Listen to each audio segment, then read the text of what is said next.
North Blue, Danzuk Island. Danzuk Island was far from a thriving paradise. A rugged land split in two, one half a haven of order, the other a pit of chaos. The chaotic zone was lawless wild. Pirates, mercenaries, bounty hunters, and black market traders thrived in its streets, where power was the only law and strength was the only language. Fist over rules, blood over bargains. 3 underground factions ruled this side of the island with an iron grip. Meanwhile, the security zone owed its fragile peace to the naval branch stationed there. Even the worst gangs knew better than to test the Marines. But today, the chaos had reached a boiling point. A lone figure moved silently through the blood-soaked alleys of the chaotic zone. He wore a simple white outfit, and his black and white mask hid any trace of humanity. A sword hung low in his hand, dripping crimson. Behind him, the street was lined with corpses, hundreds of them. Each body bore a single, precise wound. Pierced hearts, slashed throats, clean cleaves from shoulder to hip. The ground was red, soaked in death. Before him, a mass of fighters huddled together, eyes wide with horror. These were hardened criminals, the sort who killed without blinking. But now, they stared at the masked man like he was a god of death incarnate. He took a step forward. They all took a step back. There was nowhere left to run. Who are you?" One of them shouted, his voice shaking. Blood spilled from a deep wound on his side, running down his clothes. "Why are you attacking the evil wolf gang?" He was their leader, Infit the Wolfhead, one of the ruling bosses of the chaotic zone. Today, even the wolf had been cornered.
Blood pooled around Yunye's feet.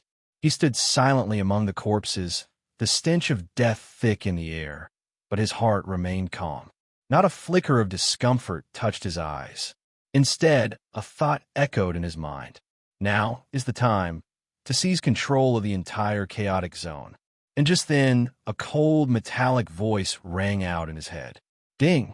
Eliminated over 100 members of the Evil Wolf Gang. Achievement points plus 50. Unlocked achievement, 100 Kill Slayer. Achievement points plus 100. Yunyi didn't even blink. He was used to it. Every Transmigrator had their cheat. His came in the form of a strange interface embedded in his mind. A panel he'd named the Reaper template. But this Reaper wasn't a Western god of death. No, it was the Shinigami from the world of Bleach. Host, Yunyi. Achievement points, 155. Zan. Swordsmanship proficiency, 85. Fist. Hakuda. Proficiency, 65. Step. Shuinpa. Proficiency, 75. Kido. Heido number 4. Byakurai. Proficiency, 100. Heido number 33. Sokatsui. Proficiency, 100. Heido number 63. Raikoho. Proficiency, 60. Bakudo number 30. Shitatsu Sansun. Proficiency, 75. Special.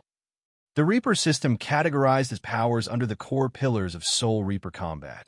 Zan, sword, fist combat, step, speed, and Kido, spells. Every skill, known and unknown, was locked behind a wall of achievement points. Even legendary Zanpakudos were listed under Hirin, Ryujin Jaka, Zangetsu, Simbinzakura, Kyoka, Sujetsu. If he gathered enough points, perhaps even Hollow or Quincy powers would become accessible. The potential was limitless, but the cost? Astronomical. Lighting up a single skill cost several points. Mastering it took dozens more. Early on, Yunyi had spent 2 points to unlock Byakurai, then 5 more to raise it to max proficiency. It saved his life. Unlike the Bleach world, there was no spiritual energy here.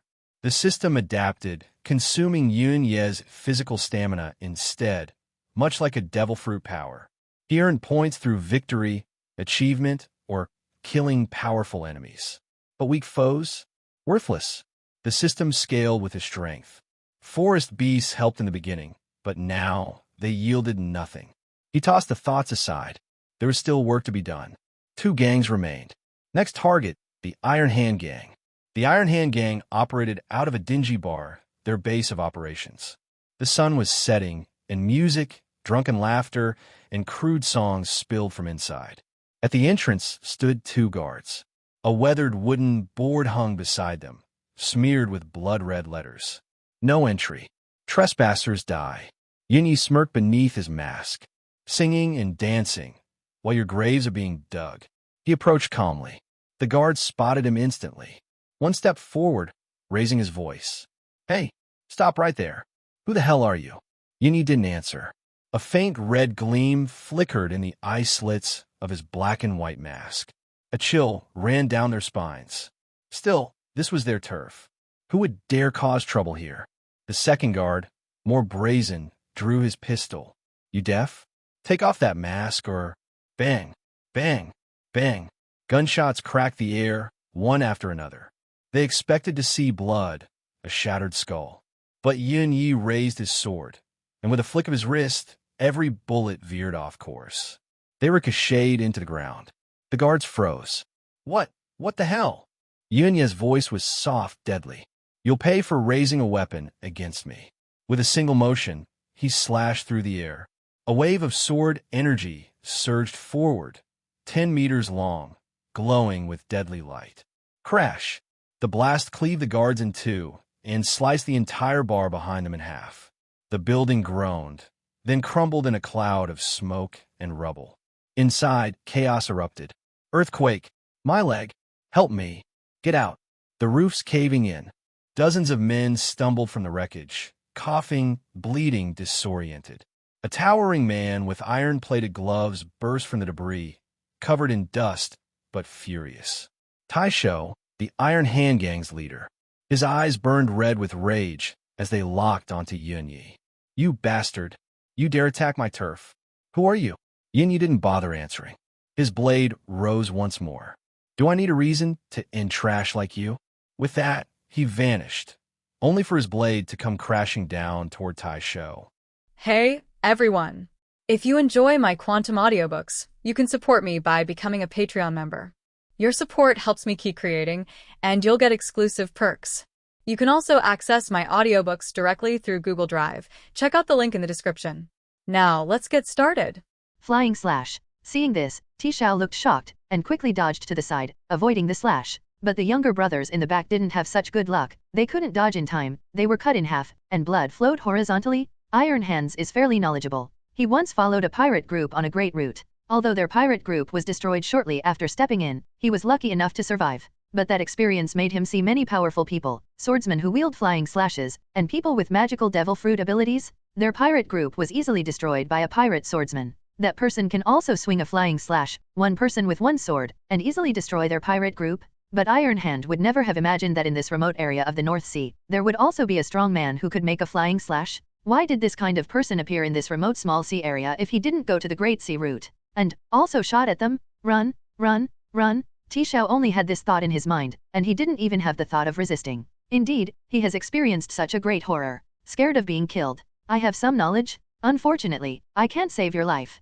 Yunya smiled, pointed out, and Bailei shot through the eyebrows of Tishao. Iron Hand, die. Until he died, he didn't know when he offended this strong man. It can only be said that in this world, being weak is the original sin. Go down and accompany him. Blue flame pendant. As Yunya said lightly, he raised his hand, and the pale explosion blasted out, covering all the members of the Iron Hand gang. 33 of Breaking the Way, Kanghuo pendant. As the rumbling sounded, everyone was swept and enveloped by the explosion. There were heavy casualties, and even if you were lucky, you couldn't avoid Yunya's last shot. At this point, the Iron Hand gang is destroyed. After killing everyone in the Iron Hand gang, Yunya just casually glanced around, turned around, and left without paying attention. After Yunya left, no one appeared nearby. These people are second-raters in the chaotic area, refugees, doing nothing all day long, doing sneaky things. He's not a good person, but he doesn't have the guts to do things like killing people and stealing goods. At this moment, everyone swallowed their saliva as they looked at the Iron Hand gang that had turned into ruins in front of them, their expressions shocked to the extreme. The Iron Hand gang has been wiped out. I can't believe that only one person did such a horrible thing. Where did the strong man appear from? One person and one sword killed all the members of the Iron Hand gang. It's terrible. Who is this man? It didn't take long for the news to spread throughout the entire island. And not only that, even the fact that the Wolf gang was destroyed was known. Boom! All the people who knew the news were all shocked in their hearts, and couldn't believe what they heard was true. The reason why the news of the Wolf gang came out later was because the location of the Wolf gang was relatively remote. They were the only faction, and no one would usually go there. 2 of the 3 leading forces in the chaotic zone were wiped out in a short period of time. As soon as the news came out, the entire island shook. One of the 3 major powers, the seat of the Ollie family, Orlean, the leader of the Orlie family, stood up abruptly, and said in surprise to the little brother who delivered the information, "What did you say? Both the wolf and the Iron Hand were wiped out? What's going on?" The younger brother was shivering under the pressure of the big man, but he still bit the bullet and told the news he knew. "You mean, only one person, and one sword, wiped out these 2 gangs?" Orleans looked extremely horrified, and couldn't help asking again, "Is what you said true?" The younger brother swallowed, but still nodded affirmatively. "Yes, yes." Orleans' face was uncertain, he took a deep breath, and finally narrowed his eyes and said, "Call everyone together, deal with the next situation." The little brother's heart sank suddenly, and his face showed a look of horror and fear. "What does the boss mean? Is it possible? Why are you still standing here? Hurry up." Seeing that the little brother didn't move, Orleans snorted heavily. "Yes, yes." The little brother stepped back quickly, but his heart was shrouded in a haze, and he was terrified. After the younger brother left, Orleans was silent for a moment, then took out a phone bug from his pocket. "What happened?" "Boss, something happened." On the other side, the public security area, the Naval P4 branch base. The top naval officers of all the branch bases gathered together to hold a meeting for the chaos area. The head of the branch base, Lieutenant Colonel Yalo, looked at all the officers present, and said in a deep voice, "You should all know the news, right? What do you think of the destruction of the Wolf and the Iron Hand?" An officer wearing glasses stood up and said in a deep voice, "There are reports that a mysterious man wearing a mask did it. As for why the Wolf and the Iron Hand were destroyed, we can't analyze it." After a pause, he continued, "Moreover, judging from the video sent by the video phone bug, this person is still heading towards the Ollie family. This person is an officer in charge of intelligence and knows a little more about the situation than others." Another lieutenant commander, Brewer, wearing a military cap, had a cold look in his eyes, and snorted, "Mph. The target is the 3 major forces in the chaotic zone. Are they bounty hunters? What a nonsense. The Navy was angry because it felt ashamed. How long has their branch base been here, and they still haven't wiped out the chaotic area? Now a person suddenly appeared and wiped out 2 of them. How does this make the residents of the island think of their navy? But the more important thing is Bruel is not an upright navy, but a scum who secretly colludes with the evil wolf and seeks a lot of benefits from it. Yuni's move touched his cake, that's why he was so angry? I propose to go to the residence of the Ollie family and capture the mysterious man and all the members of the Ollie family. Briar suggested with a cold look in his eyes. Yala glanced at Brunner, waved his hand and said, "Don't worry, we know too little information about the mysterious man. Besides, whether it's an enemy or a friend, we don't know yet. Don't add one more than 3 major forces because of impulsiveness. There are even more terrifying enemies." As he said that, Yala took out a piece of information from the drawer, and said calmly, "Moreover, there is information from other branches that this Ollie family may have other forces behind it." After finishing speaking, Yala slapped the information on the board behind her. "What? There is still power behind the Ollie family? Who is it?" Hearing this, everyone was taken aback for a moment. Looking at the information on the board, it read, "Behind the Ollie family, it is very likely to be the Vinsmoke family. There is information that there is a secret experiment site of the Winsmoke family hidden under Danzuk Island. It is very dangerous. Please treat it seriously." At the beginning, these navies also showed a nonchalant attitude. When they saw the large characters of the Vinsmoke family, the pupils of more than half of the people present shrank suddenly, terrified in their hearts. These people all have one characteristic, that is, they are native North Sea Aborigines. An officer suddenly stood up, his eyes widened and he exclaimed, "When? The Vinsmoke family? Are you sure about this news? Why, how is it possible? Why did that family appear here?" Someone muttered to himself, and a frightened look flashed in their eyes. As the Navy of the North Sea, they naturally know what the name Vinsmoke family means. Powerful, invincible? That was the family that once ruled the entire North Sea. Although it is not as strong as before, the starved camel is bigger than the horse. With the background of the Vinsmoke family, it is more than enough to destroy an island. Legion of Evil is no joke. However, a few people in the field were puzzled. They were transferred from other sea areas, and they didn't know Vinsmoke's reputation at all. Of course, even if they knew, they would only think that it was exaggerated. How could it be possible for a family to rule the entire sea area? What nonsense! The intelligence officer Karen, who was wearing glasses, saw the important point. His eyes flashed, and he asked Yala, "Sir, the secret experiment site that appeared in the intelligence is..." After hearing this, Yala shook her head. "I don't know either. This information was transmitted from the headquarters through the phone bug in the morning, but the information did not indicate what it was. It just emphasized that it is extremely dangerous, so don't take it lightly. Check it out." Hiss, the experiment site of the Vinsmoke family? This is terrible. Is it some kind of evil weapon experiment? They are called Walking Warhouse.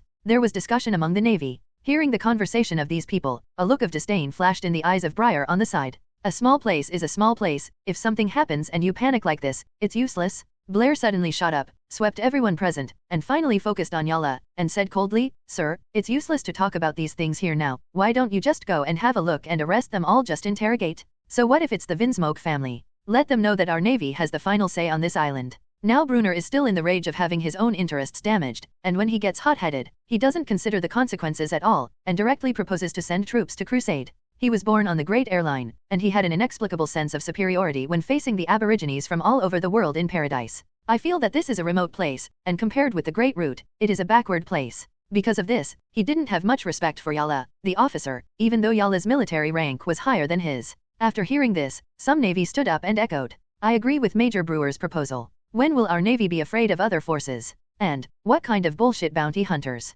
Did you do something on the island without our Navy's permission? Don't you think our Navy is in your eyes? Where?" "I agree. Me too. The P5 branch Navy is not monolithic. In the same branch base, there are 2 factions. One faction is the Bahai local Navy headed by Yala, the head of the branch. The other faction, headed by Brunner, was the Navy mobilized from the Great Route. There will be small frictions between the 2 sides on some things. Naturally, those who agree with Brunner are all from his party." Hearing these people speak, Yala glanced at them one by one, finally set her eyes on Blair, nodded and said, "Major Blair, since this is the case, how about you lead the team there?" Brunner narrowed his eyes, finally snorted heavily, and said, "Well, this time I will lead the team to wipe out all the forces on the island who dare to resist us, and the merits will be won by me alone. Let's go and meet that Vinsmoke family." With that said, he waved his hand and walked out. Behind him, the naval officers of his party followed closely behind. After they leave, Intelligence Officer Karen pushed his glasses, and the lenses flashed light. "Sir, there is already enough evidence to prove that Major Brewer secretly colluded with the Wolf Gang for profit. Why?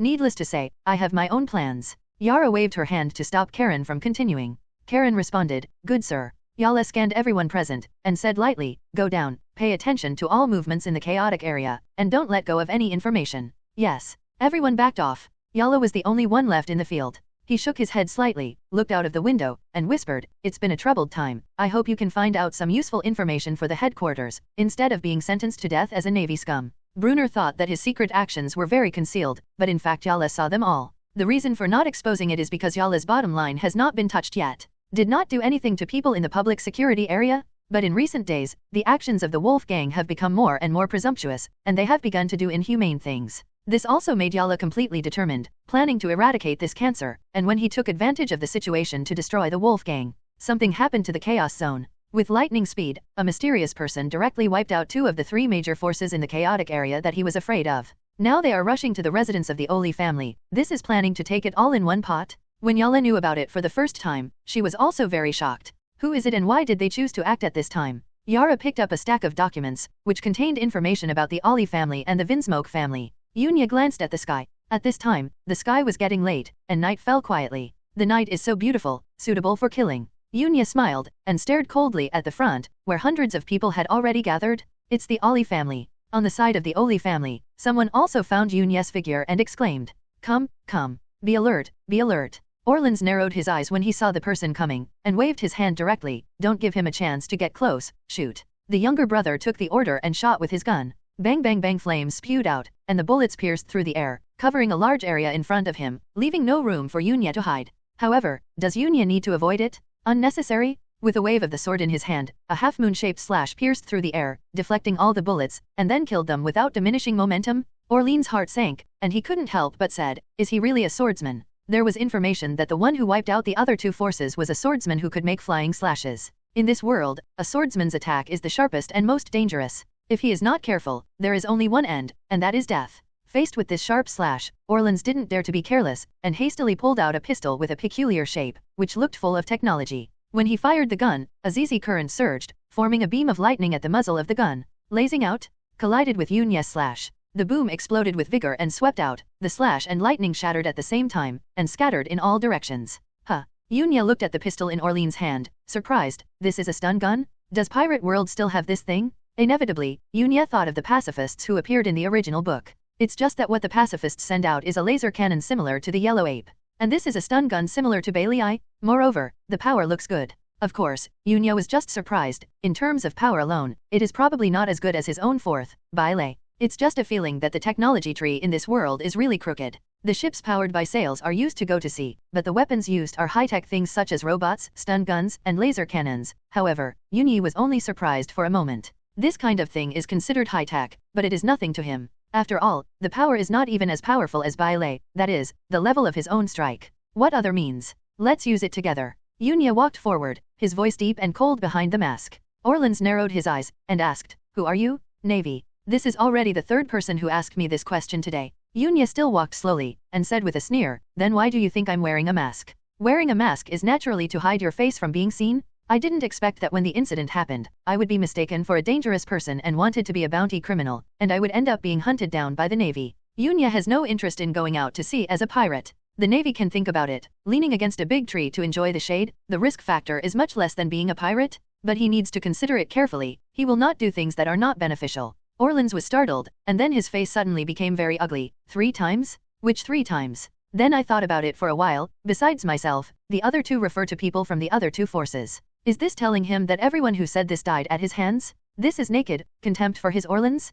This annoyed him so much. Furious, Orleans didn't say anything. It was because Yunya put too much pressure on him. Just from that slash just now, Orlean knew deeply how terrifying Yunya was. Come again, Orleans doesn't know if he can continue. Moreover, he was not sure about Yunya's identity. He would hide himself, either someone with status, or someone who couldn't see the light. These 2 kinds of people have one thing in common, that is, they are not easy to mess with. Suppressing the fear in his heart, Orleans said coldly, "No matter who you are or what your purpose is, anyone who dares to attack us will die a miserable death in the end. Don't think that we only have these people. The power behind us is not you able to resist." Seeing that the current situation was not right, Orleans began to move out the forces behind him. In many cases, the background power is a whole card, which can deter others and make them scruples. That's what Orleans was planning. Upon hearing this, Yunya grinned and said, "I want to try it out. Who else is behind you? Who wouldn't bluff?" Yunya didn't pay much attention. Don't answer this question, just do it directly. With just a point of finger, there was a crack sound, and Bailey shot towards Orleans' vitals. Orleans was always on guard against Yunya's movements, and he immediately dodged his figure and rolled to the ground, avoiding the blow. It's just that the little brother behind him was unlucky and was directly penetrated by bile. Looking at the younger brother who was pierced through the chest, Orleans' forehead was covered with cold sweat. If he hadn't hid quickly, he might be the one lying underneath. Moreover, this attack. Orleans looked at the gun in his hand, and felt that Yunya's attack just now was almost the same as the attack from the gun in his hand except for the difference in color and power. After all, they are all lightning attacks. Yunya also saw Orleans' expression, guessed what was in his mind, and said with a bad taste, "Do you think why the weapon in your hand is so similar to my attack? You can guess." As he said that, Yunya pointed out again, and bile directly pierced through more than a dozen people. In fact, Yunya didn't have any plans, but just said a few more words after doing it. But what Yunya didn't expect was, hearing Yunya's words, Orleans' expression suddenly changed, and then he seemed to think of something, pointed at Yunya, and said in a trembling voice, you are from the Vinsmoke family." Orleans looked horrified, feeling that he had guessed something, and his voice was a little intermittent.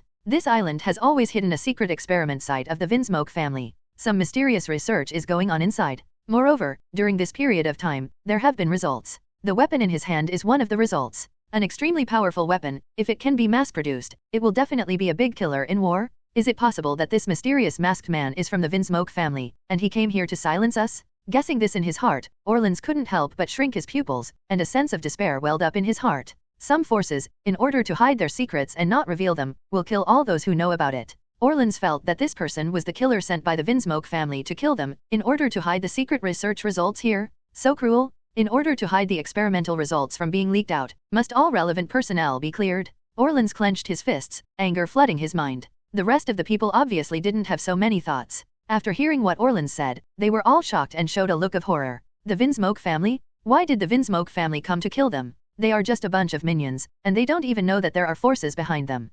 This. Yunya didn't know what the guy in front of him thought of. He just said it casually, and he really didn't mean anything else. The Vinsmoke family? Oh, a familiar name? But, why do you think of yourself as a member of the Vinsmoke family? Looking at the weapon in Orleans' hands, Yunya suddenly had a flash of inspiration. Could it be that that thing was made by the Vinsmoke family? In this world, there are only a few forces that can manufacture such high-tech weapons. Or so few people. And Vinsmoke family gauge is one of them. Bloodline factor clones, magical battle suits. These all show the scientific research strength of Vinsmoke gauge. Perhaps we can find out more information. Yunya thought to himself. Yunya pretended to snort coldly, and did not reply coolly. In fact, he just didn't know what to answer. Otherwise, what would Yunya say? Say I'm not. Are you guessing wrong? Saying one more word will make Baiji go crazy, so Yunya decided to solve everything with a cold snort. But it was this attitude that made Orleans even more convinced. It is rumored that the members of the Vinsmoke family are all clones without emotions. They can only carry out orders, and they are not even afraid of death. Why? We obviously didn't do anything against you. Why did you kill us all? I swear, we will never leak any news about the research. Orleans was so anxious that he was sweating. When he guessed that this person was the killer sent by the Vinsmoke family, Orleans felt desperate, but he was still struggling. Before, he had already notified his superiors of what happened here. His boss is the captain of a pirate group under the Vinsmoke family, a pirate with a bounty of 47 million Baileys, Quickhand Lawrence? I guess it's heading over here now. Originally thought to be a rescue soldier, who could save him, now it looks like a sharp knife that is about to take his life. It seems that there is something hidden here. Yunya thought in his heart when he heard Orleans' words. After thinking about it, Yunya said coldly, only the dead can keep this kind of thing a secret? So, don't waste my time. That's what I said, but the expression of Yunya behind the mask was very weird. Why do you feel like a big villain? Why do you feel this way when you are obviously doing harm to the people? It's fine if he's not a hero, but how could he be a villain? Impossible, absolutely impossible? Is this your family's way of doing things? You don't even give us a glimmer of hope. Orleans' expression became extremely ferocious, and he laughed wildly. Beasts will show their fangs when they are about to die. Even if they die, I will bite off a piece of flesh from you. Kill me. He rushed out first, followed by his younger brother. I also think it's a waste of time. Yunya stepped forward again, still talking calmly. Although it hasn't been long since he came here, Yunya didn't want to waste any more time. It is an eternal truth that change comes later. It's better to solve it sooner. Thinking of this, Yunya raised his sword again and swung an unrivaled slash, slashing through the air, cut dozens of people in half, but they were still avoided by Orleans. While avoiding it, Orleans shot at Yunya again with the weapon in his hand, and the lightning beam rushed out. Seeing this, Yunya tapped her finger, and bile shot out, colliding with it. Just listening to the sound of both, the two kinds of lightning collided and scattered in all directions. Bile had the upper hand, but his trajectory was changed, and he fell short. It seems that my bile has the upper hand. Yunya said coldly, his figure flashed, and he rushed out like a black lightning, rushing into the crowd. Every time the sword is swung, it takes a life. Blood is also at this moment spilled all over the ground. Kangwo pendant. Yunya pushed with his left hand, and pale explosive flames burst out from his palm, enveloping dozens of people in front of him. There was a bang sound, and some people were directly blown into pieces, and some were blown hundreds of meters away, and fell silent after landing. Facing these rotten fish and rotten shrimps, Yunya's casual attack was enough to cause fatal damage to them. This made Yunya not have a clear understanding of his own strength. What level of power is he in now? Can you deal with those who offer a reward of more than 100 million? For the leader of the gangster on the island, the highest reward is in front of Orleans, with a reward of 10 million plus a fraction. It is not an enemy of oneself at all. Although the reward order does not represent strength, but the stronger the person, the higher the reward order is for sure. In just 10 seconds, there were only a few people left in the field. A deep wound was left on Orleans' body. At this time, he was panting heavily, and did not speak, but stared at Yunya firmly. At this moment, he overcame his fear and gave up his fear. However, there was a gap in strength. His attack could not cause any harm to Yunya at all. Yunya stepped forward and came to Orleans' side, grabbed his neck with one hand, lifted him up, looked into his eyes, and said lightly, "I don't like the look in your eyes. Looking at me like this, in your heart, you don't think I'm a villain, do you? Or do you think you're innocent?" Yunya said casually. From the perspective of Orleans, Yunya at this time, the eyes behind the mask flashed a strange red light, and his voice was cold and heartless. The aura surging from his body was also so cold and terrifying. This is the evil spirit produced after killing hundreds of people. If this is not a villain, what is it? Orleans really wanted to say this, but his neck was strangled and he couldn't say a word. After killing the rest of the people with a single sword, Yunya continued, "For you who have done all the evil things for the island and killed an unknown number of civilians, the word innocent is simply a big joke."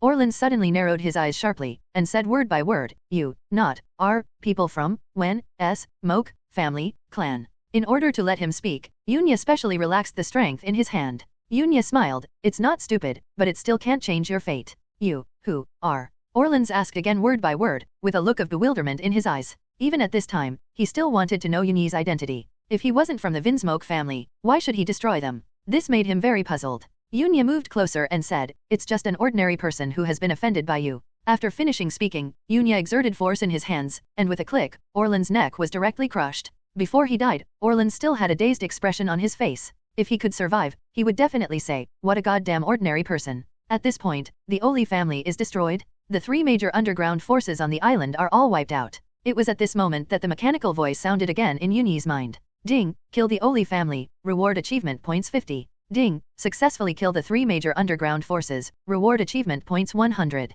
Obtain the achievement of 1000 people / reward achievement points 150. Yunya looked at his panel, which showed that the achievement points had reached over 400. 400 points? I don't know which Zanpakuto can be lit. Yunya thought to himself when he saw that he had accumulated 400 achievement points on his panel. This panel is very user-friendly. As long as the achievement point on your body reaches the point where you can light up this skill, the icon of this skill will flicker, as if tempting you to light it up. After it is lit, this icon will disappear from the skill library and enter the interface it already has, which is convenient for Yunya to view. Yunya excitedly clicked on the cut branch, thinking that he could see a bright icon, but the reality was that he was slapped. Among the skill icons, only a few are shining brightly. Yunya is speechless. Does it take so many achievement points to light up the Zanpakuto? It seems that achievement points can't be squandered at will. You have to think carefully about what skills to light up. Shaking his head slightly, throwing out the thoughts in his mind, Yunya looked at these blinking skill icons, which were Zainu, 5-shaped head, Wabaisuk, flying plum, ghost ball. Looking at these skills, Yunya was a little silent.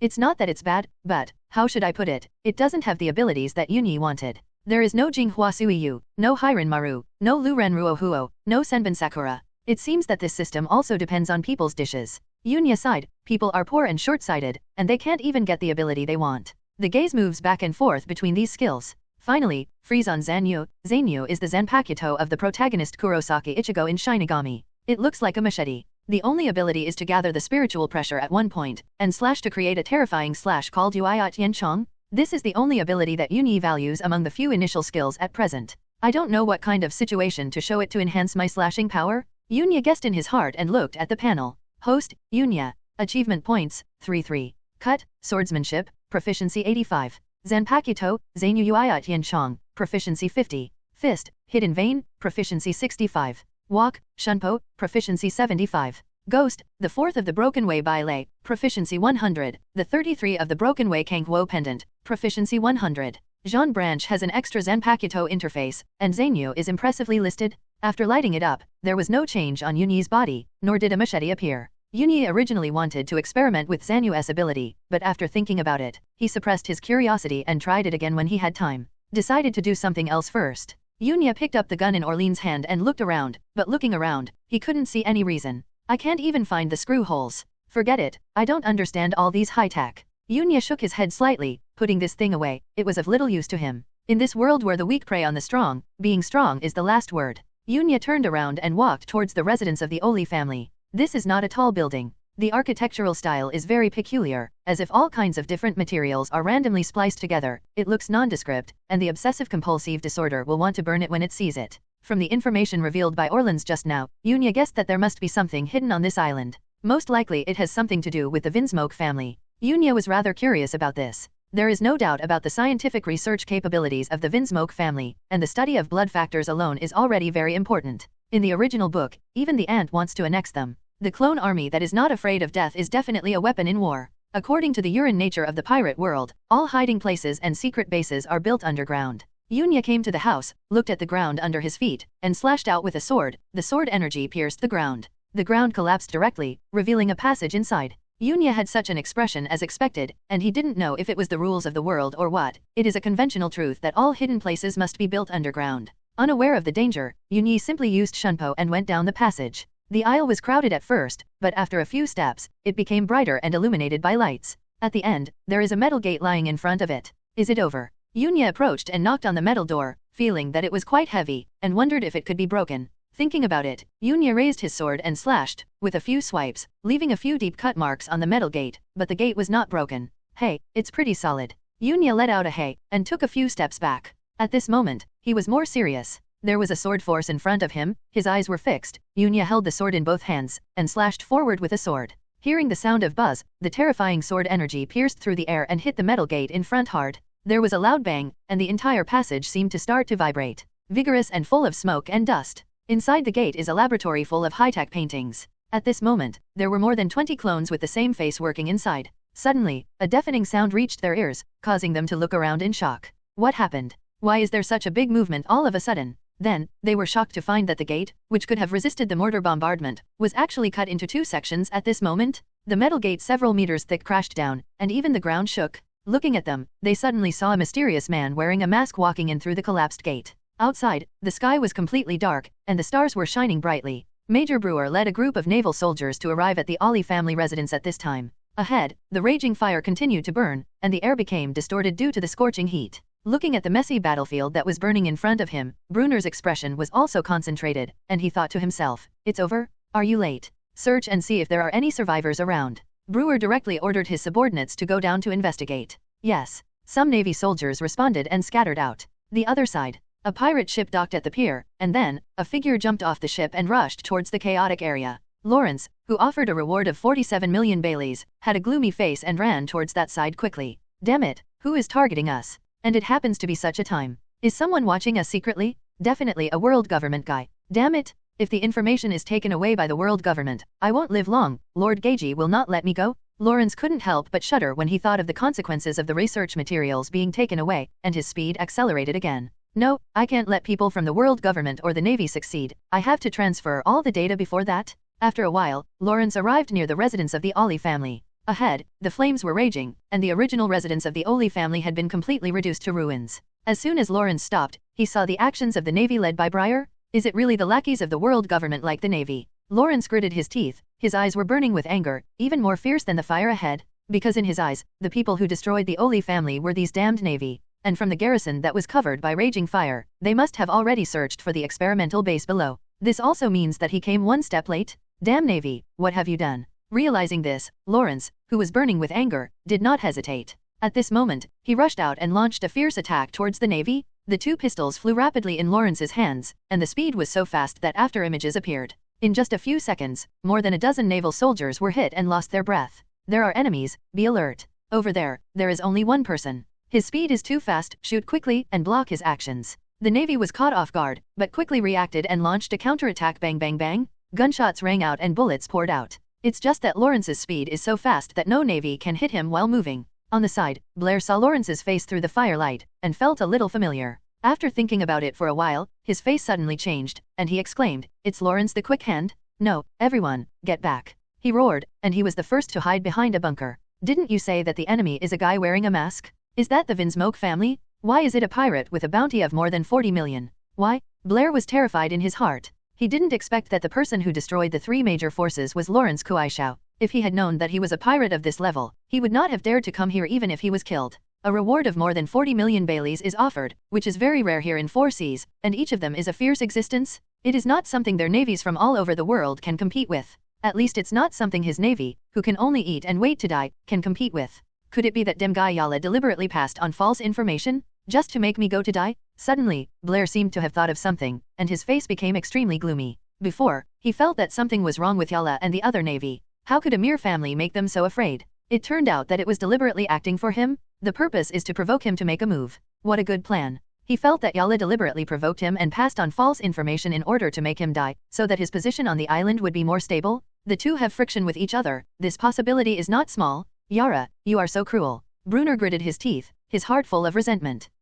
Do you know you regret it now? Navy, it's a pity that it's too late. If you dare to attack us, your navy is destined to have only one end. Lawrence let out a cold snort, but his attack was still fierce, and the pistols fired, and every navy became the ghost of his gun. His pistol has been modified, and its power is more than 10 times stronger than that of ordinary pistols. Without certain physical fitness and handling skills, every time he fires a shot, it will burden his arm. Because of this, none of the navy could dodge his bullets. It didn't take long for all the navy present to be killed, leaving only Brunner alone. The reason why he didn't kill Brunner was because he was worried that the navy had already transferred the information, and the purpose of keeping alive was to inquire about the situation. Lawrence came to Blair with a cold expression, put a pistol to his head, and asked in a cold voice, Navy, if you don't want to die, tell me everything you know. Lawrence received Orland's call for help and learned about someone targeting their Ollie family. Moreover, the timing was too accurate, and someone attacked here less than a day after the research results came out. It's hard not to think of all these things. Lawrence even suspected that the personnel in the experimental base here, including the spies of the world government, passed on the information immediately.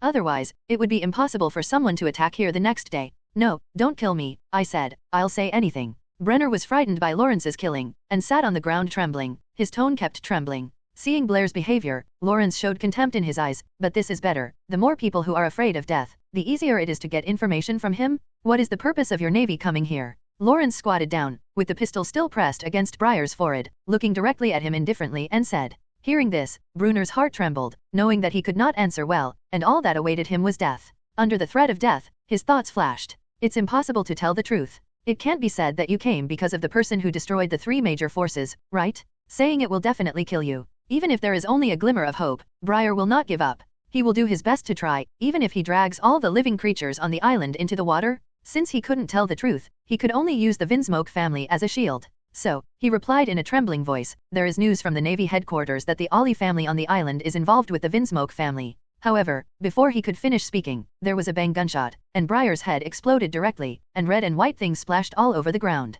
I can only say that death is not wronged. Lawrence retracted the pistol with a gloomy face. While wiping off the red and white splashes on the gun body, he cursed in a low voice, so the Navy knows something. Damn it! This place must be moved. By the way, information? Fuck, I forgot to ask for information. Lawrence couldn't help but fired a few shots at Breyer's body, venting his anger. Looking at the ruins of Ollie's resident, he didn't need to go down to know that the experimental site below must have been ransacked, and it would be useless to go down. Lawrence took a deep breath and calmed down. It's been less than an hour since Orland sent the news. No matter how fast the Navy moves, it will take time to transfer the information. When I came here just now, people had blocked the port, and the information is likely to remain on the island. The only possibility is the Naval branch base. Lawrence snorted coldly, and looked at the Naval branch base, extremely cold. Navy, I hope you guys are more sensible, otherwise, don't blame me for killing all the people on the island. The perspective returns to Yunyi's side. After killing all the people in the underground experiment site, Yunya, like the protagonist in the game, got something in the next dungeon. It is a magical crystal card, and through the mouth of the researchers inside, it is known that this thing is all the research materials of this experimental site. And that's not all, Yunyi also got some strange-looking weapons. There are long guns that can strike lightning, boots with jet holes, the pistol that Orlands held before, and the cloak that Yunya thought was very low. It's still a long time before the original book starts. People who want to come to the Vinsmoke family can't make the battle suits in the original book at this time, right? Looking at these toys, Yunya wondered. Yunya is not very interested in these things, and he has cheats, so he doesn't like these things. However, for others, this thing may have research value. Being useful to others means that it can be exchanged for money. Yunya, who was empty on his body, said that these things are still somewhat useful. can sell money. The effect of these things on Yunyi is indeed to sell them for money. You have to let him use it. Yunyi thinks it is very low, and the power is not as powerful as his own casual blow. Perhaps, it can also be used as a bargaining chip. Yunya thought in his heart. I don't need these things, but there are always forces who want to get them. At that time, I can use it as a bargaining chip in exchange for what I need. Thinking of this, Yunya sorted out these things, packed them up and took them away, and let Yunya destroy all the things that couldn't be packed up. Before leaving, Yunya shot a fire pendant at the residence of the Ollie family, turning it into a sea of flames. However, not long after he came out, Yunya noticed that someone was rushing here. At first glance, it was a navy. Yunya didn't intend to have a conflict with the navy on the island, so he cast Shunbyu and hid himself. Then, Yunya's keen senses sensed that there was another figure rushing towards him at an extremely fast speed. Then Yunya saw it, and the man launched an attack on the navy. In just a short time, the navy has been completely wiped out. Yunya didn't want to pay attention to it at first, but heard what the man said later. Then don't blame me for massacring everyone on the island. Hearing this, Yunya narrowed his eyes immediately, stepped out, and said lightly, say, what are you going to do to the people on the island? Who? The sudden sound startled Lawrence, and he quickly turned his head to look, only to see a mysterious man wearing a mask walking slowly. You just said, what are you going to do to the people on the island? Yunya repeated what he said just now. Lawrence frowned, and said coldly, who is playing tricks here? He is in a bad mood right now, and there is a guy pretending to be a ghost to scare him. Do you really think he has a good temper? With that said, Lawrence shot directly at Yunya. Bang bang bang gunshots sounded, and the modified pistol fired so fast that ordinary people couldn't dodge it. Yunya had already seen the power of this weapon before, so it was naturally impossible for him to be hit. Just a flash of figure, Shunbyu dodges. What? Lawrence was taken aback. He didn't expect his attack to be dodged by the guy in front of him. However, he quickly reacted and raised his gun to fire again. This time, he predicted Yunya's movement and fired a few shots, blocking all Yunya's hiding space. It has to be said that Lawrence's marksmanship is very powerful, and every shot appears where it should appear.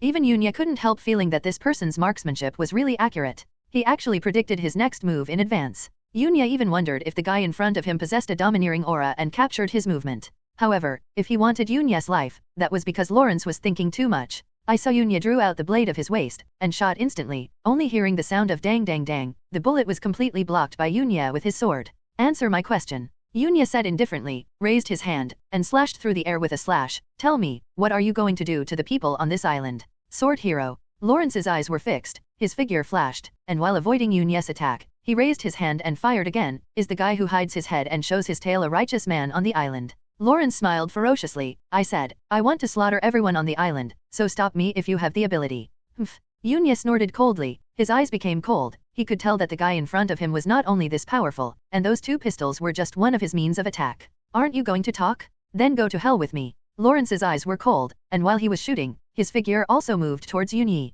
The bang bang bang gunshots continued. Yunya dodged a few shots, saw the opportunity, and pointed forward. Baile. There was a crackling sound, and a thunder beam pierced through the air and shot towards Lawrence. Lawrence's expression suddenly changed, and he wanted to turn his body to avoid it, but found that the attack came too fast. The thunder came at such a fast speed that it came to Lawrence's territory in the blink of an eye. It is difficult for ordinary people to escape by reaction without knowledge. At this critical juncture, the speed of Lawrence's hands suddenly increased to the extreme at this moment. The moment Baile struck, his hands appeared on his chest, just blocking Yunya's strike of Baile. Boom! When Baile hit Lawrence, he didn't penetrate Lawrence's body as he had done before, but exploded when he hit Lawrence's arm. The explosion generated energy and blasted Lawrence out. Lawrence snorted, his feet dragged long marks on the ground, and his arms were scorched black. The one just now was the 6-style shaving heel finger gun? Are you a member of the world government? Lawrence twisted his neck, made a cracking sound of bones popping beans, and his eyes were cold. The way Yunya avoided his bullets just now should be one of the 6 shaving styles?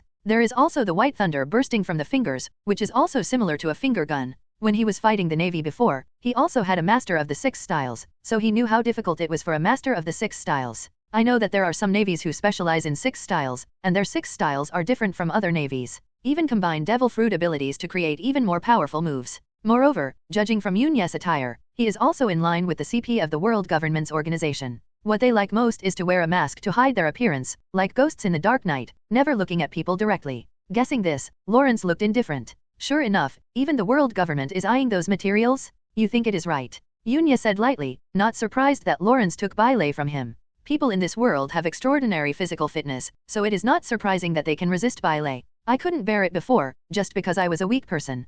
Humph. It seems that you have planned it beforehand. It took less than a day for the research results to come out, and all of you are mobilized. You really think highly of us. Lawrence looked cold and stern, staring at Yunya, his fists collided together, making a bang sound. However, don't think that you have succeeded. As long as the things are still on the island, as long as I am still on the island, you will never even think about sending the materials out. Lawrence put on a hideous knuckles, and swung 2 punches in the air, so fast that sparks were sparked between the fists and the air. Then, Lawrence let out a loud cry, the muscles in his right arm suddenly became bigger and swelled, the muscles were knotted, and the veins throbbed ferociously. A terrifying power swept out of his body, shaking the ground to crack. Explosive fist impact. Lawrence laughed ferociously, and punched out, bombarding the air in front of him, but it seemed to be hitting an entity, making a boom explosion. Starting from Lawrence's fist, a wave of punching force shrouded in the direction of Yunya. Seeing this scene, Yunya's expression froze. This blow was indeed a bit level. Holding the sword in both hands, the sword's momentum is concentrated, and the sharp slash is concentrated a little bit, shooting from the edge of the sword, but it is hidden and not revealed.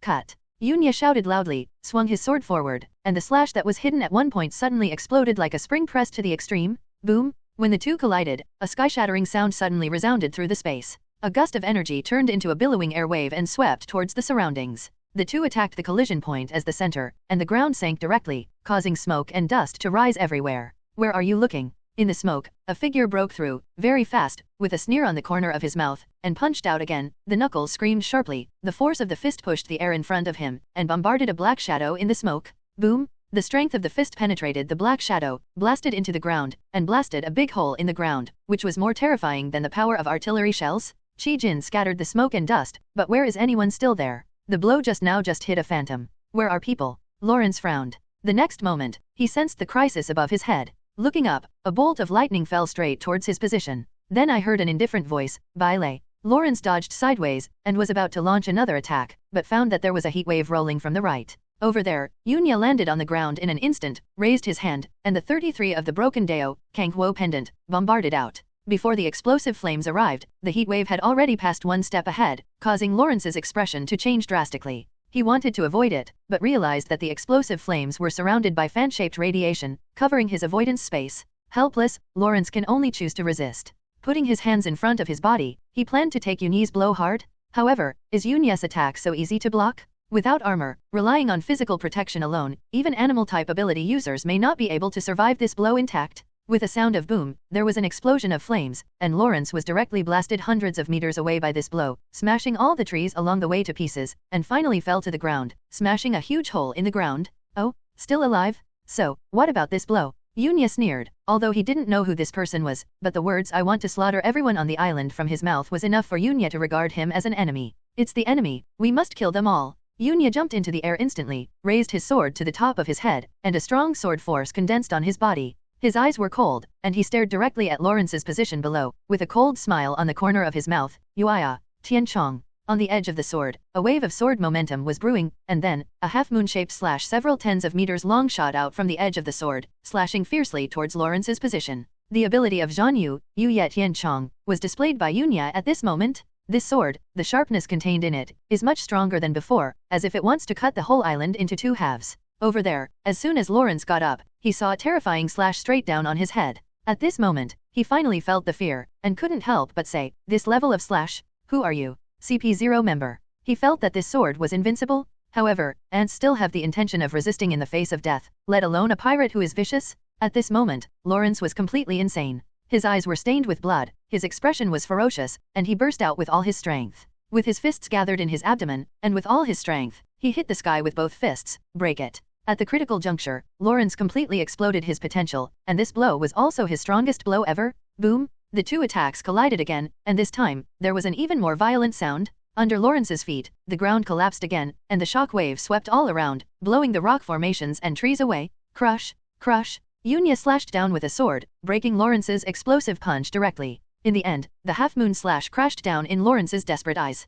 With a chi sound, a sword mark stretching hundreds of meters suddenly appeared, stretching across this area. Create a ravine artificially for this island? Below, half of Lawrence's body was chopped off, exposing his internal organs, but the powerful vitality of Pirate World prevented him from dying completely. He looked at the cloudy night in the sky, coughed up a big mouthful of blood, and gasped heavily, intermittently said, "Ahem, don't think you have succeeded." At the back, as if the light was coming back, Lawrence burst out with his last vitality and laughed ferociously. "Ha ha ha, Mr. Gage will not give up the research results. The large fleet of the Vinsmoke family is already rushing to this island. You, and everyone on the island will die. No one will survive. Ha ha ha." Yunya frowned upon hearing this, and a bolt of white thunder completely ended Lawrence's life. Lawrence's wild laughter stopped abruptly, his eyes became slack, and he finally swallowed his last breath, lifeless. Shunbu stomped on the air, causing Yunyi to hang in the air for a short while. At this moment, he was also panting heavily. This sword consumed a lot of his physical strength. Here, the consumption of skills is one's own physical strength. If the body is not strong enough, even the power cannot be improved. How embarrassing would it be if I lit the blade like a fire in the later stage, because the body is not strong enough, the temperature of the sun's surface is not reflected, and it can only be used to light candles. My body is not strong enough. Yunya is aware of his shortcomings at this stage, but he can't help it. Physical strength can't be developed quickly in a day or two, it needs a long period of accumulation. In this regard, Yunyi already has his own plan, maybe joining the Navy would be a good choice. Then, Yunya looked at Lawrence's body, remembered what he said just now, and fell into deep thought, the Vinsmoke family. In the end, with a confident smile on the corner of Yunya's mouth, he said to himself, then let him come. If you dare to come, I will make him pay the price. But Lawrence, who is already dead, can't hear these words. If Lawrence is not dead and just heard Yunya's words, he will definitely say something arrogant. Of course, if he dared to say this, Yunyi naturally had something to rely on. He didn't use his full strength in the Crescent Moon attack just now. Ding, the first time you kill a pirate with a bounty of 40 million Baileys, you will be rewarded with 200 achievement points. Obtain the achievement of Evil Buster, reward special category a random draw, then the system sound will sound. Random draw, special class, appeared for the first time. Yunya was surprised. He didn't expect the system to reward other than achievement points. Lottery skills? Moreover, is it a special class? In Yunya's guess, the special category should be the ability of Xian or Quincy or Zhanquan Zagui. Behind the 4 branches, the skill icon can be seen, but it is not lit. And behind the special class branch, there is no skill icon, everything is blank. That's why Yunya guessed, what will appear in special class? Immediately, Yunya thought of other races in the Reaper. Su and Quincy naturally appeared in Yunya's mind. Start the lottery. With a thought, Yunya lit up the icon just now. I didn't see any changes on the panel, but the next moment, an icon flashed in the special class branch. Click on the special class branch to view. Yunya saw the name of the skill at first sight. Instant coaxing? Yunya frowned, it was actually this skill? Instant coaxing, combining the fighting skills of ghosts and white fights, the user's back and shoulders will be wrapped in high concentration compressed ghosts, and the ghosts will be united with their own siblings to fight through the explosion. This is the introduction of Yunya's opening skill. In fact, there is no need for a skill introduction, Yunya also knows this skill. In the world of death, the fighting technique created by Yoichi Siphonjin has extremely strong fighting power. Judging from the performance in the original book, this move is not even weaker than Zanpakuto's swastika. Moreover, there is more than one form of instant coaxing, and in the later stage, there will be more advanced forms of instant coaxing. It is a powerful and terrifying skill. Yunya never expected that he would actually get this skill. Moreover, it is still on the special class branch. But if you think about it, instant coaxing is a combination of white fighting and ghost way, and it is not suitable for any branch of Zhanquan Zagui. It is for this reason that it is classified as a branch of special class, right? Same as when he obtained Zhanyu, Yunya suppressed his intention to use the skill. Even if he wanted to try, he had to wait until he was in a safe place or when he was in good condition. After a series of battles before, Yunya's physical strength has been exhausted. So Yunyi suppressed the curiosity in his heart, and planned to try later. After scanning the surrounding area and feeling that there were no clues left, Yunya flashed his figure and left the area. Not long after Yunya left, another team of Navy rushed over here.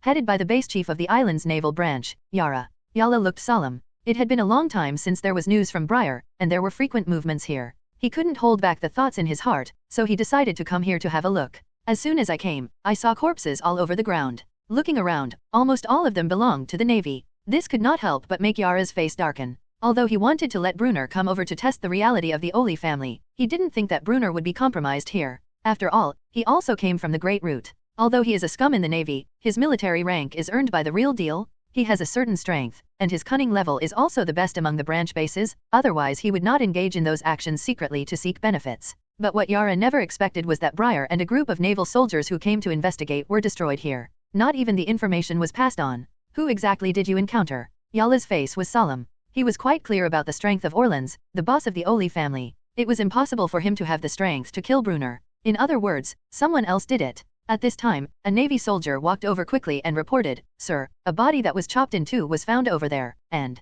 at the end, the soldier swallowed his saliva and said dryly, "Besides, there is a gully of more than 100 meters on the ground over there. I suspect it was cut out by someone with a sword. This soldier is just an ordinary third-class soldier in paradise, who has never seen anything in the world." When he saw the sword mark that was more than 100 meters long, he was severely shocked. He even wondered if his eyes were blurred. How could such an outrageous thing happen? Who can cut a 100-meter-long gully out of the ground with a single sword? What? After hearing what the soldier said, Yala was also taken aback, and hurried over. When I saw the gully stretching for 100 meters on the ground, I was extremely shocked. Then, when he saw Lawrence's appearance, he couldn't help exclaiming, "Quickhand Lawrence."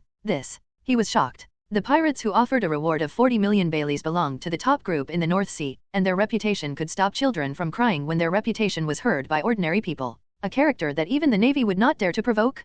However, now he was lying here, cut in half by someone with a sword? Who is so cruel? What is hidden on this island? Even the big pirate who offered a reward of 40 million fell here. Here in paradise, the reward of 40 million is indeed in the category of big pirates. The notice goes on, everyone is on alert, pay attention to all movements on the island. Finally, send someone to clean up this area and collect information. Yala gave the order with a calm face, without showing the slightest timidity on her face, and her solemn expression made all the Marines breathe a sigh of relief. The officer is worthy of being an officer, and he is not chaotic when he sees a big pirate dying here. Such a heart, no wonder he can be an officer? It's just that these Navy soldiers know that Yala is also very panicked at this time. Facing someone who can kill Lawrence, all the navies on their island are combined, and they cannot be opponents, so don't panic. But he could only forcefully suppress the fear in his heart, and he didn't show it on the surface. He was the highest commander on the island, and he couldn't mess up. If there was a mess, the entire Navy branch would follow suit. Yes, all the Navy soldiers took the order. A moment later, a Navy soldier ran over again and reported, "Sir, a collapsed experiment site was found under the Ollie family's residence. Take me to have a look." Yala looked fixed and walked over. The Ollie family residence was cleared out, and the buried laboratory inside was exposed. There were not many useful things in it. What could be taken away was taken away by Yunya, and what could not be taken away was completely destroyed by Yunya. Of course, there are still a lot of experimental equipment preserved in the huge laboratory. Yunya just destroyed it casually. It is difficult to destroy all of them. These are not important. More importantly, the sign on the wall of the laboratory, a 66 sign. Germa 66, the Vinsmoke family. Yara's expression was very ugly. Sure enough, the previous information was true. The Ollie family was inextricably linked with the Vinsmoke family. Even the Ollie family is the power of the Vinsmoke family on this island? Not good. The next moment, Yara seemed to think of something, and suddenly changed drastically. There is a laboratory hidden here, which means that this place is very important to the Vinsmoke family. Moreover, it looks like it has been looted, so something must have happened. Thinking of the dead Lawrence and Brune, Yala had some bad thoughts in her heart. Yara's thoughts leaped, combining all the clues, and came up with a reasonable explanation. The person who attacked the two forces of the Wolf and Iron Hand before should be Lawrence, and the purpose was to find the laboratory hidden on the island? A battle broke out between the Ollie family and Lawrence, and the Briar and his navy who came here were involved. No, maybe it's not just Lawrence alone, there must be others. Now that the laboratory has been destroyed, the death toll of the Ollie family is also comparable, which means that the winning side is Lawrence and the others, and someone has robbed the Vinsmoke family? With the strength of the Vinsmoke family, if their belongings are robbed, they will never let it go. They will rush over as soon as possible. Maybe they are already on their way? This is bad. Yara was frightened by her conjecture, and cold sweat broke out on her forehead, and her face became extremely pale. Moreover, the more he thought about it, the more he felt it was possible. If this is the case, then, something big is going to happen on Danzuk Island? Yala's face was still pale, her eyes flickered, she finally gritted her teeth, took out a phone bug from her pocket, and dialed. Blue, blue, blue. The phone rang a few times before being connected. Yala took the microphone and said directly, "This is the P5 branch base, and I am Lieutenant Colonel Yala, the head of the P5 base." There were some changes in the phone bug, and then a voice came, "This is the Navy headquarters, Lieutenant Colonel Yala, please tell me if you have any questions." Is such that? Yala explained everything that happened on the island in 10 minutes, and finally said solemnly, "I am the head of the Bahai P5 branch base Lieutenant Colonel Yala, requesting support from the headquarters. A big crisis is coming." Immediately after Yala finished talking about the matter, there was a voice from the phone bug, "This side has understood, I will report the situation to the high level, Lieutenant Colonel Yala, please don't panic, the headquarters will notify the people near Danzuk Island as soon as possible. Head to the branch base for reinforcements." Yala hung up the phone bug, her face still a little pale, frightened by her own guess. Although his guess was wrong in some places, and it was outrageously wrong. But inexplicably, the final result was almost the same as his guess. For example, the fleet of the Vinsmoke family is indeed rushing to Danzuk Island at this time. The night passed in the blink of an eye. Above the sea, ships are walking against the wind on the sea, heading towards Danzuk Island. These ships are very strange, with a huge snail on the bottom, a platform building on the snail's body, and a huge black mast sail on top, but the sail is retracted at this time. There are gear-structured machines on both sides, which can assemble other snail ships to form a mobile city on the sea. This is the current Germa 66, the country known as the Evil Core. On the leading ship, there was a tall man wearing a metal helmet, long golden hair, and an orange cloak behind his back, standing at the highest point, looking solemnly forward. Behind him, 4 not-so-old children lined up behind him, with different expressions on their faces. There is excitement, curiosity, hideousness, and indifference. These 4 are the 4 sons of the Vinsmoke family. Reiju, Iji, Niji, Yuji. Although he is not very old, the aura exuding from his body is impossible to ignore. These 4 people are all strengthened people who have been transformed by blood factors. Their physical functions are beyond ordinary people, and they already have impressive strength at a young age. Vinsmoke Gage looked ahead with cold eyes. He thought of the news from the Quickhand pirates before, and finally let out a cold snort. Are you still vigilant against us? The world government, the group of guys. After having Vegapunk, are they still coveting the scientific research capabilities of other members? Damn it. Vinsmoke Gage, formerly a member of the private research team Mads, together with Vegapunk, Quinn, and Caesar, is committed to developing various advanced weapons. In the end, under the leadership of the genius Vegapunk, several people researched the theory of blood factor. Later, because of the intervention of the world government, this crazy team was completely disbanded. Those who are caught, those who escape run away, and those who become pirates become pirates. The original people parted ways completely, but they were still doing their own research in secret. Relying on the previous research results in Mads, Vinsmoke Gage used the blood factor theory to create the clone army, which became a well-known mercenary army in the underground forces. Later, he used the blood factor to transform several of his children, making them have physiques beyond ordinary people. Even if he is only a teenager, he already has the strength that ordinary people can't match. Even the Navy and even the world government dare not provoke them easily. It is because his clone army is an absolute weapon in the war.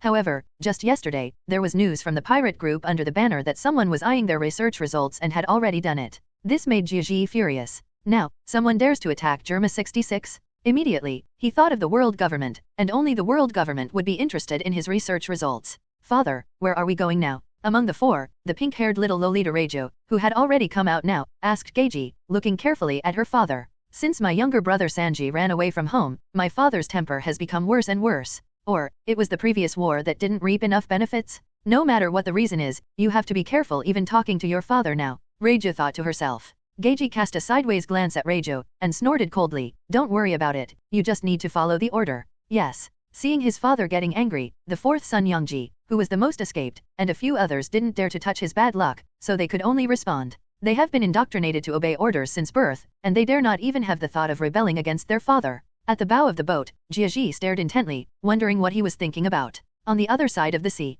P3 Naval Branch Base, P4 Naval Branch Base. At this moment, a naval fleet departs from the port at the same time, heading for Danzuk Island. This is a notification from the Navy headquarters to rush to Danzuk Island for support. At the same time, on a naval ship that came to the North Sea on a mission from the Great Sea route, someone picked up the phone and asked in a calm tone, "Hi, this is Major General Bastille." A voice came from the phone bug. "Hello, Major General Bastille, this is the Intelligence Department of the Navy headquarters. Are you still on mission in Bahai?" This is a burly man with a horn mask and long red hair. Next to him is a machete as tall as a man. This person, Rear Admiral of the Navy headquarters, Bastille. Bastille responded, "The mission has been completed, and we are on our way to the Great Voyage. Major General Bastille like this, on Danzuk Island." The voice of the phone bug recounted what happened on Danzuk Island. "Oh, Germa 66? I happen to be not far from that sea area, so you can go and have a look." Bastille's eyes flashed inexplicably, and he said with an interested expression. As the Major General of the headquarters, he had naturally heard of a faction in Bahai called Germa 66.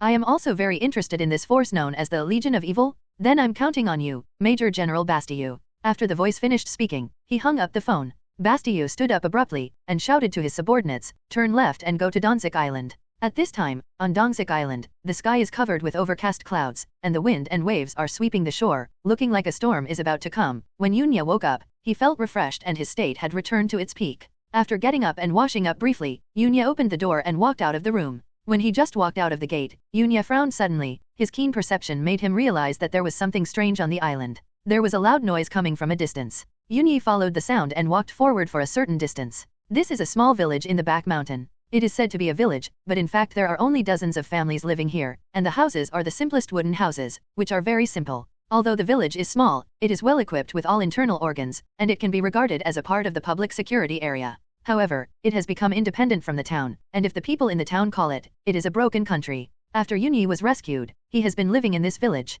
At the beginning, Yunya hadn't figured out how to use the system, which was a representative of his powerlessness. At that time, it was a big problem for Yunya to even have enough to eat. It was only with the help of the villagers that Yunya got through that difficult time. Yunya noticed a group of people gathered in front of them, discussing something anxiously. Already familiar with the residents here, Yunya walked up to a middle-aged man and asked, Uncle Ahan, what happened? Why are all the people gathered here? It's Kid Yun, it's like this. The middle-aged man named Ahan told Yunya what happened here, and finally heaved a sigh. We want the village chief to follow us out of here, but the village chief is unwilling. After hearing Ahan's words, Yunya was stunned. The people on the island got the news that Germa 66 was going to attack the island from somewhere, and they all panicked. The deeds of Germa 66's annihilation of the 4 countries were published in newspapers and spread throughout Bahai. Facing such a terrorist organization, any individual would feel fear, let alone ordinary civilians. Some people are already planning to leave here by boat to seek refuge. However, there are stubborn old people in the village who refuse to leave the village. They feel that they will be born here in this life, and they will be buried in their homeland after death. Otherwise, they will not know where their souls will return to. Moreover, they are too old to withstand any troubles. They just want to stay on the island quietly and don't want to go anywhere. It is precisely because of the stubbornness of this group of old people that the adults in the village are here to persuade them. Seeing this, Yunya smiled and said, Uncle Ahan, isn't there a navy stationed on the island? How can we take care of this kind of thing? Besides, don't you still have me? It's not that you don't know my strength. I will protect yours. Hearing what Yunya said, Ahan shook his head and smiled wryly. I know you are very strong, boy Yun, but the situation is different now. This is not some beast, but an evil organization that once slaughtered the 4 kingdoms. How could you be what about their opponents? Although Yunya's strength was obvious to all, even the beasts on the mountain were no match for Yunya. But what he had to face now was the evil organization Germa 66. How could Yunya be able to deal with it? In Ahan's heart, maybe even the navy can't resist such a force? Ahan once went out with a business group for a period of time, and has seen many powerful forces and powerful men. It is also because of this that he will know the horror of Germa 66. It's too dangerous to be on an island. Yunya didn't refute, but could only spread his hands and smile. The strength he showed in front of them was just the tip of the iceberg, and it was normal for Ahan to have such thoughts. But at this time, a little girl with a bandage on her face and an empty sleeve stood up and complained for Yunya. Uncle Ahan, how can you say that about brother Yunya? So. The little girl wanted to refute Ahan with words, but she couldn't find any useful words for a while, so she could only pout her mouth and said dissatisfiedly, if you do this, I will ignore you. You little girl. Hearing what the little girl said, Ahan could only give a wry smile, but when he looked at the little girl, his eyes showed pity. Xiaoa, Uncle Ahan didn't say what I meant, he was just worried about our safety. Yunya came to the little girl's side, smiled and touched the little girl's head. How is it now? Does your arm still hurt? This little girl named Xiaoa was the little girl who was hurt by the wolf gang when she went to sell things in the town. Hearing this, Xiaoa's eyes dimmed, but she probably didn't want people to worry about her, so she quickly regained her spirits and said with a big smile, it's all right now, with the village head's treatment, Xiaoa, it doesn't hurt anymore. Hearing the little girl's words, everyone present fell silent for a while. The atmosphere became a little dull. Someone even cursed in a low voice, those villains in the chaotic zone really deserve to die. I heard in the morning that those guys have received the punishment they deserved, and they were all killed. It's really relieving. It's a pity, Xiaoa. If only that person had done it earlier, Xiaoa wouldn't have suffered like this. Hearing what these uncles and uncles said, Xiaoa couldn't help but waved her hands and said, don't worry about Xiaoa, Xiaoa doesn't hurt anymore. After finishing speaking, Xiaoa turned her gaze to Yunya. Yesterday, after brother Yunyi asked me who did it, he said I'll avenge Xiaoa and left with a gloomy expression. As a result, the news that those people were wiped out came today. Could it be that brother Yunyi did it? Xiaoa cautiously looked at Yunya, and finally saw Yunya also looked over, and raised an index finger to her mouth, making a booing motion. It really is big brother Yunyi. Xiaoa's eyes turned a little red, and she was very moved, but she forcibly resisted the urge to cry. You can't be found abnormal, brother Yunya doesn't want people to know about it? Seeing Xiaoa's eyes turned red, Yunya thought it was because of her arm that she was sad, so she walked over, patted Xiaoa's head, squatted down, looked directly into Xiaoa's eyes, and said with a smile, don't worry, big brother will think about it. If you find a way to treat your arm, it will definitely make you back to normal. When the others heard this, they all smiled slightly. Although they didn't think there was such a way in their hearts, they didn't say anything to refute it. Just take it as a good wish. Yeah, I believe in big brother Yunyi. Xiaoa pursed her lips and nodded heavily. Others may not believe Yunya's words, but Xiaoa really believes that Yunya has this ability, because Yunya has never lied to her. The elderly village chief at the side took a puff of dry tobacco, changed the subject and said, Ahan, if you want to leave, go now, take the juniors with you, and leave us old guys alone. It's just a waste of time. The topic shifted from Xiaoa to the matter of going out to sea. Ahan finally came back to his senses, and said anxiously to the old village chief, it will be very dangerous if you stay here any longer. The old village head waved his hand directly, and his attitude was very firm. Needless to say, we old guys will not leave, you take all the young people and leave as soon as possible. But, this. Ahan still wanted to persuade the old village chief. The old village chief shook his head resolutely. When Ahan was about to say something more, Yunyi turned his head to look in one direction, and said lightly, Uncle Ahan, the village chief, don't argue, they have already arrived. As soon as Yunya finished speaking, there was a roar of artillery fire from the town. Over there is the port? All the people present, when they heard the roar, their faces all changed color. Ahan's face was even paler, and he whispered in his mouth, damn it, it came so fast. It has not been half a day since the news came out, but it came so soon. At this moment, Yunya's eyes narrowed, and his aura changed slightly, and he said directly, Uncle Ahan, take the village head and all the villagers to the back mountain first, where there is a cave I opened up, you can go in and take refuge. Yunyi, you. Ahan wanted to say something, but he was intimidated by Yunya's aura at this time, and he didn't dare to have the idea of objecting, and he was even more surprised in his heart, what a strong aura. At the end, Yunya said to Xiaowa, you lead the way, it's near the field where I practice, just look for it and you'll find it. Good brother Yunyi. Xiaowa nodded heavily. She is a smart child and knows when to do what. The old village chief frowned and looked at Yunya. Boy Yun, what are you trying to do? Yunya turned around and smiled. Village chief, you gather all the villagers and take care of everyone. I'll go over there and have a look. Without waiting for everyone present to speak, Yunya turned around and cast it in a blink of an eye, stepping on the air and jumping high into the sky. When it reached a peak, it suddenly dived in one direction. This kid Yun, this can fly. Did you see that? That little guy Yunya can actually fly. Am I dazzled? Seeing this scene, all the villagers were dumbfounded, and disbelief flashed in their eyes. Some even rubbed their eyes, thinking they had misread it. Even the old village head opened his mouth wide and didn't know that the precious pipe in his hand fell to the ground. And the same is true for Ahan, who has seen the world. His eyes widened, and he muttered, did you miss it? So it turns out that Boy Yun is actually a strong man who can fly into the sky. But Xiao looked at Yunya's leaving back with adoring eyes. At the port, as Yunya expected, Germa 60 SIXS fleet has arrived near Danzuk Island. Seeing a ship departing from the port, Jiaji didn't hold back at all, and directly ordered the bombardment. With a bang, the ship not far from the port was directly blasted into pieces. The people inside were killed and injured countless times. This is a ship owned by the nobles on the island. The people on board are all noble gentlemen who have heard the news and want to leave one step ahead of the Navy's dissuasion. It's just that luck was not very good. As soon as I went to sea, I met the large fleet of Galma 66, and was bombarded and sunk after a face-to-face. At the port, all the people who wanted to go to sea to flee for safety saw this scene with frightened expressions on their faces. Come. It's true, Germa 60 SIXS fleet has really come. We are going to be finished, no one can escape.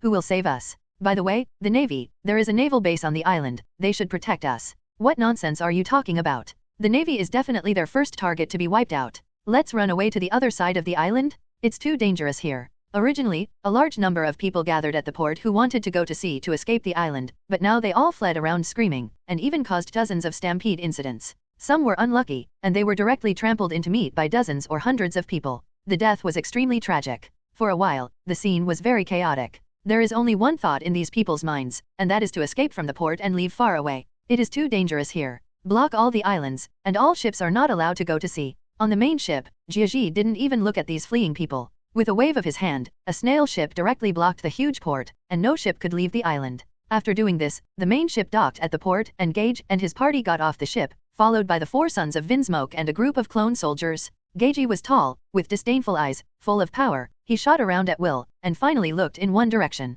A cold light flashed in his eyes, and he snorted coldly.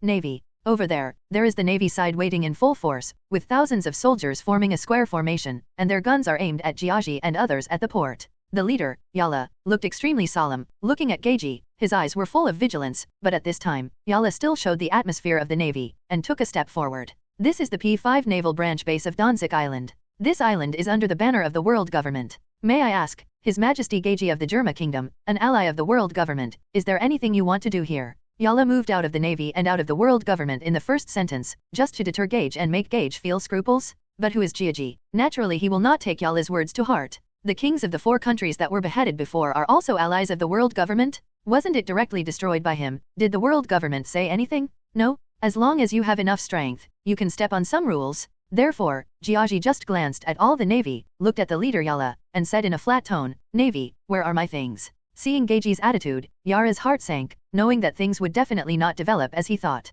Jiaji didn't care about the threat he just said at all. Yara took a deep breath, forced herself to calm down and said, I don't know what you're talking about. Hearing this, Jiaji's eyes flashed coldly, and he snorted coldly, Navy, don't pretend to be foolish. If you don't take out the things for me today, then everything on this island will not need to exist. King of Germa, are you threatening our Navy? Yala said in a low tone, but her voice sounded a bit harsh, without a strong feeling at all. Threat. Jiaji sneered, his eyes squinting, Navy, I'm just explaining a fact. If your navy fails to deliver anything today, then your navy, together with all creatures on this island, will be wiped out by artillery fire. After hearing this, Yala's face changed completely, suppressing the fear in her heart. Yala shouted coldly, King Jiaji, do you know what you are talking about? This is the naval branch base. If you do this, you will face a full-scale pursuit by the navy, even if you are a member of the world government. Oh, navy? Let them come if you have the guts. Jiaji sneered. His eyes cast a contemptuous look. The arbitrariness that had beheaded the heads of 4 kings was revealed at this moment for sure. Father, why are you talking so much nonsense with them?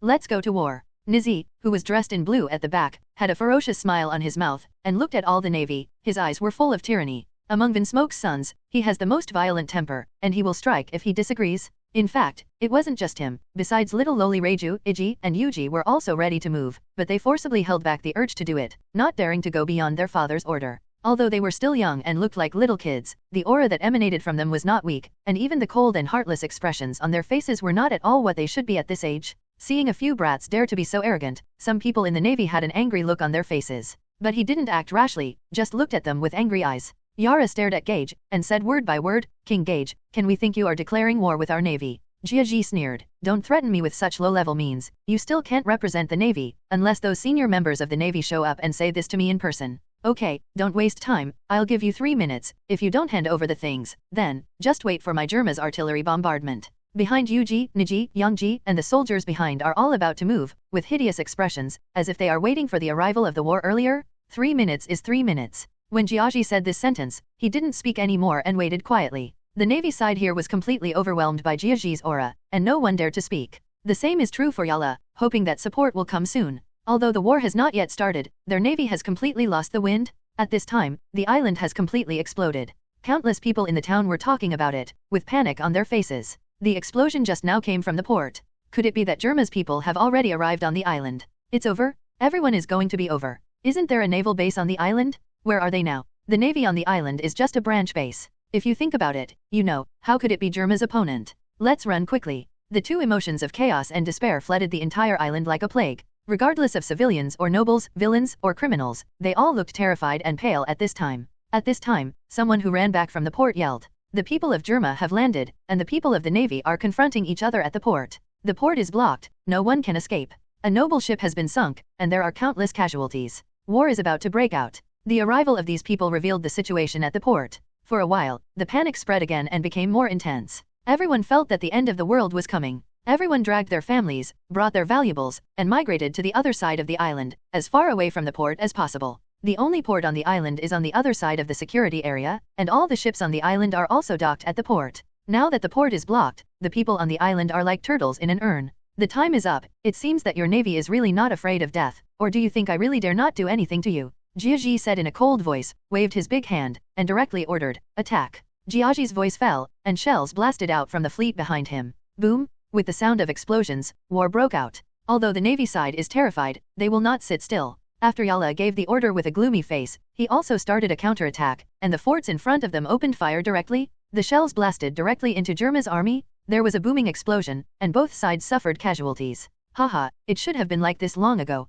On the other side, Nig couldn't hold back the violent factor in his heart for a long time, and rushed out directly. The boots under his feet burst out a burst of shock gas, pushing his figure forward at a very high speed, like a blue light, rushing hundreds of meters in the blink of an eye. The people of Germa, who do you look down on? They even sent out a kid. In the navy, there was a burly captain with an angry look on his face. With a flash of his figure, he met him and punched Nizi. The wind of the fist roared, and the force was heavy. He wanted to blow Nizi away with one punch, and teach Germa's people a lesson. What did they think of their navy? Weak chicken? However, this captain really underestimated Nizi. As a modified person of blood factor, although Youngji is young, his physical fitness is far beyond that of ordinary adults. Little devil, later you will know what fear is. Facing the captain's blow, Nizi had a ferocious smile on the corner of his mouth, and stretched out his arm directly to catch the captain's punch, and then pressed his fingers hard, and there was a cracking sound of bones. Electric punch. Before the captain screamed out, Nizi punched the captain viciously, and hit the captain's head directly. Hearing a boom, the captain vomited blood and flew upside down for hundreds of meters before falling down.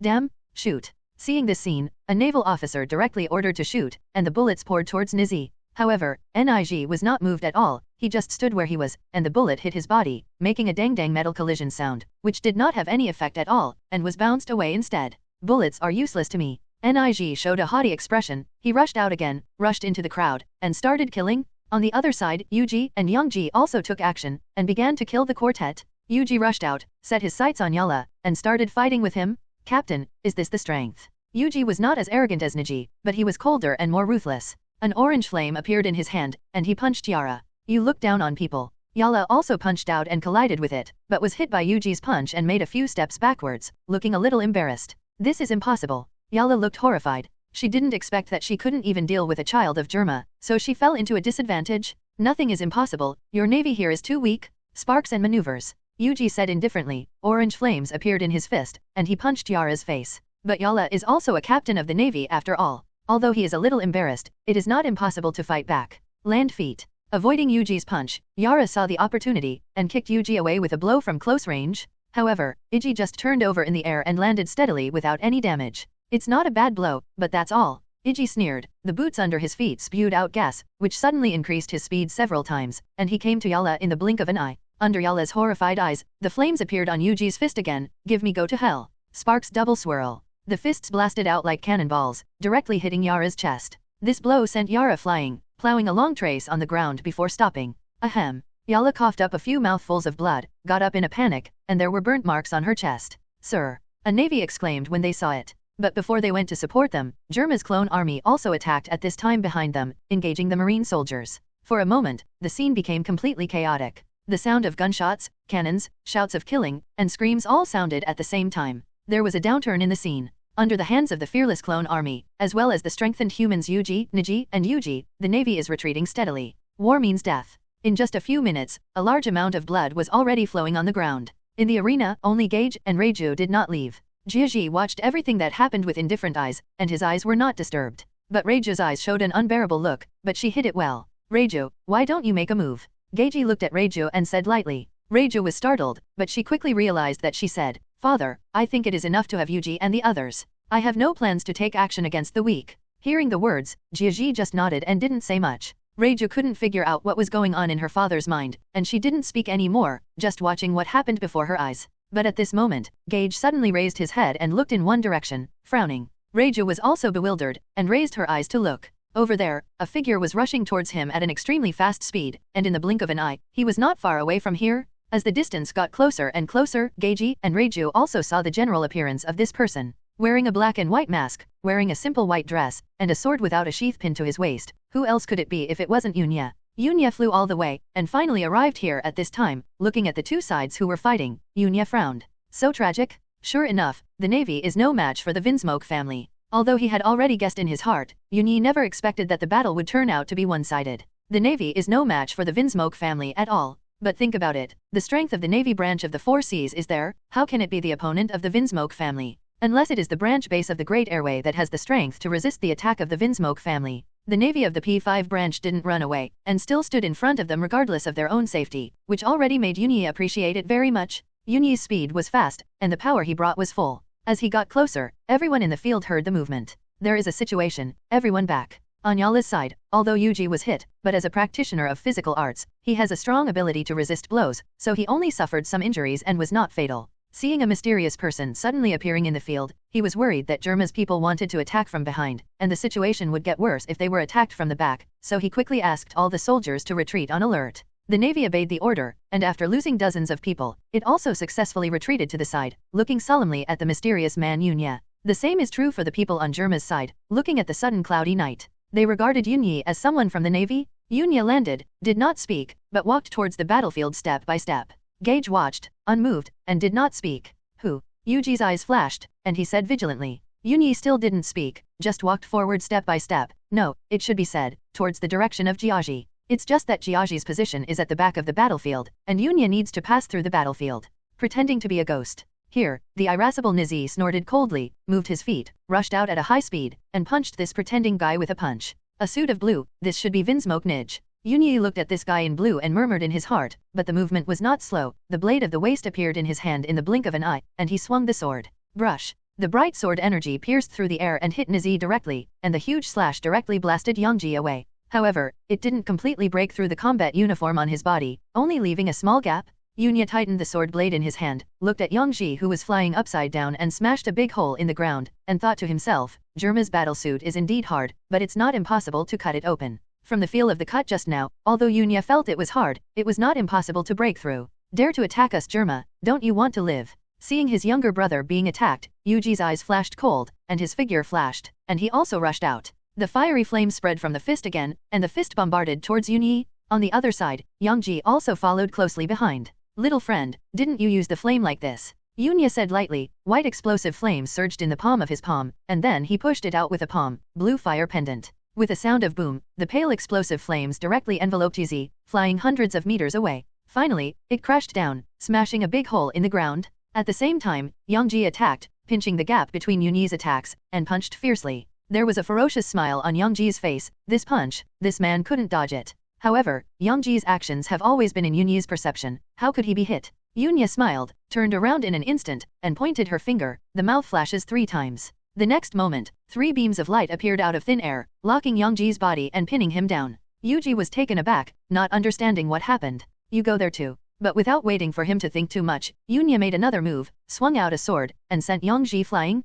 Hearing the sound of click, the battlesuit on Yongji's body cracked, and his figure flew upside down. 3 hits, knockback 3. What? This time, everyone present was taken aback. Especially Yara, who had fought against Iji, opened her mouth wide open at this time. On the other side, Jiaji's face also sank. He didn't expect that as soon as this mysterious man appeared, he would knock his sons into the air with just a few moves. Wearing a mask, is it someone from the world government? A cold light flashed in Jiaji's eyes, guessing Yunya's identity. Not knowing what Jiaji was thinking, Yunya still walked towards his position. Very good little guy, but it's a pity that his emotions have been wiped out. His upper limit of strength has been locked, and he will never reach the peak level. Because of the mask, Yunya's voice sounded a little distorted. He looked in the direction of Jiaji with an extremely calm expression, as if he didn't take the war that happened in front of him into his heart. Leiju on the side, after hearing Yunya's words, couldn't help but look at Yunya. This is the first time she has heard someone say this. She was instilled by her father in the past. Only by completely abandoning cowardice and fear and becoming ruthless is the most powerful warrior. Hearing Yunya's words now made her heart tremble a little.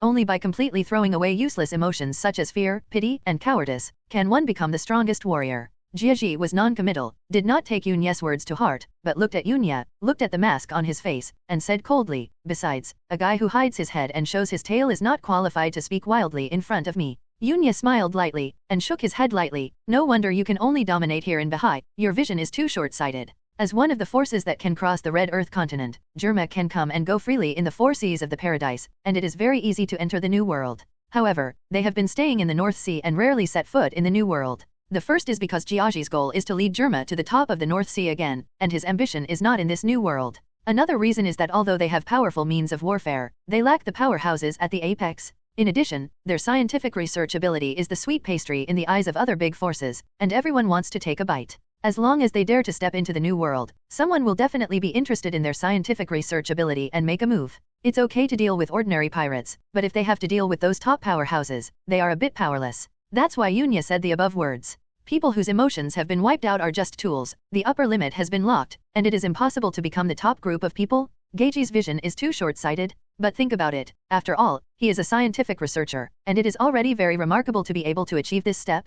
Arrogance? Let me see, what kind of confidence do you have to say such a thing? As if irritated by Yunya's words, Jiaji snorted coldly, and the boots under his feet also burst into shocking air, and his figure suddenly accelerated. At this moment, Jiaji shot directly. He wanted to give this arrogant guy Yunya some color. Electromagnetic thrust. Jiaji rushed out with an indifferent expression, shouted loudly, and the tip of the high-tech spear in his hand gathered terrifying thunder, crackling, and stabbed towards Yunyi. As the king who can slaughter the 4 kingdoms, Jiaji's own strength is not bad, and with the increase of the battlesuit on his body, Jiaji's strength at this moment is not to be ignored. Yunya also felt a little pressure from Jiaji's blow, but he was not afraid. There was a flash of light in his eyes, and Yunya's sword was also surrounded by white thunder, with a crack sound, and a sword hit it. This is some kind of evolution of Yunyi Bailey, which uses Bailey's lightning around the blade to increase the power of slashing. Boom! The 2 swords and spears collided, the airwaves rolled, and the thunder exploded. Tisk, what a strong force. No, it should be because my body is too weak. During the confrontation, a huge force was transmitted from the blade of the sword, which shocked Yunyi almost to let go of the blade in his hand, and hurriedly retreated. His eyes flashed, and he couldn't fight him head-on.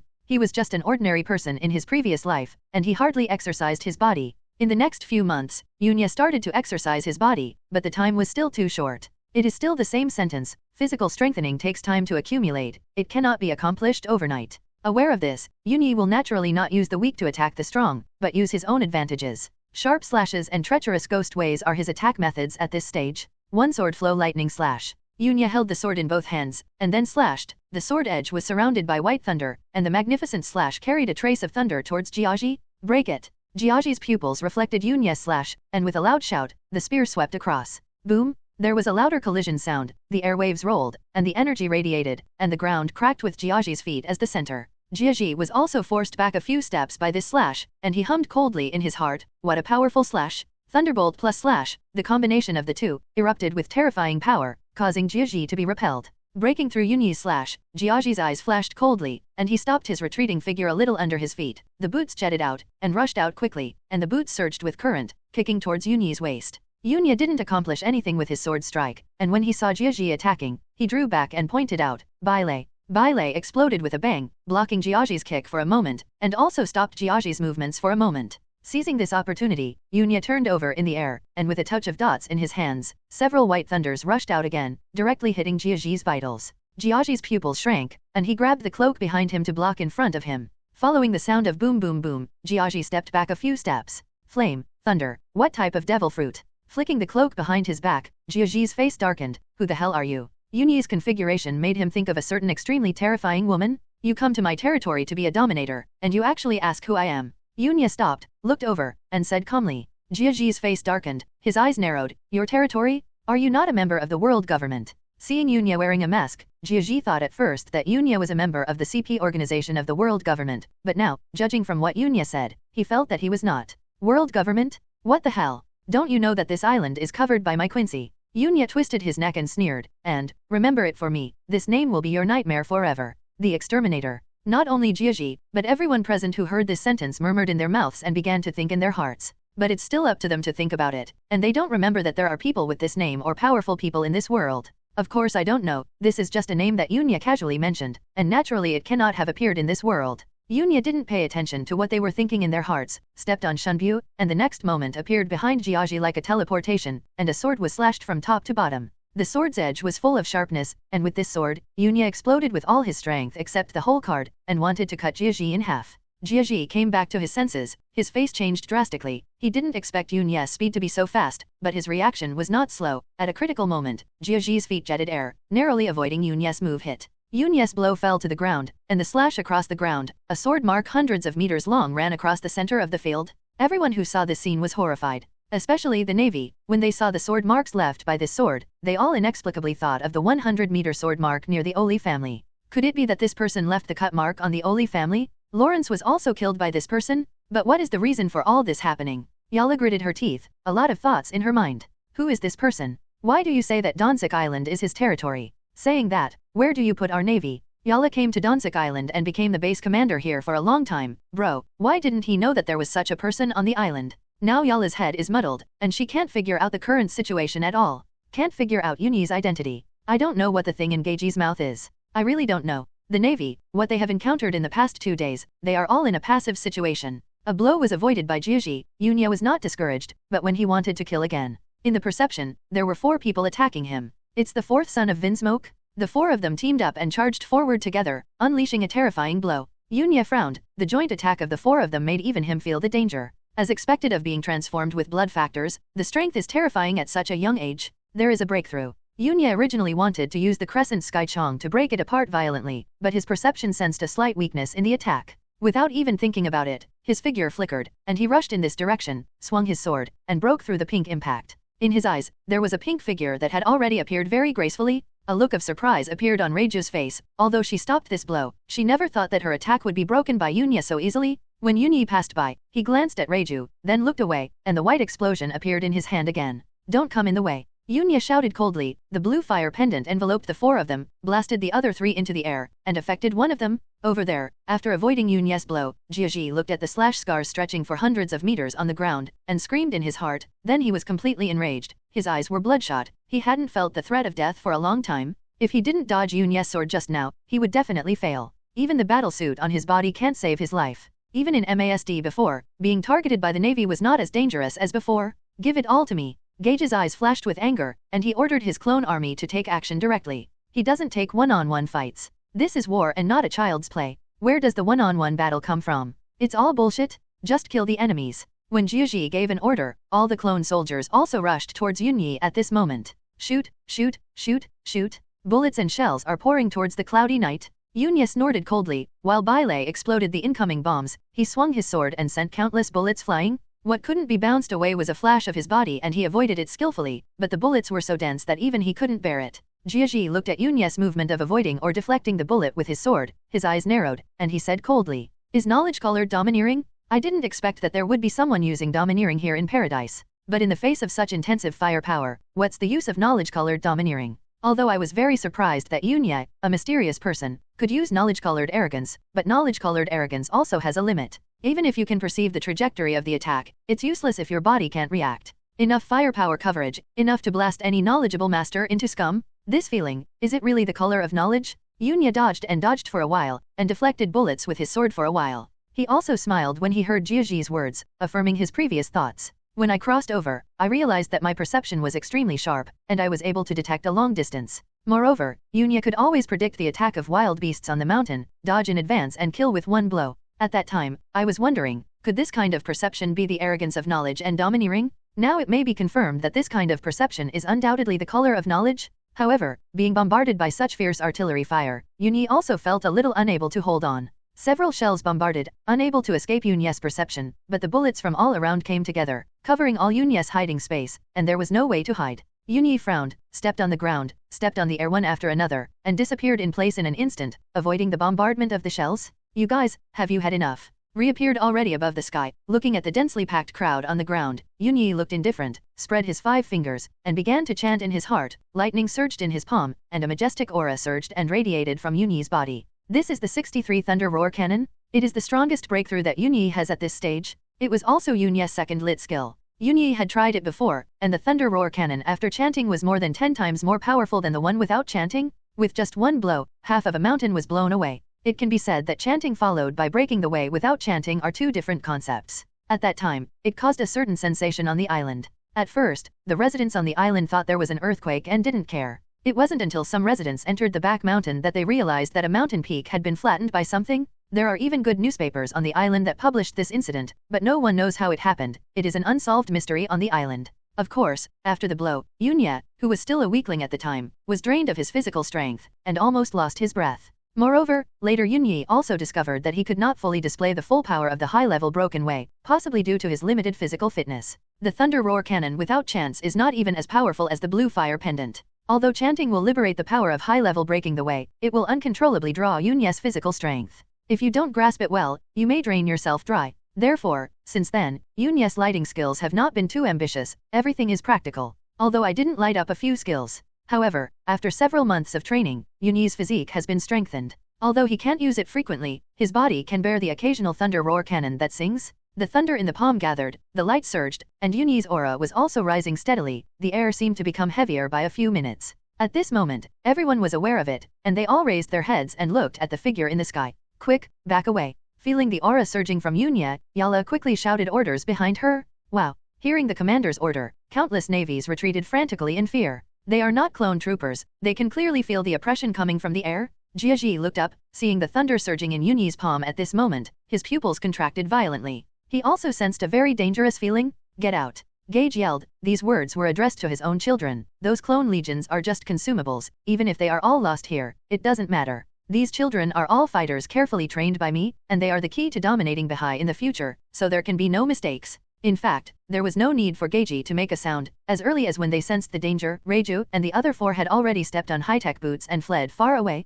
Although because of the transformation, Yuji, Niji, and Yongji will not have the emotion of fear, but such things as seeking advantages and avoiding disadvantages are something that every life will have. This is the case even for genetically modified humans. Moreover, they are not stupid enough to stay in place and wait for the enemy's attack to hit them. However, the Thunder Roar Cannon didn't need to be charged much. Almost just a few seconds after Yunyi raised his hand, the violent thunder beam blasted out from Yunyi's palm. Thunder Roar Cannon. The thunder flashed and exploded, turning into a beam of shocking light and blasting into the crowd. The attack at nearly the speed of light didn't have time for people to react, and the next moment it almost let go. It had already blasted into the densest place among the crowd. The next moment, the brilliance shone, the thunder and lightning shot out, and there was a crackling sound, like a dazzling little sun erupting in the field. Then, the sound of rumbling resounded throughout the entire world, and the explosion could be clearly heard on the other side of the island. Under the impact of this explosion, the ground began to shake. The aftermath engulfed everyone, as if a 12-level gale was blowing in the arena, blowing everything away. In the middle, countless clone soldiers of Germa Legion were swept by the explosion, and they died on the spot before they could even scream. The stones engulfed by the shock wave are like bullets at this time, enough to penetrate human flesh and blood. Many clone troopers died on these stones. As the light dissipated, everyone looked. At this moment, time seemed to be stopped. Countless people stared blankly at the large pit with a diameter of tens of meters and a scorched bottom. Their eyes were wide open, and there was a look of horror in their eyes. Their mouths were opened wide, as if they could hold an egg. The scene fell into an eerie silence. This, so terrifying power. It's a monster? He's a monster. Is this an attack that a person can make? With one blow, Germa's people will be given. On the Navy side, countless Navy soldiers looked at the deep pit in the center of the field in horror, with deep fear in their eyes. They couldn't believe that such a horrible scene was caused by just one blow from one person. With one blow, most of the clone soldiers in the field were almost completely wiped out. Damn it. At this moment, Jiaji was frightened and at the same time, anger almost filled his mind. At this moment, more than half of his own clone soldiers were killed by Yunya's blow. Even the previous battle in the East China Sea was not as big a loss as this time. How could this not make him angry? He wished he could tear Yunya into pieces. On the other side, the four sons of Vinsmoke crawled out from somewhere in disgrace. They avoided the center of Yunya's attack in advance, but were only affected by the aftermath of the explosion. With their steel bodies, they did not suffer any damage. However, Yizi, Nizi, and Yangji all looked at Yunya, who had fallen to the ground with ferocious eyes at this time. Their faces were full of tyranny, but they didn't rush out hastily. Yunya's blow just now also caused a shock to their hearts. Even, a kind of inexplicable emotion that they have never experienced before came to their hearts. None of them noticed that their hands and feet were trembling slightly at this moment. And Yunya nodded when he saw the scene caused by his blow, and said, "Not bad." In fact, Yunya never expected that the thunder roar cannon he unleashed was even more powerful than the one he used the first time. Sure enough, the stronger the physique, the more powerful it will be to unleash the power of high-level breakthrough. This is already a fact that Yunya himself has confirmed, and now it is even more certain. Although the scene caused by this blow was extremely huge and killed most of the clone soldiers, it was still not enough. Germa's clone army must be more than these people. Yunya's perception has already noticed that there are more ships approaching, and the clone soldiers on it are ready to go. It's not good to go on like this. Yunya still had some energy left at this time, but the thunder roar cannon chanted still consumed a lot for Yunya now. Facing a steady stream of soldiers who are not afraid of death, no matter how much physical strength he has, it is not enough to squander it. If it is dragged to the end, it will only end in his defeat. This is not what Yunya wants to see. Just as Yunya was making plans in his heart, there was a sharp whistling sound of swish-swish piercing the air from a distance. Before Yunya could turn his head to look over, there was a rumbling explosion sound in his ears. Someone fired? The explosion came so abruptly that it surprised everyone else. Turn around and look. I saw black dots appearing on the surface of the sea in the distance. A closer look revealed that it was a warship flying the seagull flag. Dozens of warships pushed through the waves and came towards this side mightily, and the flags of seagulls fluttered, showing the might of the navy. These warships just fired a shot, like a warning, or announcing their arrival. It's the support of other naval branches. Finally someone is here. When the navy saw it, a look of ecstasy appeared on his face. Finally come. Yala also breathed a sigh of relief. Seeing the arrival of support, half of the big rock in her heart fell. Navy. Compared with the ecstasy of the navy, Jiaji frowned deeply, because the support of the navy has arrived. And the number seems to be quite a lot, enough to pose a certain threat to them. Reiju didn't suffer any harm, but looked a bit embarrassed. She came to her father's side, looked at the sea and frowned and asked, "Father, what should we do now?" The other three sons also leaned over and stood together with Jiaji. The clone soldiers who were still alive in the field also slowly gathered to protect the people of the Vinsmoke family. Gage took a deep breath, thinking about his next move. If there is only one naval branch base, Jiaji can still show his prestige. Even if all the navy on the island is wiped out, he will deal with the people of the world government afterwards and pay a certain price, and Germa may not be in trouble. But now that the navy's reinforcements have arrived, it means that the high-level navy has noticed this side. If I still do something to the people of the navy at this time, I will definitely offend the navy completely. What is the end of offending the navy? Of course Taji knew it. Even if he is a member of the world government, he will still be unable to afford it. Those monsters at the top of the navy are not easy to mess with. Therefore, now Jiaji has scruples. But it is very unwilling. Do you want to hand over the materials you have worked so hard to give to others like this? No, that's not right. When this topic was mentioned earlier, the captain's expression didn't seem to be pretending. Maybe the information wasn't taken by the navy? Then who will take it? Suddenly, he thought of a possibility. Jiaji's face suddenly sank, looked at Yunya, and said coldly, "You took that thing away.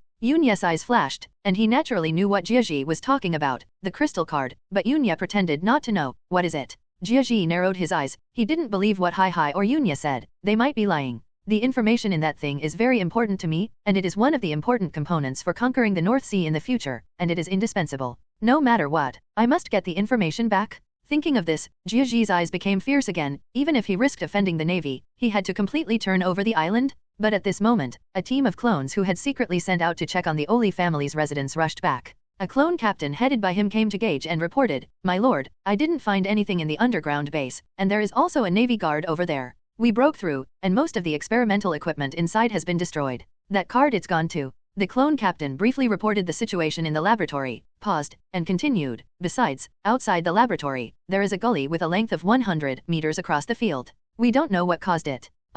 Hearing this, Jiaji's face suddenly darkened, and he looked sharply at Yunya and Hai. "Sure enough, it has something to do with you. Besides, are you and Hai also in the same group? You actually deceived me over and over again. You really thought I was our Germa's people short-tempered." Fire. Jiaji waved his hand, and the fleet behind him fired directly in the direction of Yunya. Together with the navy on the island, it was also covered by the bombardment of artillery fire. Not good. Yala's expression changed. "I didn't expect that under such circumstances, Gage would dare to directly attack their navy. He must be crazy." However, he also reacted very quickly, yelling loudly at the surroundings, "Get out of here. Quick, run away. Damn it, you dare to do it." All the navy, at this moment, can't wait to give birth to a few more legs and run towards the distance. Yunya was also taken aback for a moment. He didn't expect Jiaji to be so crazy, and when he saw that the navy had support, he would do it directly. This is not taking the navy seriously, it's just that Yunya didn't know that the information in his hands was very important to Jiaji. Even if he wanted to offend the navy, he had to snatch it back. Boom, boom, boom. The artillery cover tilted and fell like raindrops. Not only the cannon barrels in the hands of the clone soldiers, but also the cannon barrels on the fleet behind them burst into flames, and the more powerful and faster shells bombarded them down. Yunya's expression darkened. In the face of artillery fire, even the strongest of the pinnacle of physique would not dare to underestimate him, let alone the current Yunya.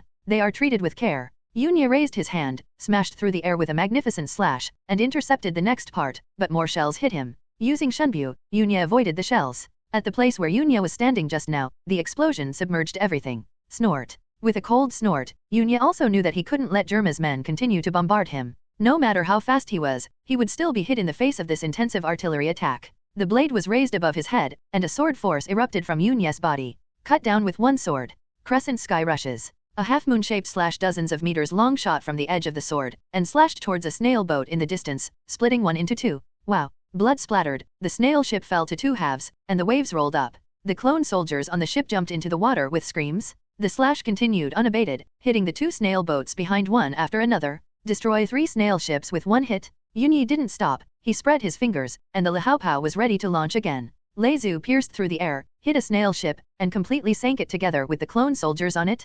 "Keep shelling me, don't stop." Jiaji roared hoarsely. At this time he was also frightened by Yunya's successive shots. This kind of strength is not weaker than those pirates who offer a reward of hundreds of millions in the Great Route, right? Even what Yunya showed was even more frightening, with sharp swordsmanship and terrifying devil fruit ability. This kind of performance can no longer be described as terrible. Dense shells blasted out like raindrops again. The artillery fire from dozens of ships was directly bombarded, and the entire port was completely changed. Along with the flames, billows of black smoke rose, which could be clearly seen on the other side of the island. Above the sea, above the naval fleet, the colonel leading the team also looked cold when he saw this scene, and ordered his men to fire again. Blast Germa! On Germa's side, the fleet quickly reacted and turned their bows, and the two sides launched a vigorous artillery battle. With the Navy's intervention, Yunya was also relieved, and was restrained a lot of firepower. But at this meeting, he also looked indifferent, with a fire in his heart. Being bombarded on a large scale, although he didn't do him any harm, it was annoying. Yunya, who was holding back his fire, was merciless in his strikes. Another blow to Crescent Sky Chong cut a snail boat in half. After counting, there are already 6 or 7 Germa fleets sunk by Yunya. This time, Germa suffered a heavy loss. When Jiaji looked at Yunya, fear flashed in his eyes, and at the same time, anger surged. He also did not expect that this battle would cause him such a heavy loss. The materials of the laboratory were taken away, and the loss of troops was heavy. In addition, the Navy had been completely offended at this time. All that happened made Jiaji almost scold his mother, and his anger could no longer be contained. With a flash of his figure, he actually charged towards Yunya. Yunya's perception was attracted by the bombardment, and he tapped Bailey with his finger to explode the shell, without noticing Jiaji's movement at all. It wasn't until Jiaji had attacked, and the spear in his hand condensed high-voltage lightning and swept towards him, that Yunya was startled. In fact, Jiaji's attack was too sudden, and Yunya was approached without noticing it for a moment. Fuck, sneak attack? At the moment when the old power is gone and the new power is not yet born, Yunya has no time to escape, so he can only fold his arms around his chest to protect himself. Boom! The spear hit Yunya, and the high-voltage lightning burst out immediately, piercing Yunya's body, making Yunya feel unbearable pain. Then, seeing a huge force bombardment, Yunya's figure was directly blasted out by this blow, crashed into a building, and directly collapsed the building. A sneak attack, right? Yunya pushed away the rubble and walked out of the ruins with an extremely gloomy face, but was covered by the mask on his face, so no one saw it. At this time, the aura emanating from Yunya also let everyone who followed him know that Yunya was a little angry. You think I'm easy to bully, don't you? Then, let you see this. Yunya said in a cold voice, and stepped forward. His aura rose steadily as he advanced, and a white thunder suddenly appeared. Instant coax. As Yunya's voice fell, there was a crack of thunder, and an inexplicable aura surged from Yunya's body, and the lightning molecules in the air seemed to come alive. Everyone in the field looked at it, and they were all shocked. I saw white thunder and lightning spread out from Yunya's back shoulders at this time. The violent thunder destroyed all the clothes behind Yunya, revealing Yunya's thin but well-proportioned upper body. Hiss, it hurts a bit. Like lightning quenching? No, it's not right, it's not like this. But my body has at least increased several times. Yunya clenched his fist. His control over his body allowed him to roughly infer his physique at this time, at least it increased several times. So, are you ready? Vin smoke gauge? The real horror is about to begin. Yunya sneered, and Shunbu disappeared directly on the spot. In the state of instant coaxing, Yunya's speed was not known how much faster. In the blink of an eye, Yunya appeared on Jiaji's left side. Under Jiaji's slightly astonished eyes, he swung his sword and pierced through the air with one sword. With the flash of the sword light, he directly blasted Jiaji away. During the inverted flight, Jiaji spit out a big mouthful of blood, and the sound of the battlesuit shattering came from his body. Boom! Jiaji kept flying backwards, and finally hit the ground, knocking the ground out of a huge deep pit. Without stopping, Yunya waved his hand, covered in white explosive flames and rushed out, blasting into the deep pit. With a bang, it exploded again, the flames soared into the sky, and black smoke rose. Father! The four sons exclaimed. Reiju moved and rushed towards Geiji. Father, are you alright? Reiju asked anxiously. The other three were wary of Yunya's approach. Yunya didn't attack again, but twisted his neck and moved his body to make the sound of bones popping beans. He's getting used to his body right now. Yunya thought to himself, I'm still a little uncomfortable. I can't control my physique with a sudden increase. This kind of result means that at the current stage, Yunya still cannot fully exert the power of instant coaxing, just like the thunder roar cannon. Even, there may be side effects on the body afterwards. It can't last, but it's enough. Yunya made a judgment on his body in an instant, knowing that he couldn't procrastinate, and needed a quick decision. Then, the eyes behind the mask looked in Geiji's direction. Ahem. I'm fine. On the other side of Geiji, Reiju helped him up. He said he was fine, but he was coughing up blood, and a deep wound appeared on his chest, gushing out a lot of blood. It didn't look like he was fine. Very durable. Yunya walked towards Jiaji's direction step by step, his steps full of oppression. Nig, and Yongji rushed out at the same time, blocked Yunya's front, and put on a combat action. Here, give me a stop. Yuji gritted his teeth and shouted angrily. Step aside. Yunya said indifferently, without stopping his movements. The thunder crackled behind his back, and behind the mask, the exposed eyes flashed red, horrifying. Looking at Yunya at this time, Yuji, Nizi, and Yongji seemed to have been poured with cold water all over their bodies, and a sense of coolness emerged spontaneously.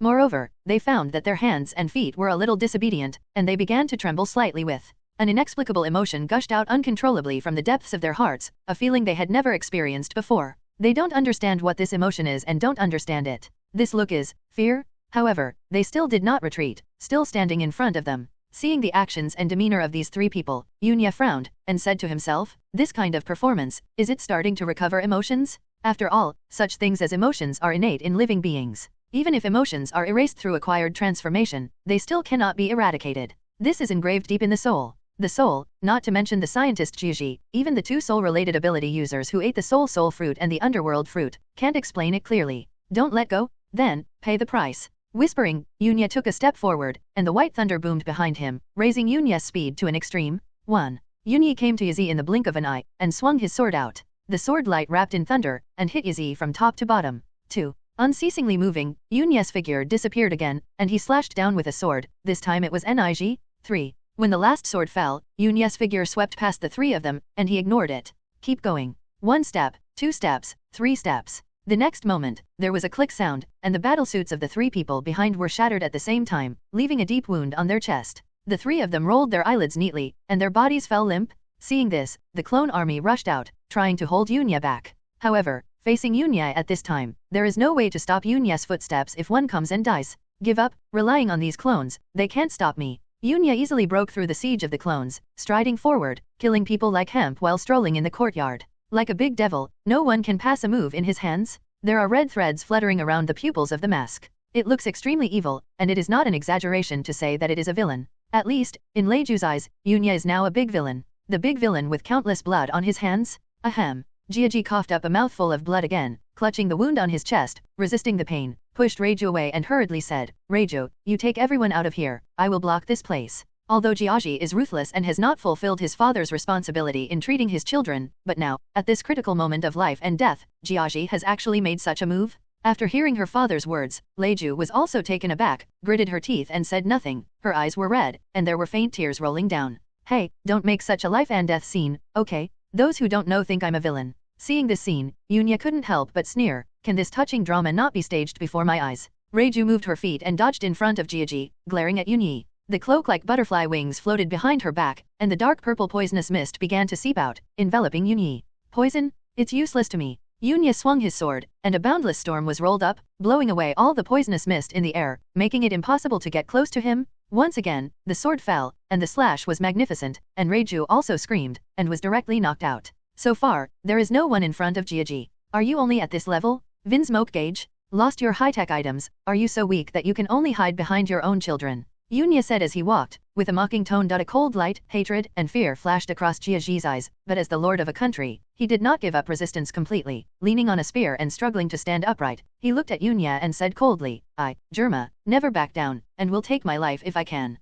Then I'll do it. Yunya wanted to rush out, but at this moment, a purple poisonous arrow hit him. Humph. Yunya snorted coldly, broke through it with a single sword, and then turned to look over. I saw Reiju struggling to get up. She was the one who made the attack just now. Yunyi's expression was indifferent, and he rushed out in a flash, leaving a flash of white lightning behind him, and when he reappeared, he had already come to Reiju's side, and he grabbed her slender neck with one hand and lifted it up, leaving nothing behind. Didn't hold back because Reiju is a woman? Lifting it to the top of his head, Yunya looked into Reiju's eyes and said coldly, Do you think I dare not kill you? Or do you think I don't kill women? Seeing Yunya's movements, Jiaji couldn't help but shrink his pupils violently, and said anxiously, Let her go? As long as you let her go, I will let you handle it. At the juncture of life and death, the softness of everyone's heart will be completely exposed, even for a ruthless person like Jiaji who will use his children as experimental subjects to reform. Perhaps, letting Sanji leave at that time was also caused by some kind of emotion as a father? When Yunya heard this, an inexplicable smile appeared on the corner of his mouth behind the mask, looking like a big villain. He pinched Reiju's neck, appeared in front of Gage in a blink of an eye, stepped on it, and the heavy blow made Gage spit out a big mouthful of blood again. Yunya looked down at Jiaji, and said coldly, It's really a touching father-daughter drama, but you two are in my hands now. What qualifications do you have to negotiate terms with me? Is it the clone army behind you, or those dozens of ships? Yunya suddenly looked at Leiju, and said calmly, If you poison again, I will strangle you and trample your father to death. Hearing that the venom that had spread to her fair wrist disappeared quietly, Leiju glared at Yunya, her eyes were full of hatred. Yunya ignored Reiju, but continued to look at Jiaji, and smiled indifferently. Well, I will give you two choices. Surrender to me first. As Yunyi spoke, he pressed Jiaji into the ground bit by bit with his feet. While giving Jiaji great psychological pressure, it was also destroying his body. Second, die here. Before Jiaji could speak, Yunya continued, Don't delay me by playing those death rather than surrender dramas. I'll only give you 3 seconds.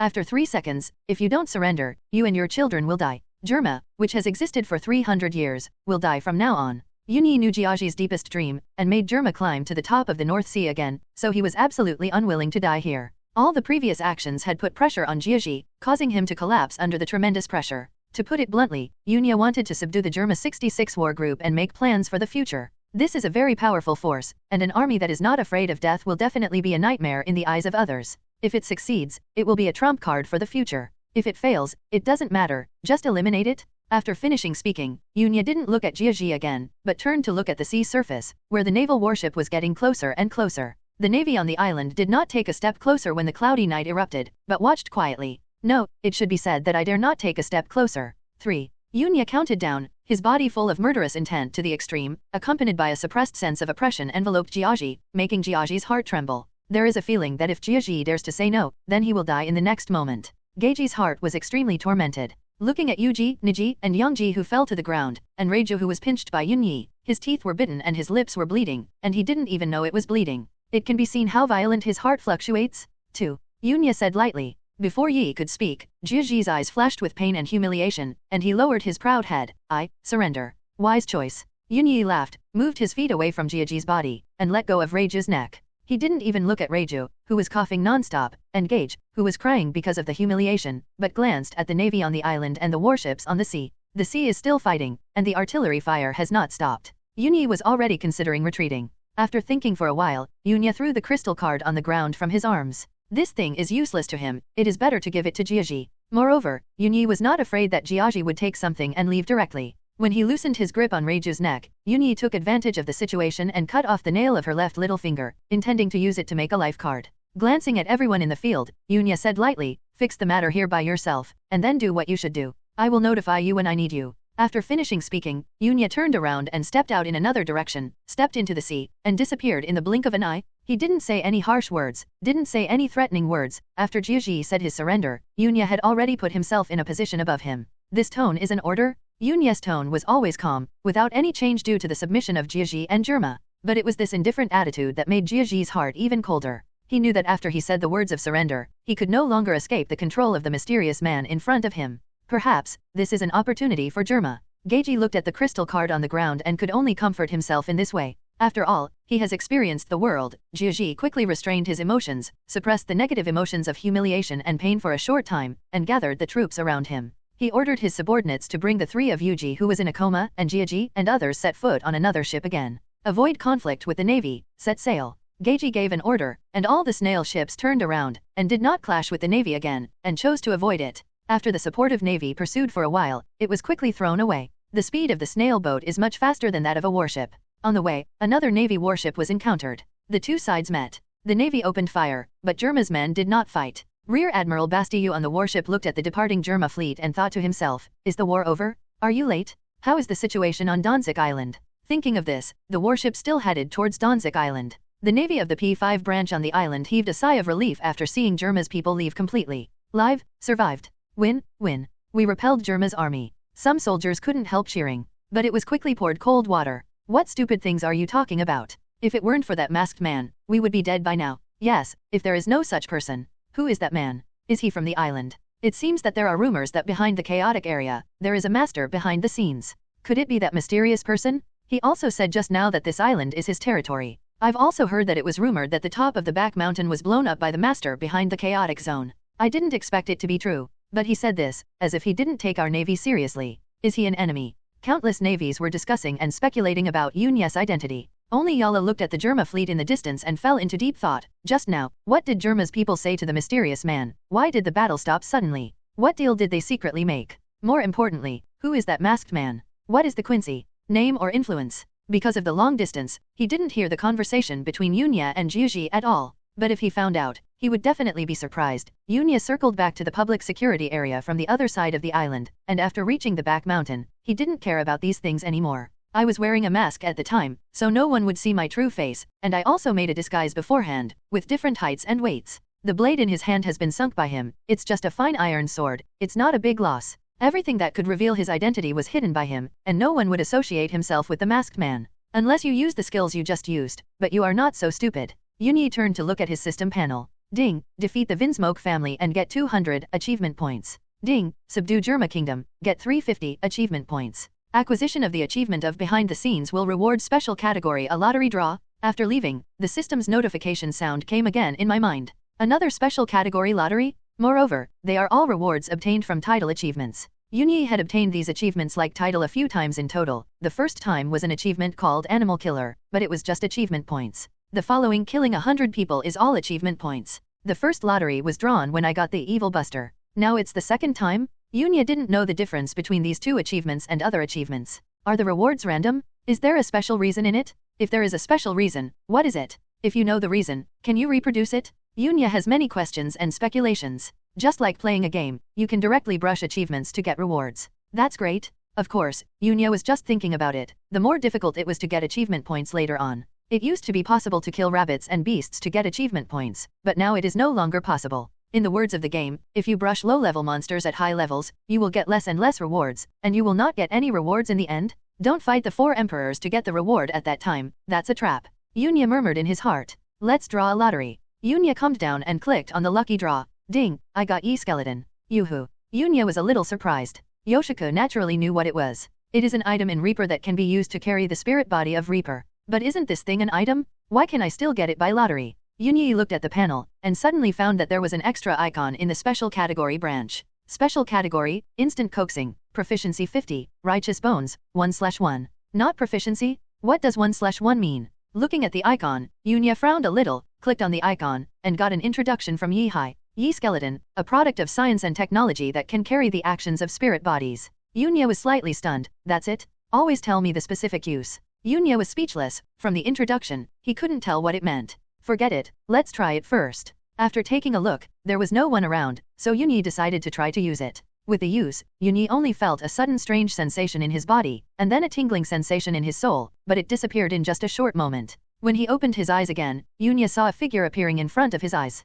Ling Yunya was taken aback. After a closer look, I found that this was another me. From pretending to dressing up, there is no difference from myself. Yunya's eyes were fixed, and he looked at the panel, but the icon behind the Yukui turned into 0/1. Yuhu? Doppelganger? Yunya was a little confused. What is the operation of this skill? That's right, Yunya found out that this Yak icon is also a kind of skill, not an item. However, what can you do with a clone that needs a spirit body to act? Yunya was puzzled, looked left and right. But at the next moment, Yunya suddenly felt an inexplicable feeling and connection from the depths of his mind. Then I saw that the other self who had been tightly closed suddenly opened his eyes. Yunya was not frightened, but grinned. I see. Is it equivalent to having another body? Another Yunya also said with a smile. Also, this feeling doesn't look like a double body, but does it mean that one person has 2 bodies at the same time? The 2 Yunya spoke at the same time, with the same tone of voice. However, I still need to try. For a whole morning, Yunya was getting acquainted with his other body. The physical quality of the 2 bodies was not much different. It could be said that they were exactly the same.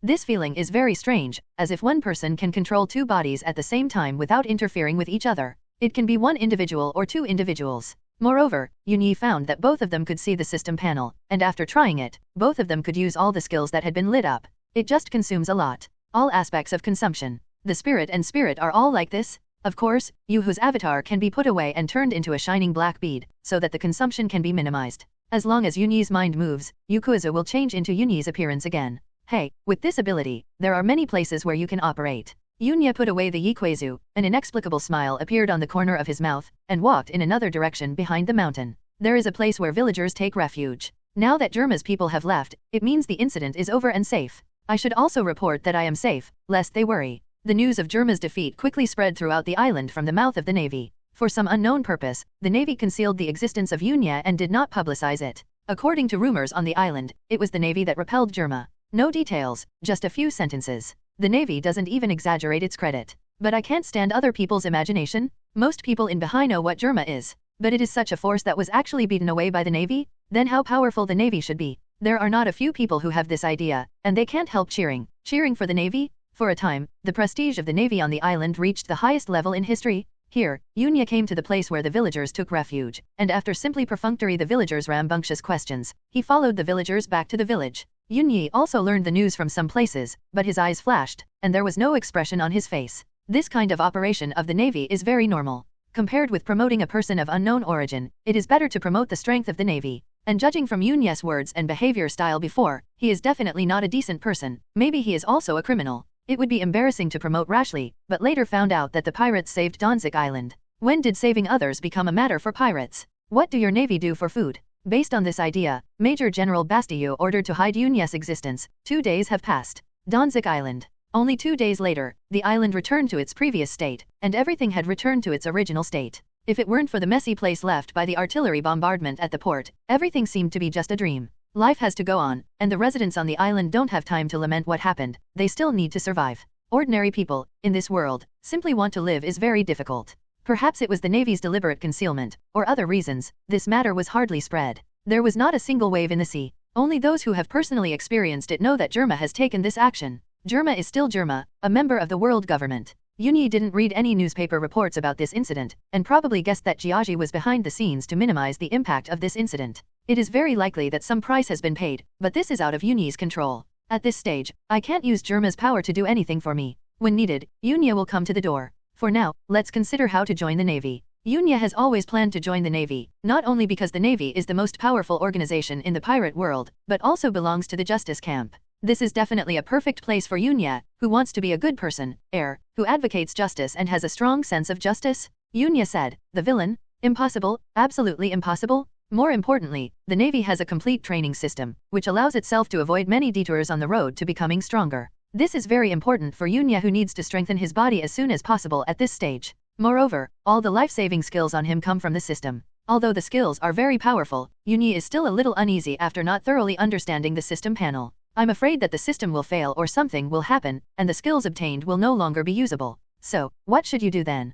Can only wait to die. The prudent Yunya will take this into consideration, so joining the Navy and learning the world's power system has become what Yunya must do. Strengthening your physique can not only better support the consumption of skills, but also prevent you from becoming weak when the skills obtained by the system cannot be used. It's the best of both worlds. It's just that now Yunya needs to consider how to join the Navy. Although Yunya had made a disguise before, it doesn't mean that he won't be found out. There are such things as devil fruits in this world. But now, Yunya has the clone of Yuha, so maybe things will be much easier. Now Yunyi's only worry is that his predecessor came here as a refugee, so is there any problem with his identity? Ordinary people are okay, but if it is a fugitive prisoner, it will be cheating. After thinking about it, Yunyi still planned to act according to his previous thoughts. He's going to the Navy? But there is no rush. After a while, wait until the turmoil of the incident completely subsides. What's more, Yunyi's clone of the righteous skeleton had made a disguise in the morning, and had already gone out to sea with a merchant ship. There are two purposes of Yunya's move. The first is to take out the vest of the Quincy master, and do something to completely separate from Yunya's body, and completely remove the suspicion of Yunya's body. This is very important. Yunya is very cautious, and will hide any details that reveal himself a little bit.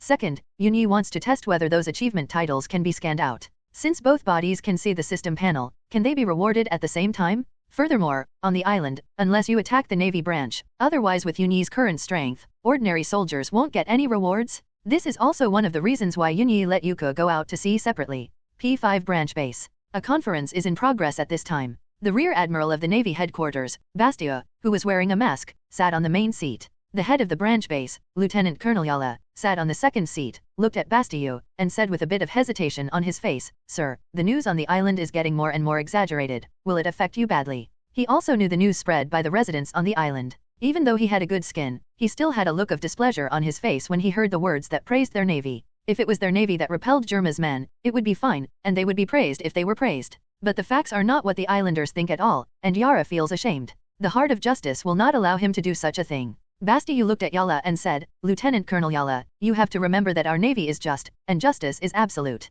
As long as the result is good for our navy, then it doesn't matter what the process is. Besides, do you think this is bad? Tell me, what's wrong?" Bastiu said earnestly. This. Yala always felt that something was wrong, but she couldn't refute it, so she could only grumble. But, that masked man. In the middle of Yala's words, he was interrupted by Bastiu, who said in a deep voice, "As for that person, I have heard you mention it and I understand it. Judging from the strength shown by that person, they are definitely not from Bahai, they probably returned to Bahai from the Great Route." Yara and the rest of the navy listened quietly. Bastiu paused, and then said, "And wearing a mask, such a person is an unstable factor. Even if he is not an enemy now, there is no guarantee that he will not be an enemy in the future. Colonel Yala, you should understand what I mean." After speaking, Bastiu looked at Era. Yara was silent for a moment, and he heard that Bastiu looked at this matter with a prejudiced idea. But Bastiu's military rank is higher than his own, and Yala didn't dare to refute, so he could only nod and said, "Sir, I understand." Bastiu smiled slightly, emphasizing Yala's words again, "You will understand later, Lieutenant Colonel Yala." The meeting lasted a long time before stopping. More than 10 days have passed. Major General Bastiu had already left and returned to the Great Airway after he paid a prostitute for nothing. The residents on the island no longer discussed Germa's affairs, and were attracted by other matters. Recently, there have been constant disturbances at sea. The news of the world spread a piece of news all over the world. Kaiwahei re-establishes the quota, the 6th place is the Murloc, and the Seaman is even. The new world is full of turmoil. Who will be the final winner? Will the Navy take action? Whitebeard pirates and Kaido of the Beasts fight again. The strongest in the world is still standing. One of the great pirates, red-haired Shanks, led the red-haired pirates to clash with the Big Mom pirates. They fought fiercely for 3 days and 3 nights, but the result is unknown. 100 Beasts Kaido fights against the red-hair pirates. The result is unknown. Yunya naturally paid attention to these major events. The 7 martial arts seas are not yet complete, and the 4 emperors have not yet been established. From this information, we can roughly guess what era the timeline is in. The era of turbulent and turbulent times, where heroes compete for the throne? Now there are still 8 or 9 years before the opening of the original book, the members of Kaiwahei have not been fully established, and the new world is still chaotic, but the situation has gradually become clear. The 4 pirates stand out and stand at the top, and will become the 4 emperors in a short time. At the beginning, when Yunya knew this information, he also had some thoughts. Now that he has traveled through time, why should he make a name for himself? It was only later that Yunya knew that the skills of the system panel needed to be supported by physical fitness, and in order to become stronger faster, Yunya gave up the idea of immediately going to sea to become a pirate. The Navy is king. Now, Yunya felt that the time was ripe. If he went to sign up for the conscription at this time, no one would look suspiciously at him anymore. The Quincy has already started to act, appeared on another island, and intentionally or unintentionally showed his face in front of the Navy. The island's naval branch P3 branch base is one of the navies that previously supported Danzuk Island. He should also know about Yunyi's Quincy vest. Based on the connection between the naval branches, it may not be long before this news will be sent back to the P5 branch base. Although this approach is a bit too careful, Yunya said that there is no fault in being careful, and you must be sure that nothing will go wrong. After one day, the village in the public security area, Yunyi told the villagers about his desire to join the Navy, and bid farewell. Yunya's popularity in the village is still very good, he is willing to help others, and often distributes the prey that goes hunting in the mountains to everyone. So when they heard that Yunya was going to leave the village, many people were very sad. Although Xiao was very reluctant, she would not object to Yunyi's decision, she just watched with red eyes. Yunya smiled and patted her on the head. Among them, the old village chief frowned and said, "Boy Yun, have you really made up your mind? Becoming a navy is very dangerous. In the village, it is not that there are no young and strong people joining the navy, but the death rate is extremely high. The older generation doesn't want the young man to do such a dangerous job. Isn't it good to just stay in the village?" Moreover, Yunya was too young, only 18 years old. Yunya said, "I have thought it through these days. Before Germa's people invaded the island, although I also participated in the battle, but I can barely protect myself in the battle, and it can't play a big role at all. This experience made me very uncomfortable." After a pause, Yunya continued, "Besides, I have also seen clearly the strength of the navy in this battle. It is very strong. In order to better protect everyone and the village, I need to become stronger. That's why I thought to join the navy." The news circulating on the island is that the navy rescued Danzuk Island, and Yunya took advantage of the opportunity to confirm the news. He also completely removed himself from that battle, and simply said that he was watching from the sidelines, reluctantly prevaricating with the excuse of self-protection. These villagers are all ignorant people. Although they saw the scene of Yunyi using Shunpo to go up to the sky with their own eyes, they don't know what it means to them. So he believed Yunya's words. Uncle Ahan shook his head and said, "Boy Yun, you actually don't need to do this. The safety of the island is guaranteed by the navy, so you can live in the village without worrying about these things." Uncle Ahan has gone to sea, so he has a little more knowledge, but only a little. He had heard somewhere that there was a kind of fruit that could give people magical powers after eating. Perhaps Yunya was the one who ate this kind of fruit. That's why it has the ability to fly. In this regard, he did not delve into too much. Yunya smiled and said, "Uncle Ahan, I have already decided. The world is so big, I want to go out and see, and join the navy. With this relationship, the navy on the island can also take care of the village more, let everyone live better." The old village head knocked on the pipe, took a puff, exhaled a puff of white smoke, and said, "Ahan, since Boy Yun has this heart, we don't want to stop him. Besides, it's only on the island, even if the navy has strict discipline, there will also be time for rest, and it is okay to come back from time to time." Yunya smiled and nodded, "I will come back often to see everyone."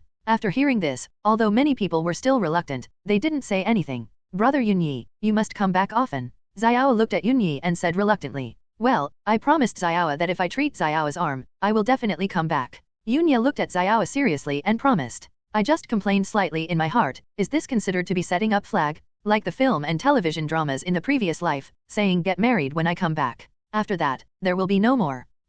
Xiao nodded heavily, very happy. Pulling away from the village, Yunyi came to the P5 naval branch base in the public security area. At this time, the whole island was recruiting troops here. In the previous battles, the naval losses on the island were very serious and needed to be replenished with new troops. Also because of the previous battles, the navy won a complete victory, which made the navy's reputation on the island reach its peak period, and there was an endless stream of people who wanted to join the navy. But it is not so easy to join the navy. This is an iron rice bowl, with a monthly allowance. Except for a higher degree of danger, it is considered a good job. However, it is precisely because of the high mortality rate that many people are discouraged. The scene at this time is a special situation. In normal times, it is impossible for so many people to come to participate in the conscription ceremony. Yunya blended into the crowd without appearing abrupt. Go with the flow. "Hey, brother, are you here for the navy draft too?" While walking, someone suddenly spoke to Yunya. Yunya saw that he was a burly young man, wearing a simple black vest, with fine sawdust that had not been cleaned up, His muscles were knotted, his hands were full of calluses, and his face was a bit fierce, looks like a gangster.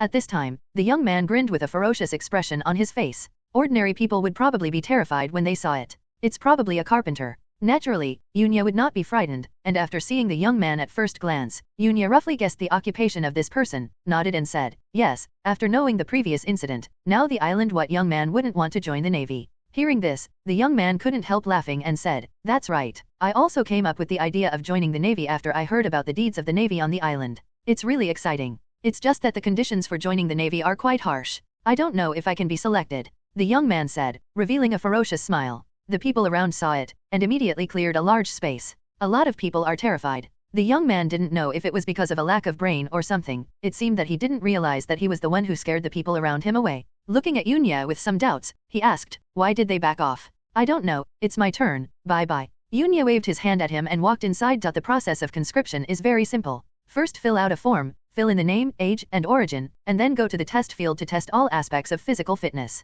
After reaching the physical fitness standard, you can basically join the Navy. Of course, it's just the lowest level Navy, the third-class soldiers in charge of carrying gun barrels. If you want to become a school officer, you basically have to stay in the Navy for a few years, and only after you find out their details will you be promoted. Here, after filling it out, give it to me. A Navy officer in charge of the registration didn't even look up, and handed Yunya a form, asking him to go aside and fill it out. Yunya took it, took a look, and found that it was just some simple questions. Name, origin, identity, these things. Yunya thought about the name for a while, but still wrote Yunya's name on it. After thinking about it, I decided to add a surname. Let's call Petino Yunyi. The reason for using this surname is because Yunya remembered the scene of having sex with a foreign girl with white skin and long legs before time travel, and that girl's surname was Petino. In his previous life, Yunya didn't have many memories, the only thing he remembered was the fire that spread throughout the country. Therefore, the origin of the name is not clear. As long as it's not some serious criminal, pirates can turn over a new leaf and join the Navy, Yunya thinks. Identity is not a big problem.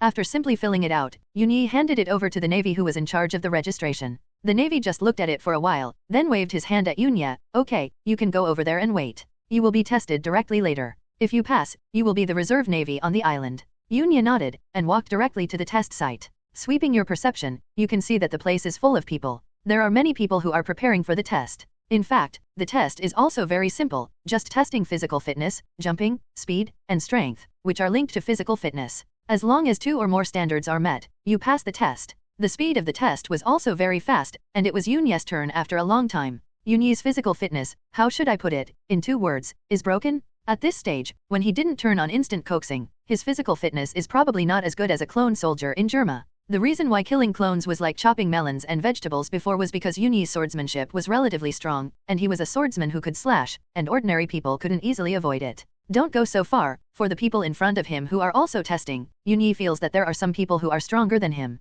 The burly young man I saw at the door before must be stronger than Yunya in terms of physical fitness. However, in a fight, Yunya could end him with a single blow. Yunya didn't perform too much, but performed better in terms of speed and jumping, and he was the strongest among this group of people. It caused others to exclaim again and again. Damn it, look at that person's speed, it's ridiculously fast. It's a full lap ahead of others. And the jumping ability is also terrifying, more than twice as high as others. This man's joining the Navy is a sure thing. So strong, and so young. Yunya's performance attracted some attention, mainly because Yunya was too young, he looked only in his teens. Only then will others pay more attention. In terms of follow-up strength and physical fitness, Yunya's performance was only average. Taken together, Yunya is still one of the top-notch people. This kind of performance was naturally discovered by the Navy in the branch, and he couldn't help being surprised in his heart. He was a good seed. On the other side, the burly young man who greeted Yunya outside also appeared. With a burly body, he directly attracted the attention of many people, showing a look of surprise. But when they saw his vicious face, they were stunned for a moment, and a thought suddenly appeared in their hearts. Where did this gang boss come from? Yunya also looked at it. Before that, he had noticed that this person's physique was much stronger than others, as could be seen from the muscular upper body. It should be the kind of person with extraordinary talents. Such people are not uncommon in the pirate world. Some people are born with a sense of arrogance, some people can slaughter giants at the age of 5, where are you going to reason? Is it my turn? The young man grinned and stood in front of a machine. This machine is used to test strength. Drink. The young man let out a loud shout. The muscles in his right arm were knotted, the muscles quickly swelled, and the veins on the top were bulging, looking very hideous and terrifying. A punch blasted out, causing the fist wind to howl. With a bang, the young man hit the machine in front of him with a punch. I saw the value on the machine start to jump, and finally stopped at the number 120. Suddenly, there was an uproar all around. Am I not mistaken? 120? I'm only 70, and someone can hit the value of 120. 70 is not bad for you, and you are considered qualified. I am only 50, and I don't even have the standard to pass. Damn, what's the matter with these people? There was a fast one before, and now there is a super powerful one.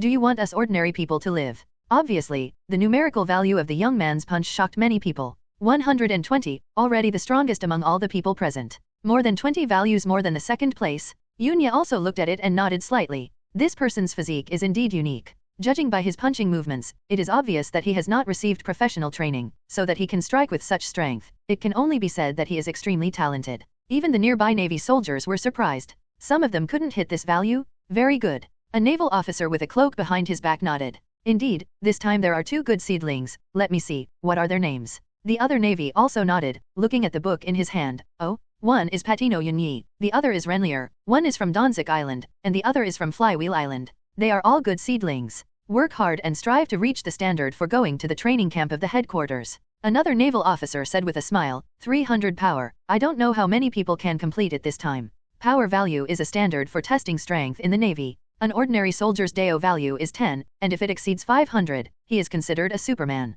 At least you have to reach the second lieutenant to have this value. However, this algorithm has not been widely spread, mainly because there are such things as devil fruits in this world. The abilities of some devil fruits simply cannot be measured by Deo power. It is more used for testing strength and as a reference. There is a saying in the Navy, that is, as long as your moral value exceeds 500, then you are eligible to be called an admiral with a cloak behind you. Of course, this is just a rough metaphor. A real Navy will not use moral strength as a criterion for combat strength. Combat is not based on the level of combat power, but there are many factors in it. Simply pave the way and speed up the pace later. After the test, the person who passed the test is already a reserve Navy. But do you think it's over? No, this is just the beginning. The reserve Navy, although it is also a Navy, is just a miscellaneous soldier, the kind that has not been trained and can't even play. The next step is to start the trial. Pick out the good ones. After all, the Navy is a place that focuses on strength. As long as your talent is strong enough, then you can enjoy the treatment that others do not have. Cultivation resources, cultivation experience, and cultivation skills will be personally guided by someone. Even the Navy 6 style, 2-color domineering, there are people who will teach you. Of course, the latter 6 styles of the Navy, 2-color domineering, it is impossible for anyone in the Navy branch to teach them, and it is only possible to teach them in the legendary recruit training camp of the Navy headquarters. A few days later, the trial began. Call it a trial, but it's just a competition. A contest between newcomers. The last dozen or so people will be selected as key freshmen for training. Moreover, I heard that 2 months later, there will be a trial ship from the Navy headquarters. At that time, as long as you have a quota, you can follow them to the holy place in the hearts of all the Navy headquarters. Anyway, it's just a sentence, the better the performance, the higher the talent, the higher the chance of going to the Navy headquarters. After some competitions, it goes without saying that Yunya naturally won every game, and his relaxed and freehand appearance didn't seem to be serious. It's true that he didn't take it very seriously. He didn't even use the most basic ballet, so he was naturally not serious. The burly young man, Lunlianaer, also won easily.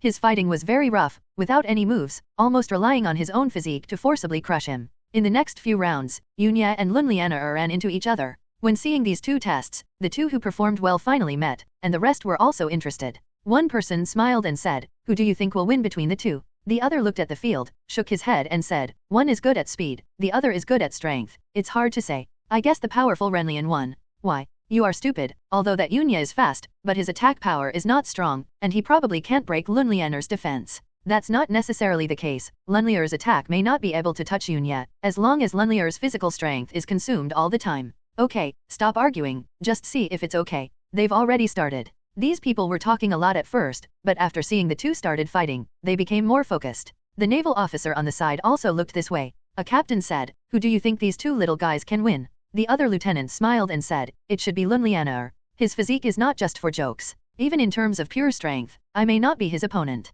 This little guy is really talented and has a good physique. Maybe he will become the mainstay of the Navy in the future." Haha, are you really more optimistic about Lunlianaer? I think so too. Although Yunya has something unique about his speed, he may be able to learn how to shave in the 6th style in the future, but it probably won't be Lunlianer's right now. Opponent. That's right, the physical gap is there. Most people on the court were not optimistic that Yunya could win. At the current stage of not knowing any fighting skills, those with stronger physiques must have an advantage. Yunya has a keen sense, so he naturally heard the comments of the people around him, but he didn't pay attention to it. Maybe they're both right. At this stage, Yunya's physique is indeed not as good as Lunlianer, but in many cases, the outcome of a battle is determined by many factors. As long as Yunya is a little serious, there are dozens of ways to solve Lunlianer in an instant. Haha, brother, we meet again. I saw you just now. I didn't expect you to be so powerful. You really deserve to be my favorite opponent. Seeing that it was Yunya, Lunlianer seemed very happy. People on this island are very xenophobic. When you talk to them, they ignore you and stay away from you.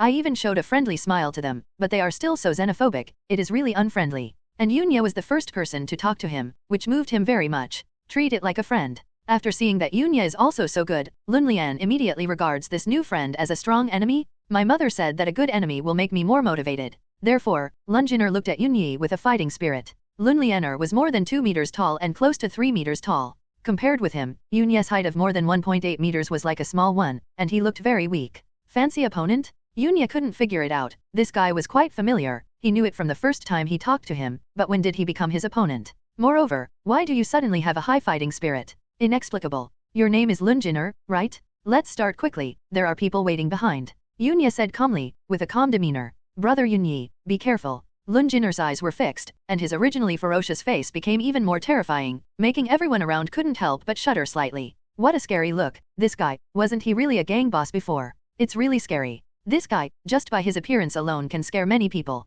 The people around complained that it was Lunjiner's face, which was so ferocious that if he went out to show his face, he might be arrested by the Navy. Lunjiner rushed out like a bull. The sound of his feet stomping on the ground was extremely loud, and the impact was full of momentum. Swinging his fist as big as a casserole, he punched Yunya with one punch. With a flash of Yunya's figure, he avoided it directly. Lunjiner missed a blow, and he reacted in a short time, raised his fist again and blasted out. Cloud Knight flashes again. Do you want to consume my physical strength? It's useless, so I can spend the whole day with you. With a loud shout, Lunjiner strode out, raised his fist, and slammed his fist towards Yunya's chest. A direct attack, such an attack, can't hit me. Yunya shook his head, and avoided it lightly again. As expected of my opponent, it's just so difficult. Lunjiner was unmoved, or it might be because of a lack of nerve in his head. He didn't take Yunya's words at heart at all, and still raised his fist and blasted out. Yunya was a little speechless, and shook his head slightly. I'm going to be serious, you pay attention. After speaking, grabbing a gap in Lunjiner's attack, Yunyi cast it in an instant. While avoiding it, he came to Lunjiner's back and kicked it out. With the sound of bang, Lunjiner punched out, shifted his center of gravity forward, and Yunyi's kick made his body unstable, and he staggered forward, as if there was a force behind him pushing him forward, and finally, one foot stepped out of the boundary. Acceptance. Yunya said, then turned, and left. I lost. Seeing that he stepped out of the boundary with one foot, Lunjiner was a little dazed, but soon his eyes became sharp again. You are so strong. Sure enough, you are the opponent I believe, and I will definitely try my best to surpass you. Yunya. Others were also a little dazed when they saw this scene. I don't understand. Lunjiner lost now. Isn't it a simple kick? Why was Lunjiner kicked out of bounds? Could it be that Lunjiner released the water? Or, was it an accident? The freshman's vision is not high, and they can't see through what is inside. The naval officer on the side could see it. A captain smiled and said, it's not easy, this should be some kind of leg force technique. Another person also said, it should be. This year, there is a good seed. One person asked a question, it is indeed a good seedling, but is there a problem with his identity? The investigation has made it clear that they are refugees from the outer islands, and they are now residing on the islands. They are survivors of the previous event that caused a sensation in the North Sea, the killing of the 4 kingdoms in the North Sea. No wonder you join the Navy at this time, do you see hope? Then our Navy can't let this little guy down. Tell this information to Chief Yala. Good seedlings with a clean background need to be cultivated. The trial lasted all day. In the end, it naturally ended with Yunya taking the first place. It was too simple, and Yunya couldn't stir up any waves in his heart. Yunya, who won the first place, was received by the highest officer of the Navy on the island. Walking into the office, Yunya pretended to be cautious, and saluted Yala. Sir, Navy recruit Yunya is here to report. Yala looked at Yunya and said directly, Patino Yunya, whose real name is Luke Burney, is a former resident of Ollie Island. Hearing this, Yunya's eyes flashed darkly. Is this the original body being investigated clearly? Yunya showed a look of surprise at the right time, but he didn't speak. Seeing Yunya's expression, Yala waved her hands and smiled. Don't be nervous, I didn't blame you for concealing your identity. I know you are very sad about what happened to your hometown, and it's not wrong to plan to change your identity to live again. Having said that, Yala solemnly said, however, it does not mean that the previous hatred can be forgotten by changing a new identity. I am very pleased with you that you can join the Navy at this time, and your performance also excellent. As soon as Yala said it, it was a combination of a big stick and sweet dates. First, he revealed the identity of Yunya's predecessor to frighten Yunya, and then said that he was very optimistic about Yunya, which was an encouraging word, so that Yunya could feel at ease. After coming and going like this, ordinary people will have an inexplicable awe and inexplicable affection for this person in their hearts. If he was really a recruit, he might have been taken aback by this time. However, Yunya would naturally not be intimidated by such a small routine, but showed a helpless smile and said, "Sir, since I came to the island, I have lost my previous memories." "That's it." Yala froze, nodded, and changed the subject stiffly. 2 months later, there will be a Navy trial ship coming to the North Sea to recruit new recruits. At that time, I will recommend you to go to the recruit training camp of the Navy headquarters. Of course, is just a quota, whether you can be selected depends on your performance. Seeing the expression on Yala's face, Yunya was a little funny, and wanted to trick me? "I'll embarrass you first?" But when he heard about the boot camp, Yunya pretended to be puzzled. The boot camp. The recruit training camp, this is the sacred place that all naval recruits dream of. The teachers inside are very powerful, even the lieutenant general is an instructor inside. You can learn things like the 6 naval styles and 2-color domineering. Yala's face returned to normal and she said, "Inside is the cradle of admirals, and all those who can graduate from there are the mainstay of the Navy." Navy 6 styles? 2-color domineering? What is that? Yunya showed a curious look. Yala smiled mysteriously and left a suspense. "This is up to you to explore by yourself. Work hard, boy. I hope you can avenge your country in the future." "Yes, sir." Yunya became high-spirited, and after finishing speaking, he saluted and then withdrew. As for the identity of his predecessor, now Yunya no longer needs to pay attention. Being able to join the Navy is enough to prove that the identity of the predecessor is harmless. Since it was harmless, Yunya didn't want to worry about it. In this way, Yunya started 2 months of training. 2 months later, at sea, a warship slowly approached Danzuk Island, at the port. After several months of repairs, the port has been completely restored to its original state, without the traces left by the previous artillery fire. At this time, there was a navy lined up at the port to welcome the slowly approaching warships. At this time, on the warship, a young man wearing a navy cloak, 2 meters tall, with a resolute face and an obvious X wound on his chin looked at the island in front of him. A navy soldier ran over quickly and respectfully said to the young man, "Lieutenant Colonel Drake, you have arrived at Danzuk Island." "Well, I see." The navy named Drake nodded slowly. "Let's land." "Yes." The soldier should have retreated. This person is none other than Red Flag Drake in the original book. Soon, the warship docked. In the welcome of all the navy on the island, Drake slowly stepped off the warship. Among the crowd, Yunya who saw Drake couldn't help flashing his eyes, feeling an inexplicable sense of familiarity. After thinking for a while, Yunya secretly said, "This face is the Red Flag Drake in the original book. I seem to remember that Drake was born in Bahai." Yunya thought about this in his heart, but there were not many changes on his face. Here, Drake came to Yala, saluted briefly, and said, "I am Lieutenant Colonel of the Navy Headquarters, Drake, Colonel Yala, nice to meet you."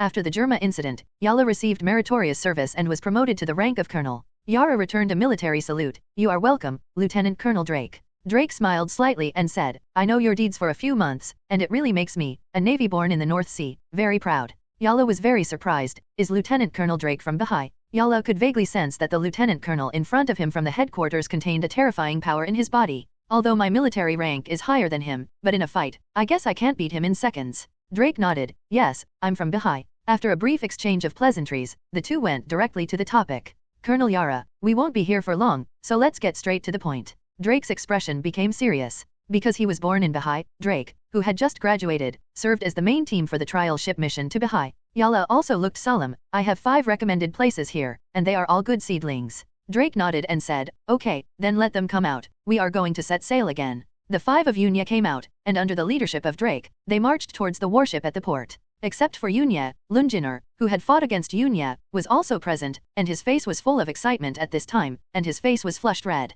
The other 3 are veterans with relatively good talent and strength in the branch base, and they are also one of the places this time. "Yunyi, we are already approaching the headquarters of the Navy. Are you nervous?" On the warship, Lunjiner came to Yunyi's side, couldn't help rubbing his hands, looked at the sea ahead, and said nervously, "It's okay." Yunya also looked at the sea, and his tone was flat. After all, he is not a young man, such strange things as time travel have happened to him, and he has experienced big storms. The warship has sailed on the sea for more than 10 or 20 days, from the North Sea to the Great Route, and now it is almost arriving at its destination. The Navy's special waterway is still very fast. The headquarters of the Navy is a holy place in the minds of all navies. There were no incidents along the way, and it was safe and sound. Soon, the warship sailed into the berth behind the Navy headquarters. Under the leadership of the soldiers, a group of new students came to a building and settled down simply. There are a total of about 100 recruits in Bahai, most of them are men, and there are not many women. In this world, women's physical fitness is generally lower than that of men, so among the Navy, women's Navy is very rare. The ratio of men to women is pitifully small.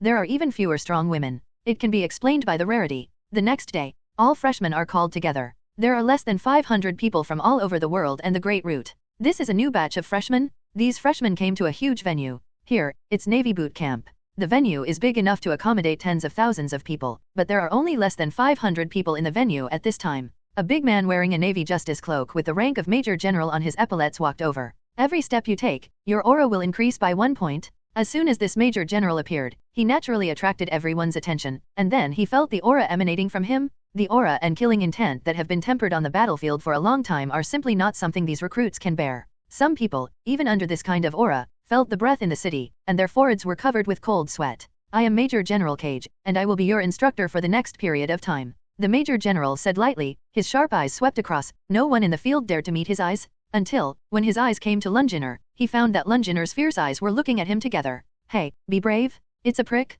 Major General Cage let out a hey in his heart. It is an annual practice to give these recruits some serious prestige. But there are always some freshmen who are arrogant, which are commonly known as thorns. If you encounter a stabbing head, then come and kill the chicken to scare the monkey. This is also one of the routines. Major General Cage looked at Lunginer and said lightly, this soldier, what's your name? Lunginer was startled, but he quickly reacted and showed a sinister smile. Sir, my name is Lunginer. Cage nodded, and then asked, okay, Lunginer, what do you think of your strength? Lunginer thought it was an assessment by the instructor, and wanted to see his courage and confidence, so he raised his head and chest, widened his eyes and said, sir, I think it's okay. It's just that Lunginer's expression is too ferocious, it looks a bit provocative. It's okay, right? Major General Cage was still smiling lightly at first, but the next moment, his figure disappeared, and when he reappeared, he came to Lunginer's side and kicked him out. Lunginer was just a recruit who had just been trained for a short time. How could he react, and was kicked more than 10 meters away in an instant? Then, the figure of Major General Cage disappeared again, so fast that he caught up with Lunginer who was flying upside down, stepped on him, and trampled him into the ground. Stepping on Lunginer's body with his right foot, he bent down and said lightly, what about now? Seeing this scene, Yunya frowned slightly. He could see that this Major General named Cage was planning to scare chickens and monkeys, and he turned his gaze only because of Lunginer's scary appearance. Aim at Renjin? However, this kind of behavior made Yunya feel a little unhappy. Although Lunginel had been bothering him during the time he was on the boat, Lunginel actually had a very good personality and was willing to help others, but because of his serious appearance, he was not very popular with others. Yunya had already regarded him as his friend during this period of time, and seeing his friend being trampled on, Yunya's eyes became a little colder. Lunginer was still a little confused at this time. Why did this officer do something to him? You obviously didn't do anything, right? Fortunately, Lunginer's physique is indeed extraordinary, but with a painful look on his face, he took a deep breath and said intermittently, sir, why did you hit me? Hey, good workout? Although he thought so in his heart, he had to do a full set of killing chickens to warn monkeys. Major General Cage kicked Lunginer back to his original position, and stopped after rolling several times.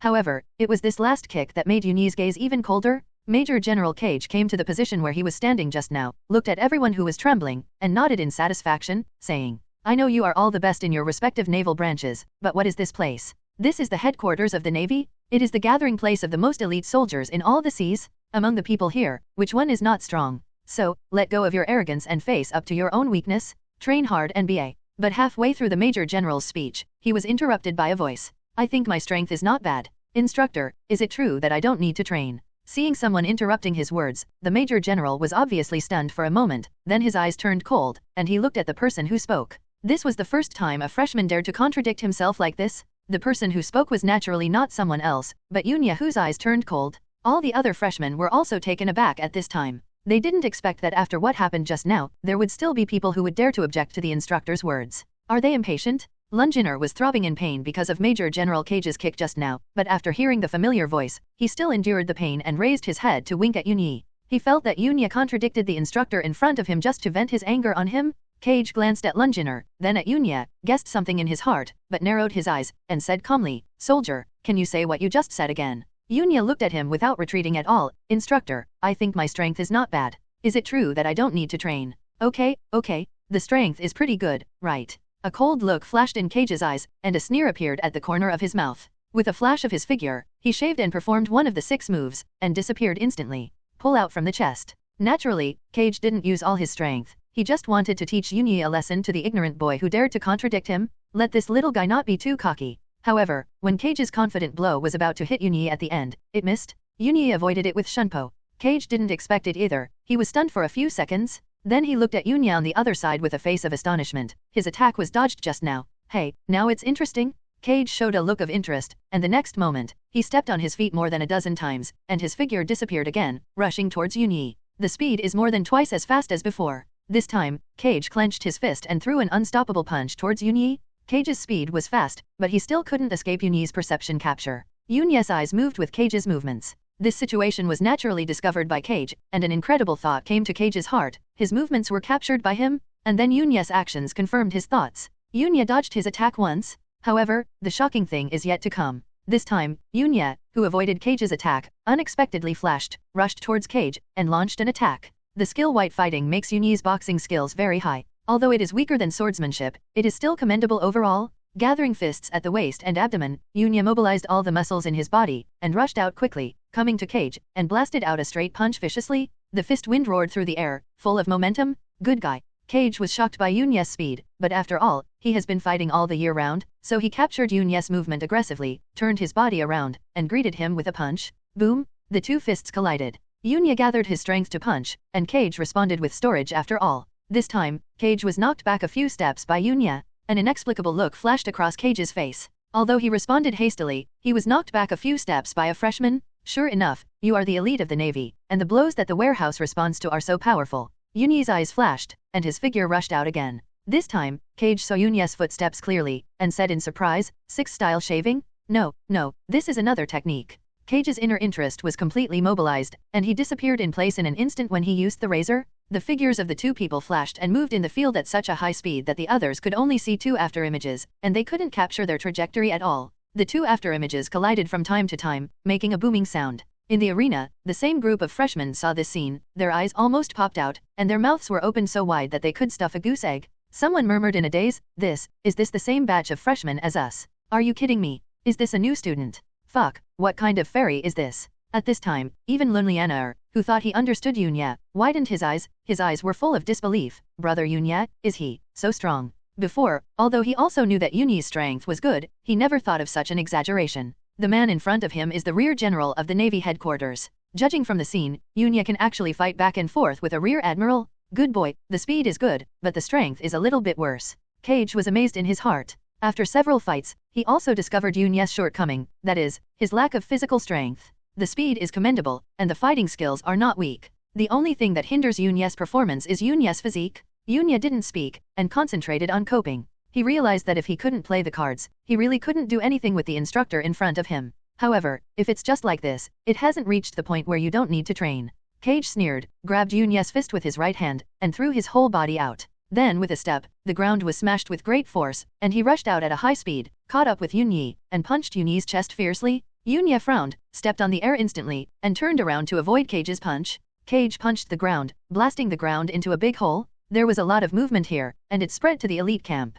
The former General Black Arm Zifa, who was training the soldiers, sensed the movement over there, and couldn't help frowning. What happened? There was such a commotion? It's outrageous. Zifa snorted, intending to go over to find out who it was, who dared to make such a big commotion during training time. The soldiers who were training also stopped briefly, looking to the other side of the wall. A beautiful woman with a curvaceous figure looked in the direction of the new barracks and said in a low voice, "Today seems to be the time for a new class of recruits to join. Did something happen? Tina is very curious." Another beautiful woman with blue hair also said, "This reminds me of what happened when Smoker first joined the new barracks. Teacher Zifa has already passed, now there is a good show to watch. Is there a stab head this year? If this is the case, then the training camp will be lively. These people are old students in the elite camp. Don't try to run." Cage caught up again, grabbing Yunyi with his right hand, trying to capture him. Yunyi Shunbu disappeared again. His expression was extremely calm. This major general's strength is indeed good. Yunyi couldn't take him down without the cards in his hole. However, if you are careful, you should not be discovered. In the end, Yunyi decided to be a little more serious, not seeking to defeat Cage, as long as he performed better. When deciding to make a move, Yunyi had already gone through all the consequences of the move in his mind. I thought about it a lot, and thought about the next countermeasures. He intends to build himself into a bloody, talented, and capable recruit. Therefore, not only will the necessary action not be offensive, but it will even pay more attention to Yunyi. But take care of it. Avoiding the attack again, Yunyi stopped in the distance and stood still, waiting for Cage to attack. Seeing this, Cage sneered, "Have you run out of energy? Then, lie down for me. Turn on the moon step and jump in the air at high speed, rushing towards the cloudy night." Yunyi took a deep breath, fisted his waist and abdomen again, and focused his eyes. "Drink." Yunyi shouted loudly, and a flash of lightning quietly appeared behind him, but the movement was so faint that almost no one noticed it.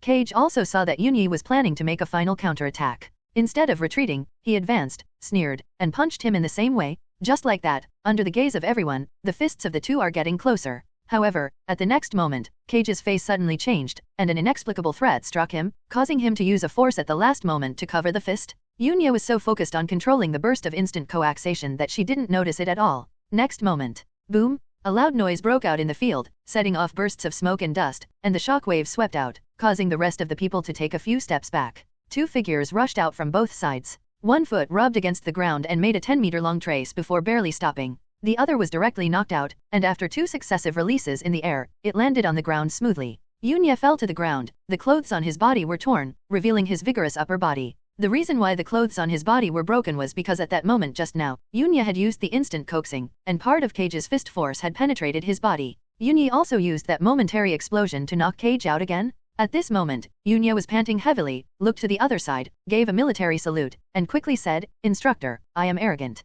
From now on, I will accept your training well." On the other side, Cage's gaze also became a little more serious. Even he felt threatened by Yunyi's blow just now, and at the last moment he used his armed domineering to surround the fist. But even so, at this moment, his right arm was still trembling faintly. Cage, who was about to rush out again, couldn't help but twitched the corners of his mouth when he heard Yunya's words, "this kid." But seeing Yunya bowed his head, he, the instructor, couldn't make another move, so he could only give up, put his trembling right arm behind his back, looked at everyone and said calmly, "Remember, this world is huge. Don't think that you can do whatever you want with a little strength. There are many people who are stronger than you. The strong are like the princes of the river. You are the pillars of the future navy. Don't have such arrogance. Heart. Okay, I'm just telling you this today. Let's end the meeting." After finishing speaking, Cage left without looking back, as if he was covering up something. Yunya looked at Cage who was leaving, and said to himself, "Tisk, without using a sword or a whole card, even the rear admiral can't deal with it, and can't even cause damage to him." Just now, when he burst into instant coaxing for a short time, he could barely beat Cage back. This gave Yunya a general understanding of his current strength. If you burst into instant coaxing with all your strength, you may be able to defeat Cage, but it is difficult to crush Cage easily. However, what Yunya didn't know was that his blow had actually caused some damage to Cage's right arm. Although it was not a serious injury, it was quite remarkable for a person of this age. At least, in Cage's mind, he already regarded Yunya as a genius. Here, all the freshmen stared at Yunya dumbfounded, as if they were watching an idol. Yunya once again repelled the instructor. Although it seemed that Yunya was at a disadvantage, being able to repel a rear admiral was enough to prove Yunya's strength. There was a cute girl recruit who looked at Yunya with admiration. "You, how did you cultivate? Why are you so strong?" Another person also said, "Are you really only 17 years old? It's unbelievable. When I was 17 years old, I couldn't even fight. Any tricks you can teach us?" Yunya suddenly became the focus of the crowd, and many freshmen were very curious about Yunya. With such strength at such a young age, he will surely flourish in the future. Before Yunya has started to be awesome, let's make some friends first. Yunya responded with a smile, not neglecting anyone. Unlike other forces, the navy is divided into factions. Among other things, the current three generals, Aokiji and Akainu, are divided into different factions because of their different ideas. Doves and hawks? Oh yes, and a soy sauce pie. In the future, a great war will even break out because of the position of marshal. Therefore, if Yunya wants to take a high position in the future, he also needs to have his own faction behind him. Yunya in his previous life knew this well, so when he decided to join the navy, Yunya had already started various plans. Win over colleagues and suppress other factions. Yunya had thought about it in his heart. Not fighting uncertain battles was Yunya's motto in his previous life, and in this world, he also brought this habit over. Here, Cage, who was leaving, happened to meet Zifa, and quickly stopped to say hello, "Teacher Zifa." He is also a certain class of students taught by Zifa, and he is very respectful to Zifa. Zifa's perception was very keen, looked at Cage's arm, frowned and asked, "What happened to your arm? Did you cause the movement just now?" Cage suddenly blushed, and said hesitantly, What? Teacher, He still has to face. He can't say that he was beaten by a freshman, can he? What a shame. But in the face of Zifa's question, he couldn't evade it, so he could only hesitate. Seeing Cage's appearance, Zifa frowned even deeper, hesitating. What happened over there? Helpless, Cage could only bite the bullet and tell what happened just now. What? You said you got your arm from a fight with a freshman. Zifa was very surprised. He still knew about the strength of this student, Cage. Among the major generals, he was also one of the very strong ones. However, now Cage actually said that there was a freshman who could fight him for a short time, and the strength that erupted in the end even hurt his arm.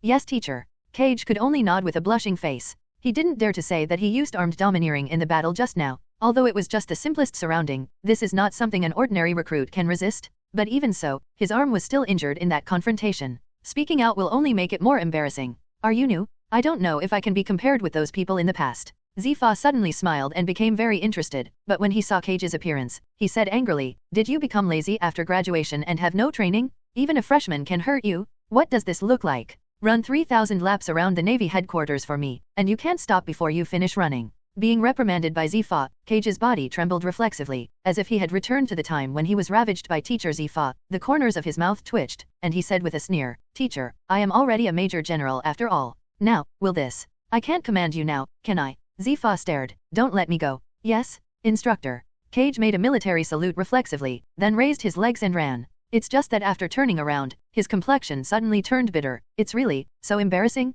3,000 laps, I can't finish it until tomorrow. I won't be able to sleep tonight. Snort. Zifa snorted in dissatisfaction. As a major general, he suffered a disadvantage under the hands of the freshmen, because there was too little training. However, did such a good seed appear in this freshman class? It really makes the old man curious. However, by the time he passed, the freshman side had already dispersed. Zephy jumped to nothing. But he didn't care, the training camp was his territory, as long as the freshman was still there, he couldn't escape. Moreover, as that boy Cage said, that freshman will soon break the rules and join the elite camp. Only the elite camp can better train this kind of genius? Thinking of this, Zifa smiled, turned around and left, returning to the elite camp. All the students in the elite camp looked at Zifa very curiously, and they also wanted to know what happened in the new barracks. But Zifa didn't mention it, and they didn't dare to ask. The next day, boot camp. Yunyi and his group of freshmen are in full swing carrying out the most basic physical training. While they were training, from the entrance of the training camp, a large number of people poured in, from Wang, at least 1,000 people. When these people saw Yunyi and the others who were training, they were slightly taken aback, and then reacted. Among them, a young man with a pockmarked face grinned and said, Hey, have the freshmen of this class arrived yet? It's pretty fast. Now there is a good show to watch. This time of year is the busiest time in the new barracks. You said, this time, will there be resistance from new students? Ha ha ha, wouldn't it be more interesting to resist? These people are another group of students from the new barracks. Some have been training here for months, even years. That is the so-called old students. There is an unwritten tradition in the new barracks. When the freshmen first join, the old students give them a blow. I don't know when this tradition has been handed down, it has been around for many years. The previous 3 generals have also experienced it. However, in the class they were in, all the veterans were killed directly and joined the elite battalion in an exceptional way, and it was precisely because of this exaggerated performance that he was called a monster from the very beginning. In the end, they did not disappoint everyone's expectations. The 3 monsters all became admirals. Hundreds of people left the big team and came towards this side in a mighty way. The rest of the old students did not pass.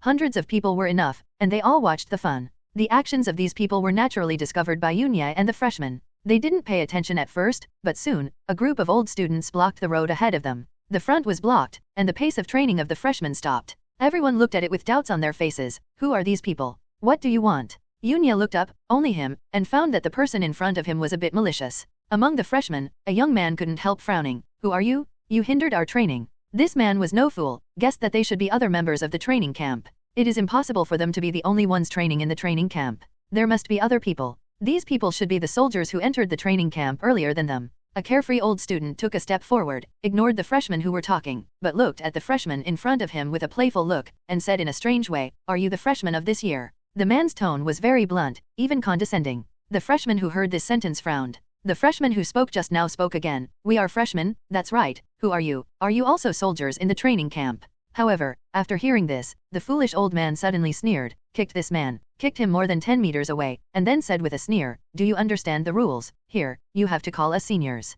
The sudden blow stunned all the freshmen, especially the one who was kicked, clutching his stomach, his eyes full of bewilderment. Why did he do it suddenly? Only the group of old students laughed loudly. Ha ha ha, JAS, why did you do it so suddenly? What if you scare the newcomers? That is, what if the children are frightened? Although it sounded like he was accusing this old student named JAS, his tone was not like that, it was more provocative. Jas didn't care, spread his hands and smiled, who told them they don't understand the rules. This is obviously looking for trouble. All the freshmen realized that someone was going to trouble them, and when they realized this, their expressions became very ugly. The movement here naturally did not escape the eyes of the training camp instructors. At this time, several instructors were in a building, watching this scene. It's a common practice, and this happens every time a freshman enters the field. These instructors did not choose to stop, but watched the development of the situation quietly. Failure is not terrible, what is terrible is not being able to cheer up. This is also a test for new students. An instructor with a strong upper body and the rank of Major General on his body smiled and shook his head. It's starting again. I hope they will be gentle and not hinder the next training of the freshmen. The other was a bald instructor with the rank of brigadier general and said with a smile, "No, they know how to measure." The instructor with the sword on his waist suddenly thought of something, and said with a smile, "I don't know how the newcomers performed this year, and dare to fight the old students. I remember that the freshmen in one class were really fierce, and even the old students were at a disadvantage. Already. It's from Smoker's class, right? There seem to be 2 devil fruit capable users, Smoker and Drake, who are active, and a little girl? Oh, it's called Tina? They've all entered the elite camp. I heard that Smoker and Drake have already graduated from the elite camp. What a genius." At this time, Cage came in, heard their conversation, and cut into the topic with a smile. "Major General Maynard, Brigadier General Leiden, Brigadier General Mondell, what are you talking about?" Maynard, who was naked from the upper body, saw Cage and greeted him with a smile. "Haha, it's Major General Cage, why are you here now?" Brigadier General Leiden with a knife pointed forward and said with a smile, "It's not that the old students can't hold back when they see the freshmen entering the arena." Brigadier General Mondell also said with a smile, "It's an old tradition every year, you know it's troublesome, it's really restless, and everyone will run dozens of laps later." The corner of Cage's mouth twitched, which pot was not opened and which pot was lifted. He ignored Maynard's question, why did he come? Naturally, he just finished the lap, 3,000 laps, even if he is a master of gymnastics, it took nearly a day to complete it. Regarding this topic, Cage didn't want to answer, but looked over there, and immediately understood the general situation. "You mean the tradition that has lasted for an unknown amount of time?" In the past, he would smile and watch these students misbehaving, but this time, with the perverted freshman who was able to repel him yesterday, can the freshman be bullied? He smiled and looked over, only to find that Yunya's gaze was also looking over at this moment, but he quickly retracted it. However, Cage was stunned in his heart, and said to himself, "This kid is indeed domineering and knowledgeable." Yesterday, he faintly felt that Yunyi's perception was extremely sharp, and he could even capture his own movements, so he was suspicious at that time. Now, it is almost certain that those who have this kind of perception are definitely the ones in the 2-color domineering, the knowledge color domineering. Cage breathed a little, this kid is really a monster. Mondell looked at Cage and asked, "Yes, this is it. I remember that Major General Cage was in the same class as General Aokiji at that time, right? I heard that in that class, General Aokiji beat all the old students to the ground by himself? Well, General Aokiji has displayed a terrifying talent since then, and almost no old man is his enemy." Cage withdrew his mind, and recalled the scene at that time, which was called a tragic. "Hey, stop talking, watch the show, they have already started to conflict. I hope it won't make too much trouble this time, or we will be punished too. With us watching, no one can die." Hearing the words of his colleagues, Cage shook his head with a smile and said, "Don't worry, there won't be any trouble, the old man's side is probably about to stumble." The 3 looked at Cage suspiciously. Cage smiled and said nothing, "Just watch." The 3 were puzzled, wondering what Cage meant by this sentence. With this doubt, several people looked over. Back here, Yunya withdrew his gaze from the instructors, and thought to himself, "Didn't come out to stop it. Did you acquiesce to the current situation?" Judging from the lack of surprise on their faces, this kind of thing should have happened more than once. Is it some kind of routine? Yunyi had a clear mind, and he saw through the matter immediately, and roughly understood the purpose of the instructors for letting things happen. It's nothing more than wanting to see the reactions of the freshmen. Maybe this is also a kind of assessment. Hey, the routine is really deep. Yunya couldn't help complaining in her heart, "You guys have too many shows?" First, the instructors gave him a slap in the face, and now the old students gave him a slap in the face. I'm afraid that their freshmen will not recognize their own strength and position, and they are afraid that they will be arrogant, right? Jas looked at the freshmen with angry faces, and said in an arrogant tone, "What? Don't you agree? Do you think we are bullying you?" "Yes, that's right, I tell you very clearly that we are bullying you. Here, the weak can only be bullied." Another old man with a sharp mouth and monkey cheeks answered, with an equally arrogant tone. "The freshmen here have never been ridiculed and insulted like this, and all of them are full of anger. We are not weak." One of the burly freshmen with a face full of anger took a step forward, wanting to make a move. But the next moment, he was kicked and flew far away by Jas. Jas spat out a mouthful of phlegm and said mockingly, "That's it? Weak people. Trash, rubbish. Just because you can also enter the training camp? Let's go back and practice for a few years." The old students were full of sarcasm, their tone was extremely arrogant, and they vividly interpreted the villain who bullied the weak by relying on his strength.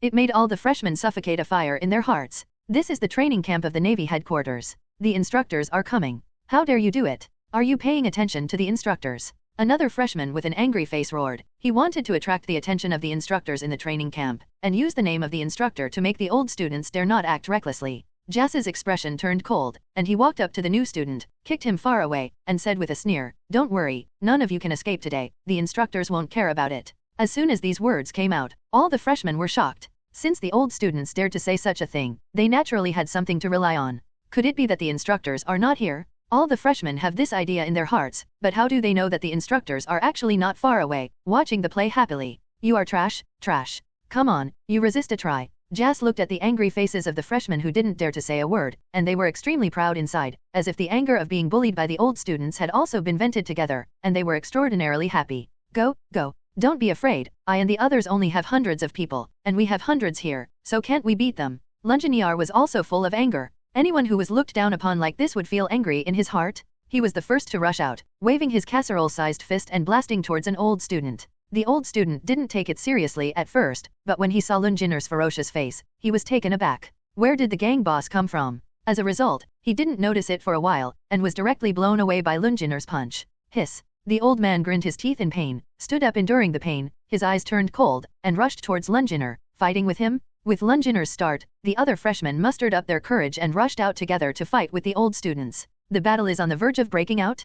Seeing the outbreak of the battle, the instructors on the other side began to discuss. Not bad, at least I'm not a shrinking turtle. That big, vicious-looking guy is good, with a strong physique, and is worth cultivating. Hey, everyone else is doing it. Why doesn't that little guy dare to do it? Is he afraid? Maynard couldn't help frowning when he saw that one person in the field didn't make a move. That person was none other than Yunya. He thought Yunya was afraid and didn't dare to fight with the old students. Cage knew Yunya's strength, so he naturally knew that Yunya couldn't be afraid, so he just smiled and said, let's see. On the other side, in the camp of old students, there are also discussions. Haha, let's do it, JAS, this guy just likes to do these things, and he took the lead several times. It's a pity that no powerful one has appeared. Give this good guy some color. There are many old students who are discussing with great interest. Among them, there was only one burly young man with his arms folded. He glanced at the side where the battle took place, and snorted coldly, it's a boring trick. After finishing speaking, he closed his eyes again, ignoring the others. As soon as this person spoke, the noisy old students immediately fell silent, and looked at the young man with fearful eyes. This man, named Kokoroy, is the strongest man in the new barracks. The animal is a bovine fruit, in the form of a Tibetan antelope. He is a strong man who has been appointed to join the elite camp. There are even rumors that his power has reached more than 500, and he is already considered a superman. It is the existence that everyone in the new barracks admires. As soon as Genius Roy spoke, all the old students smiled awkwardly, and no one dared to disturb him again. The battle lasted only 10 minutes before the outcome was revealed. With the old students who have been training for more than half a year, the freshmen have almost no parry, and the scene is overwhelming. In the arena, only Yunya was left standing alone, as if explaining what it means to be pitiful, weak, and helpless. Naturally, Yunya who was still standing was watched by the old students and surrounded him. Are you too scared to move? Jia Si looked at Yunya with a sneer, thinking that Yunya was too scared to move. The rest of the old students thought the same way, and looked at Yunya with contempt. Not only them, but even the few instructors who didn't know Yunya's background shook their heads slightly. If they dare not go up and fight, even if they become a colonel in the future, they will only be scum in the navy. Only Cage laughed inexplicably. The show is about to begin. He couldn't help but want to see the shocked expressions on the faces of these colleagues. On the freshman side, although some fell to the ground and wailed, there were still some who could take action. Lunginar was one of them. Seeing that all the old students were surrounded by Yunya, Lunjin suddenly remembered that after they were reborn, there was still a Yunya who could repel the instructor. Immediately shouted loudly, Brother Yunya, let them see and see, our freshmen are not easy to bully. That's right, Yunya is relying on you. Teach them a lesson, make them dare to look down on our new students. I believe that with your strength, you can definitely defeat them. Among the freshmen, someone saw Yunya's figure and immediately yelled in this direction. Jas heard it too, and couldn't help showing a sneer. I expect so much from you? Are you the strongest among them? Another old student also sneered. Come on, let me see how strong you can defeat us. Yunya always had a calm demeanor. From his point of view, the fight that happened just now was just a play between children, and it didn't arouse his fighting spirit at all. But when things come to this, it won't work if you don't make a move. Seeing the old students approaching step by step, Yunya shook his head slightly, and said lightly, Seniors, they are all colleagues in the future, why do such a thing? How bad is it to hurt the peace? Are you talking so much nonsense to cover up your cowardice? As the leader, Jas was naturally the first to strike. When he saw Yunya's calm face without a trace of fear, he felt very upset. Why are you not afraid? Why do you look calm? This reduced his interest by half, which made him extremely upset. Who is it for? Lie down. Jas yelled and rushed directly towards Yunya. Hey, why bother? If you don't make a move, it's good for everyone. Yunya showed a big smile, his body flashed, and he kicked out first. With a bang, Jas was kicked more than 10 meters away, and fell to the ground with a bang. Yunya shot at everyone present, stood proudly, and said with a light smile, Seniors, what do you think? Yunya's attitude at this time was also extremely arrogant. But if these words come from the mouth of an oppressed person, it makes people feel blood boil? Especially the freshmen who had been educated, their blood was surging at this time. If it wasn't for the unbearable pain in their bodies, they would all want to get up and fight with Yunya. If the freshman's blood is boiling, then the old students feel that they have been insulted. How dare a mere freshman be so rampant? Some old students couldn't bear it anymore, and rushed directly towards Yunyi, clenched their fists and rushed towards Yunyi. Yunya followed suit, still flashing his figure, and kicked the old man away, bumping into Jas who was about to stand up just now. Jas said ouch, and the two rolled together. Come on, don't be afraid, he only has one person, he can be piled up to death. Go together. On the old student's side, seeing Yunya kicking one by one, he also felt that the idea was difficult, so he decided to go together. Wow. The old man sneered and rushed towards Yunyi. How can you fight us now? However, they still underestimated Yunya's strength. Seeing Yunya's figure flickering, one person was directly kicked out. It didn't take long for a large group of people to fall on the field. Seeing that no one was able to pass Yunya's hand for a round, all the old students were a little scared. This is not the first time they have done this kind of thing, but they have never seen such a brutal new student. It's like hanging them up and beating them. Seniors, continue. Yunya looked towards the old student, and said in a calm tone. Yunya's tone was calm, but in the eyes of all the old students, he was so arrogant and domineering.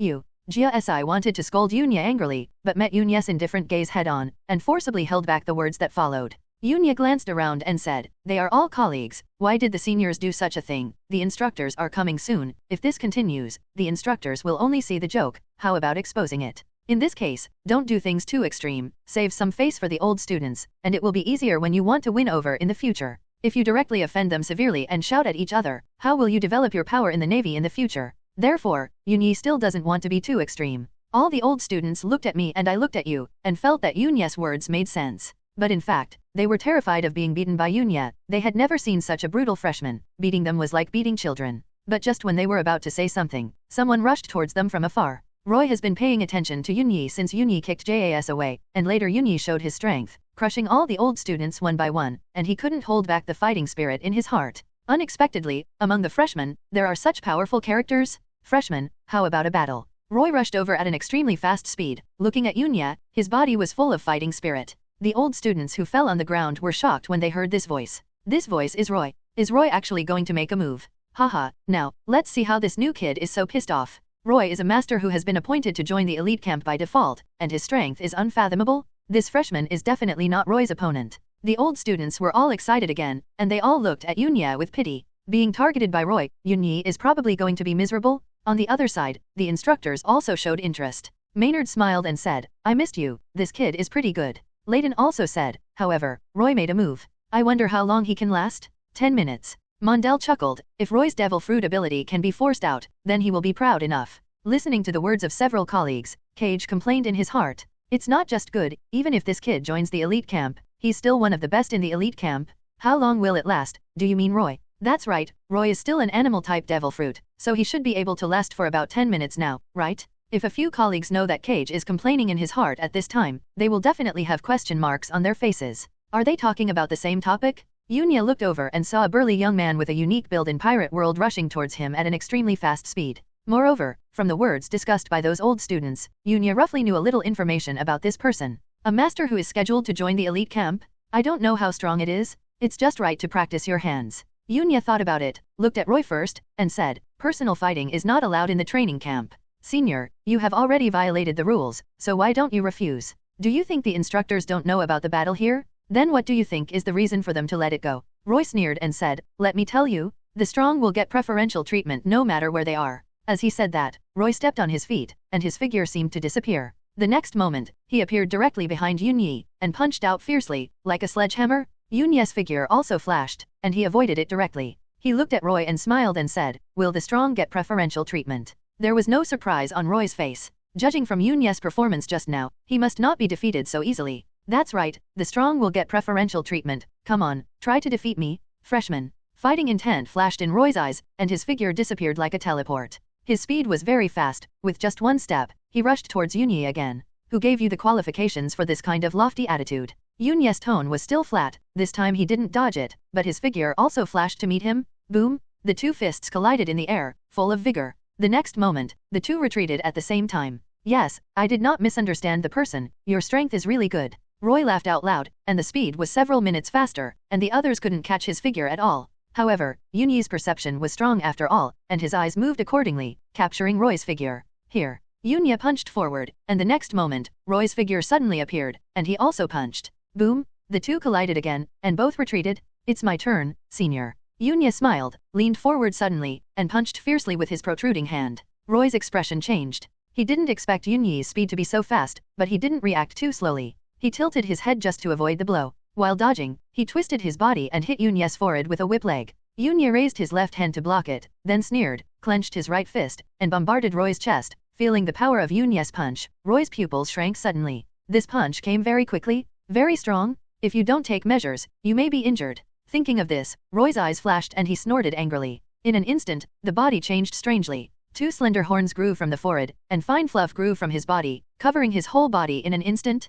The body size suddenly increased by several points, the muscles on the body began to swell, and the eyes became round, with black pupils shining brightly, shining with a faint cold light. Especially his legs, the muscles have become extremely developed, slightly bent, like a longbow ready to go, hiding a very strong explosive power. The transformation was completed in an instant. At this moment, Roy looked like a half-beast and half-human. Animals are bovine fruit, Tibetan antelope form, human animal form. Seeing this, Yunyi frowned. Animals are devil fruits. But Yunyi was just surprised and punched, and the castration was still unabated. With a punch, Yunyi slammed it down, and with a bang, he knocked Roy away by himself. However, at this time, Roy's defensive power had increased several times compared to before. Yunyi's punch could only knock him back a few steps, without causing any damage at all. Good defense. Yunyi smiled, and there was no look of fear on his face, as if he didn't take Roy's change at all. You can be proud of being able to force me out of this state, Roy said lightly. At this moment, his aura is even stronger. Brush. A little under Roy's feet, the huge force cracked the ground, and the human beast form increased his speed to an extreme. Especially the legs, full of explosive power. Even Yunyi felt that the speed was no slower than that of the previous instructor Cage. Roy moved sideways at such a fast speed that he left after images, trying to interfere with Yunyi's judgment. However, he still couldn't escape Yunyi's perception. Can you keep up with me? Like Major General Cage before, Roy also saw this, and his expression became extremely dignified. However, so what if the eyes can keep up with my speed? If the body can't keep up, it's still in vain. Defeat me. Roy stepped forward and came to Yunyi in an instant, with a ferocious smile on his face, his thicker arms stretched back, and then, his powerful fist slammed towards Yunyi. Faced with Roy's attack this time, Yunyi couldn't help but raise his eyebrows. He really deserves to be an animal-type ability user. After turning into a beast, his physique has at least increased several times. With this blow, Yunyi also felt threatened. However, Yunyi was still not afraid. When Roy's attack was about to hit him, Yunyi left the spot in an instant, making Roy's attack miss. In terms of speed, Yunyi is not afraid even if he is an animal-type capable person, and this kind of animal type can obviously strengthen his legs.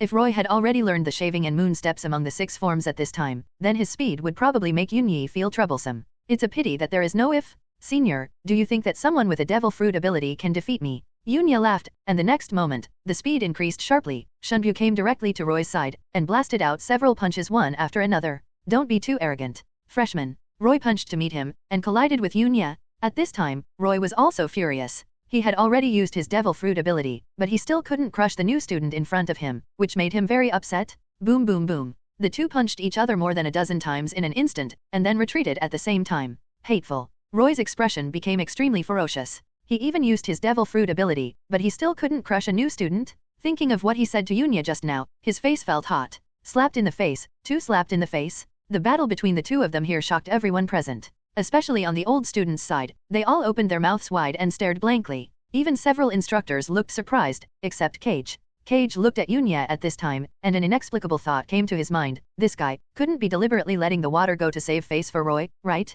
I don't know why, but this idea inexplicably appeared in Cage's mind, but the more he watched Yunyi's actions, the more certain he was of this idea. In fact, Cage was right. The reason why Yunyi fought Roy for so long was because Yunyi did it on purpose. The reason for this is that Yunyi intends to sharpen his fighting skills in the battle. Now on Yunyi, the proficiency of Baida is only 67, which is not too high. He plans to raise the proficiency of Baida to above 80. Swordsmanship after 80, Yunyi can use flying slash. In this world, he has stepped into the realm of swordsman. Although limited by his physique, Yunyi's slashing strength is definitely not as strong as other sword masters who have grown up step by step. But in terms of skills, it will definitely not be much weaker. Yunyi didn't want to use achievement points to increase the proficiency of Baida, then, he had no choice but to sharpen his fighting skills step by step. He really wants to know, what will he get after his white fighting skill proficiency exceeds 80. However, it should be settled, if it continues, this person will probably go crazy. Yunyi looked at Roy and decided to solve this matter quickly. Because he hadn't defeated Yunyi after fighting for so long, Roy became more and more anxious, and even his mind became distorted.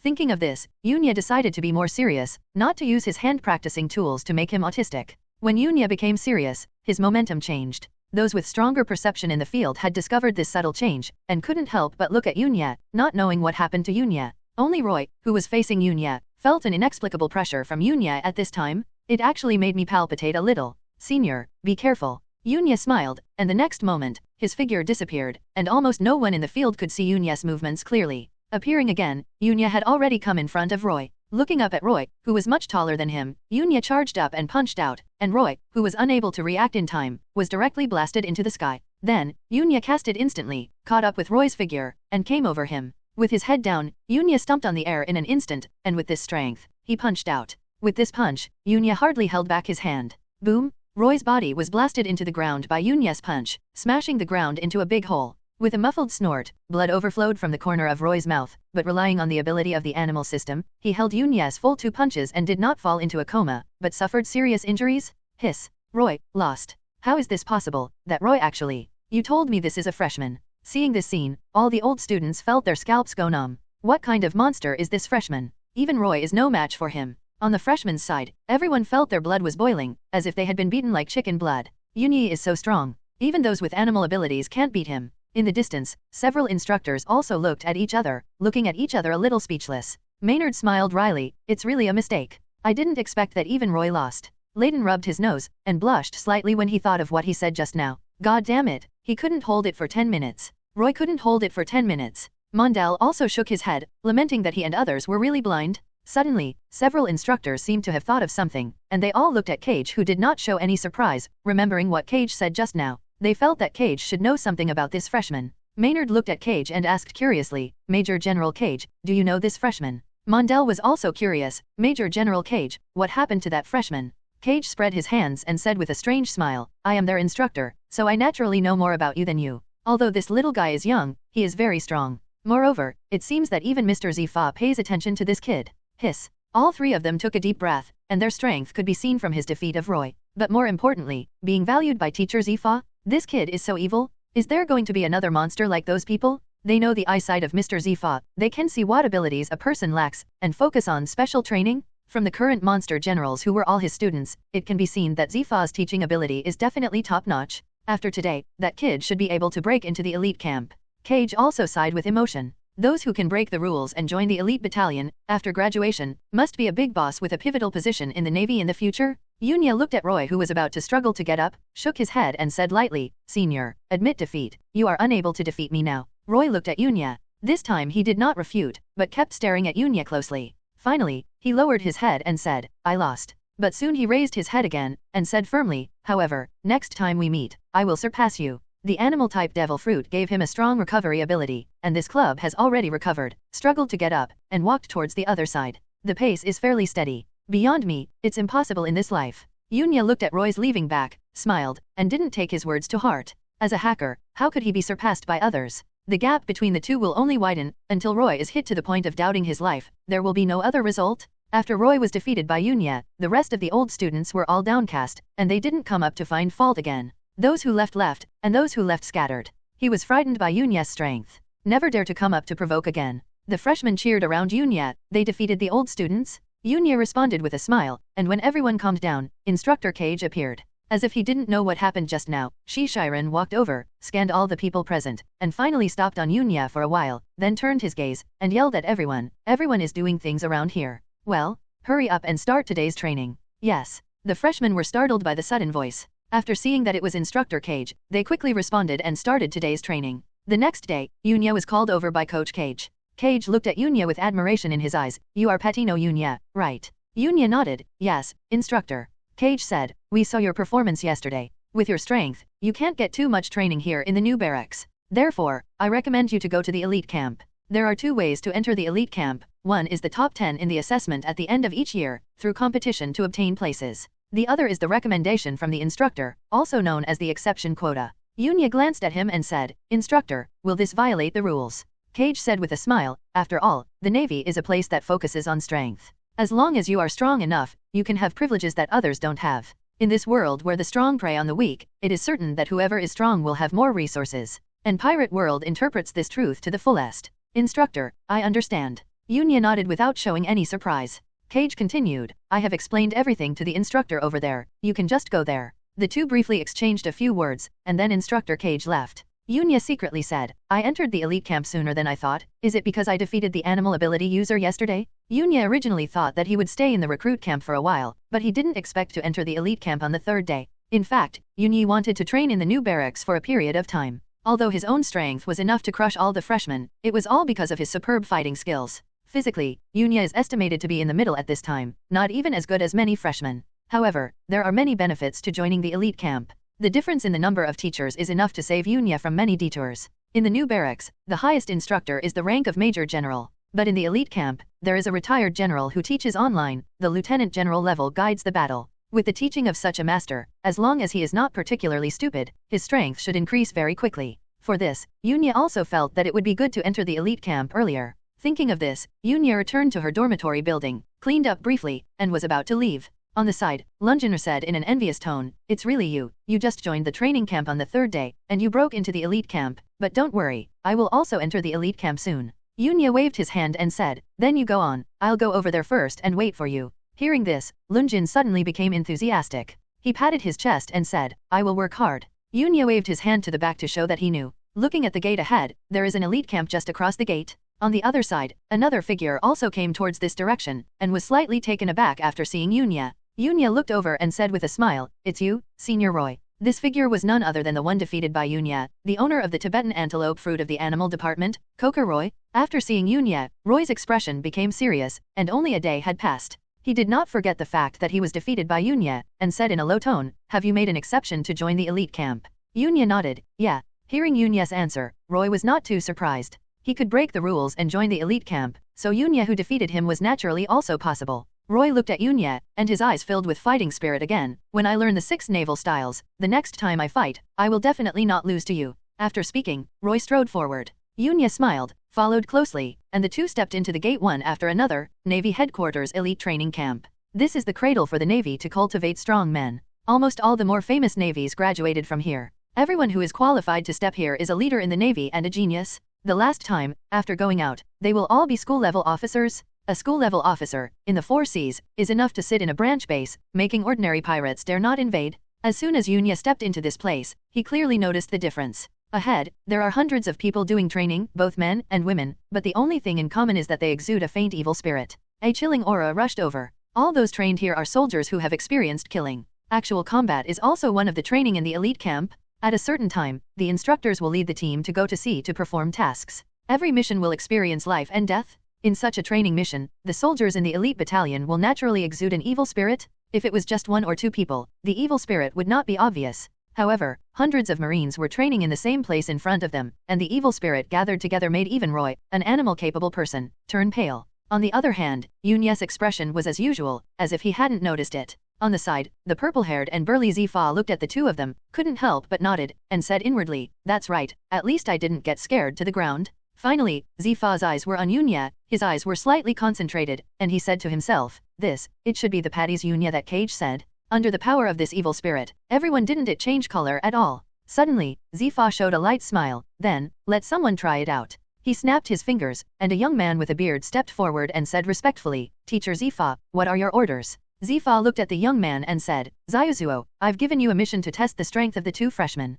The young man named Shiuzo was slightly startled, looked in that direction, and asked in surprise, Teacher, are you talking about them? At the door, only Yunya and Roy were there. Zifa nodded and said, Go, don't hold back. Is teacher. Shiuzo saluted solemnly, and strode over. After doing this, Zifa didn't take his eyes off Yunyi's body, and an inexplicable light flashed in his eyes. Let me see, what is the limit of you who can hurt Cage? Zayuzuo's actions were discovered by the veterans of the rest of the elite battalion. The blue-haired girl, Ain, who is a superhuman retrograde fruit ability user, frowned and said, Well, this is Shiuzo. Bins, who was dressed like a ninja with long hands and long legs, also said, Those 2 over there should be soldiers who will join the elite battalion this time, right? Did they offend Shiuzo? Tina, who has short and medium pink hair and a slender figure, also noticed the situation here, and looked over, very surprised. Barigold, who has the ability of Kyukia fruit, grinned at the corner of his mouth, showing a look of watching a show, and said with a smile, It seems that there is a good show to watch. As the rusty fruit-capable person, Shiuan also stopped what he was doing and looked over. Almost all the veterans present subconsciously stopped their movements and looked at Yunya and Roy. Being watched by everyone, Roy felt a lot of pressure, especially the evil spirit they gathered together, which made Roy's breathing a little heavy, and his face became even paler. At this time, Yunyi's expression was indeed a little inexplicably wonderful. Seeing Shiuzo approaching aggressively, Yunya felt 1,000 grass and mud horses galloping past. No, is your navy sick? How long had it been since he came to Navy headquarters? It's only a few days when it's full. This is already the third time someone has come to show him off? Tell me, are you out of your mind? Or is it just your Navy that likes this tune? Don't provoke the new students feel uncomfortable, right? And Roy also became vigilant. Shiuzo's aggressive aura, as long as he is not a fool, he can guess his intention. Since it was Zifa's order, Shiuzo didn't even bother to waste the time he had to speak, just hit him. With a flash of his figure, Shiuzo rushed directly towards Yunya. There is no other reason, but I feel that Yunyi is easier to deal with. Therefore, the first goal is Yunya. At this time, Yunyi also has a fire in his heart. You are enough. Again and again, think I have no temper, right? Looking at Shiuzo who charged towards him, Yunya's face darkened. Now he finally understands that in the Navy, it is not enough to just show talent, you have to show enough strength. Otherwise, there will be batch after batch of people coming to trouble you. This person Yunya hates trouble, so this time, he has to be serious. Since you are curious about my strength, then let me show you enough. Yunya snorted coldly, his aura raised to the extreme, looking at Shiuzo who was attacking. He was not afraid at all, instead he went to meet him. The fist was closed in the waist and abdomen, and he charged up and blasted out. Shiuzo was taken aback, but he didn't expect that the kid in front of him would actually advance instead of retreating, and dare to attack him? Interesting. Shiuzo laughed, accelerated again, and punched out. Boom! The two fists collided, and a gust of wind erupted. Yunya was blown back by the strength of Shiuzo's punch. Swinging his right arm, Yunya's demeanor did not change. His body is naturally not the opponent of Shiuzo who has been trained in the elite camp for an unknown amount of time, so it is not surprising. Unless he burst into instant coaxing, otherwise, he would not be able to defeat the young man in front of him with just fists and kicks. His gaze began to scan the field, trying to find a weapon that was convenient for him. However, the venue here is very large, but there is no weapon rack. Not bad. It can block my punch. Shiuzo looked at Yunya with admiring eyes, but he didn't intend to hold back. This is the order of Teacher Zifa. Point to the gun. Shiuzo stepped out and came to Yunya, pointing out his not-so-proficient 6-style finger gun towards Yunya. Yunyi's perception is amazing. He noticed it one step ahead, dodged it with a flash, and swept towards the back. Yunya scanned left and right, and finally fixed his gaze on a blue-haired girl. No, it should be looking at the 2 daggers pinned to his waist. Shiuzo attacked again. Yunya got closer to Anne while avoiding the attack. Yunya turned to look at her red pupils like his own, and said with a smile, Miss, can you lend me your sword?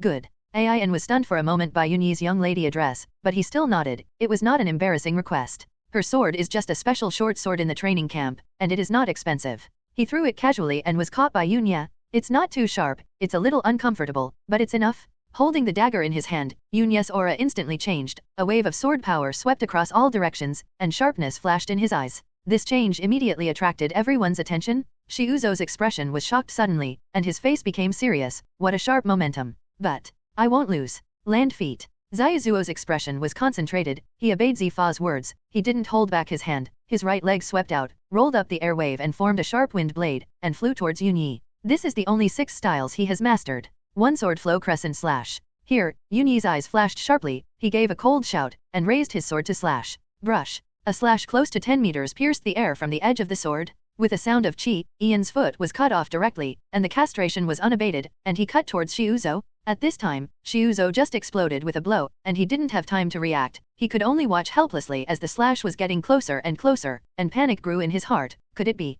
Is he going to die here? He can't stop this sword? But the next moment, a figure rushed out. His fist was as black as ink, and he punched the attacking slash. Boom! A deafening sound spread throughout the venue. Even the recruit camp could hear it clearly. Zifa shattered Yunya's slash with one punch, and when he landed, he looked at his unscathed arm, and then at Yunya, with a look of shock in his eyes. Flying slash. Swordsman? At this moment, all the veterans looked at Yunya with a dagger in shock. This recruit is actually a swordsman. What the sword hero represents, everyone present knows its meaning. I'm not dazzled, am I? It's actually a flying slash. This means that this recruit is actually a swordsman. Also, did you see his speed just now? It's one of the 6 shaving styles. I've been here in the elite camp for a year, and I haven't mastered shaving yet. This recruit can actually perform it proficiently. That's not shaving, but another kind of footwork. Is it a devil fruit ability user? No, not like. The veterans around started discussing and were shocked by Yunya's performance. But when they saw Zifa, everyone saluted and shouted, Instructor Zifa. Roy in the distance looked at Yunya who was holding a short sword in the field. His eyes were wide open, and he, do you want to surpass such a monster? He was a little regretful. He had talked too much before. Zifa nodded lightly, responded to the others, then looked at Yunyi, and said in an appreciative tone, yes, there are only a few in the world who can swing a slash at this age. In the Navy, I've only seen that girl, Zaiwan, who is fine at this age. You are very good. After a pause, Zifa continued, unfortunately, your physique is too weak, which hinders your performance in the way of swordsmanship.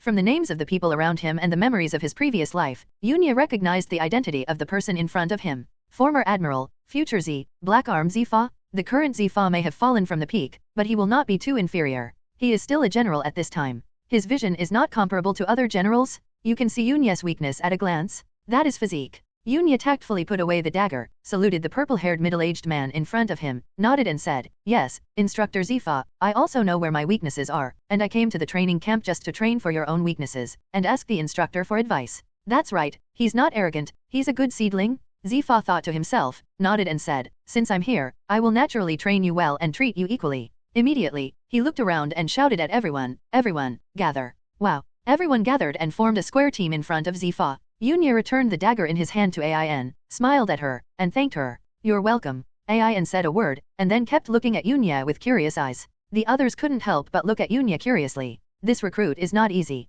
Zifa looked at everyone, especially at the two recruits, and said lightly, I hope all of you will remember that this is the Navy elite camp, and it is the place to train naval generals. Compared with the recruit training camp outside, here the special training is 100 times more difficult. I hope you can persevere. These words were obviously addressed to the two new recruits, and Zifa continued later, there are many talents in the Navy. Don't think that you can slack off if you can enter the elite camp. If you don't work hard, you will be surpassed soon. I hope that when the time comes, you will still have the face to stand here. As soon as these words came out, several people in the crowd became embarrassed. He felt that teacher Zifa was talking about them. After all, they have been training here for more than 2 years, but they still haven't reached the graduation standard. After a while, if you haven't graduated, you may be dismissed, and you can't be directly promoted to an officer. You need to start from a small soldier step by step.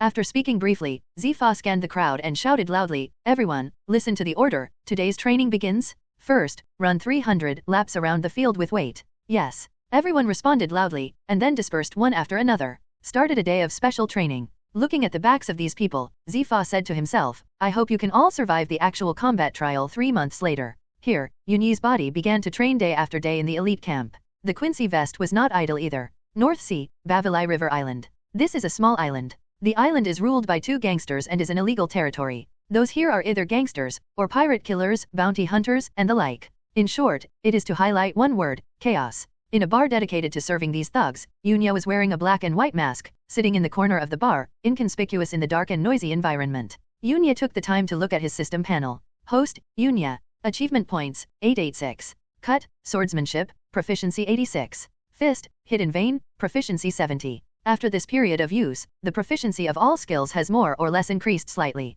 Moreover, during this period of time, he discovered that the physical fitness of his body clone was also slowly improving, which let Yunya know that the physical fitness of the 2 bodies is actually the same as the system, and they are also interlinked. This means that Yunyi's progress speed is doubled. Very exaggerated. 2 bodies can practice at the same time, which is equivalent to the superposition of 2 Yunya. Not only will the physique be doubled, but the proficiency of skills will also increase rapidly. The only downside is that it consumes too much. However, this situation is controllable, unless both bodies are in high-intensity battles. Otherwise, Yunya can minimize consumption through regulation. The bar is undoubtedly the best place to get information. All kinds of information will come out of the mouths of these villains. It is very messy and needs to be filtered out by yourself. Fortunately, Yunyi's perception is very good, and he can filter out useful information from it. Have you heard that the evil ghost Wenzjin, who has a bounty of more than 20 million Baileys, seems to have been hunted down, and now he fled to this island? It's a new bounty hunter named Quency, right? I heard about it too. There was a lot of noise all around, but Yunya still screened out the information he wanted.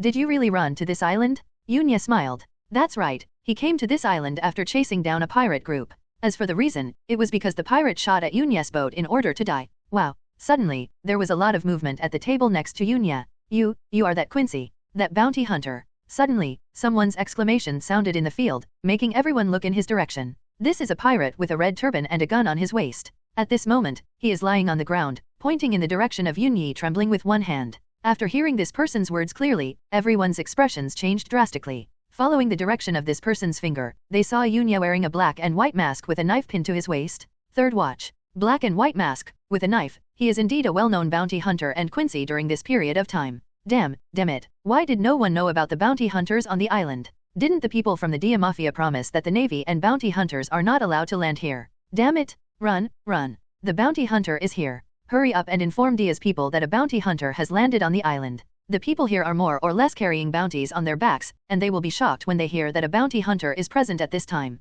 What's more, this person is a bounty hunter who has become famous recently, and he has already wiped out a pirate group with a bounty of tens of millions by himself. Immediately, the scene became chaotic, and everyone ran outside with a bang. Yunya is a little speechless. You guys are making too much noise, right? What are you panicking about? I didn't intend to catch you again. My target is only the evil ghost, but I don't want to do anything to other people. However, only Yunya thought so, and the others reacted very quickly and ran away without a trace. Soon, an open space was cleared in the arena. Forget it, since we know that the evil spirit is here, it's easy to handle. The purpose of Yunyi coming here is only the evil ghost. Now that he knows, he can just go to the door. This guy is very slippery. Even if the ship is hit by himself, he can run to this island to hide. However, there is only one port on the island, not far away from them. The pirate ship with the ghost pattern is at the port. If they want to leave, it is impossible to escape Yunyi's eyes. Throwing a stack of Baileys on the table, Yunya turned and left the bar. When I came to the street, I found that there were not many people on the street at this time. They all heard the appearance of a bounty hunter and were scared away.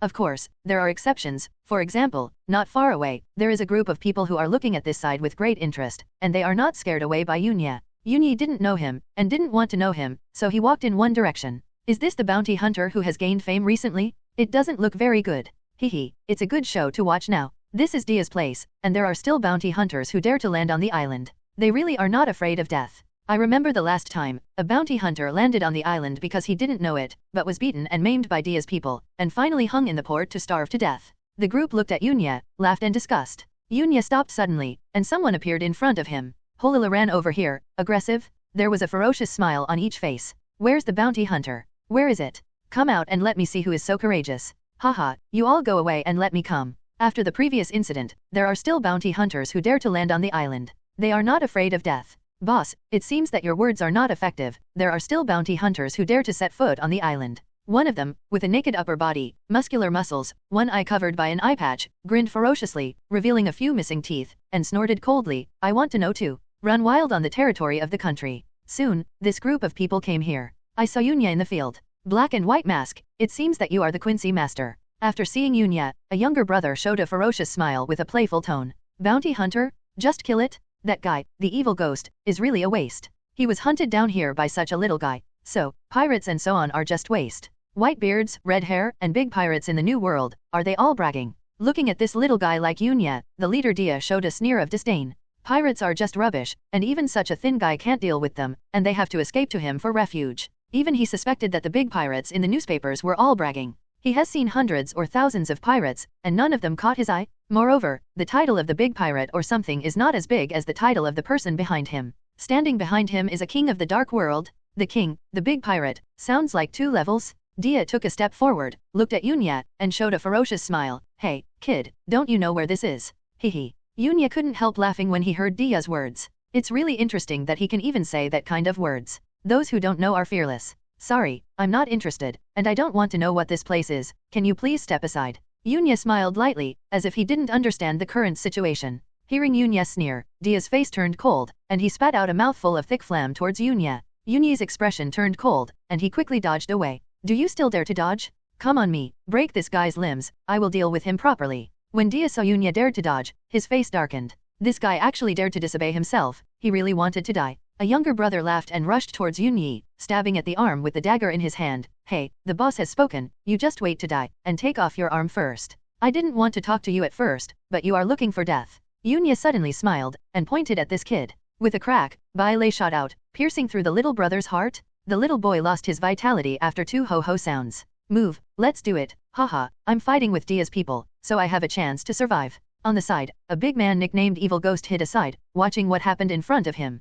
Seeing Yunya making a move, his heart was shaken and he was filled with ecstasy. This damn bounty hunter dared to attack Dia's people, now he is dead. Do you still dare to resist? How bold? Do you think that someone with a devil fruit ability can be arrogant here? Seeing Yunya attacking and killing his little brother, Dia's eyes flashed coldly, his figure flashed, and he rushed directly towards Yunya. He is not like other uninformed people who don't know about devil fruit. He has seen this miraculous ability more than once. It's quite knowledgeable, but you have to die. Yunya laughed, spreading his 5 fingers, and the thunder was shining in the palm of his hand. Thunder roar cannon. With a bang, there was a thunderbolt in the clear sky. The lightning beam rushed out and directly hit Dia, scorching him black. After falling into the crowd, the boom exploded and enveloped everyone. In an instant, nearly half of Dia and his party died. The other half were more or less swept by the aftermath of the explosion. They pointed at Yunya and roared with trembling voices. You actually killed Boss Dia? Boss Dia is the representative of a certain important person here. You're finished, you're dead. But there are cotters around that big shot on the island. If you kill Boss Dia, it's like offending that big shot.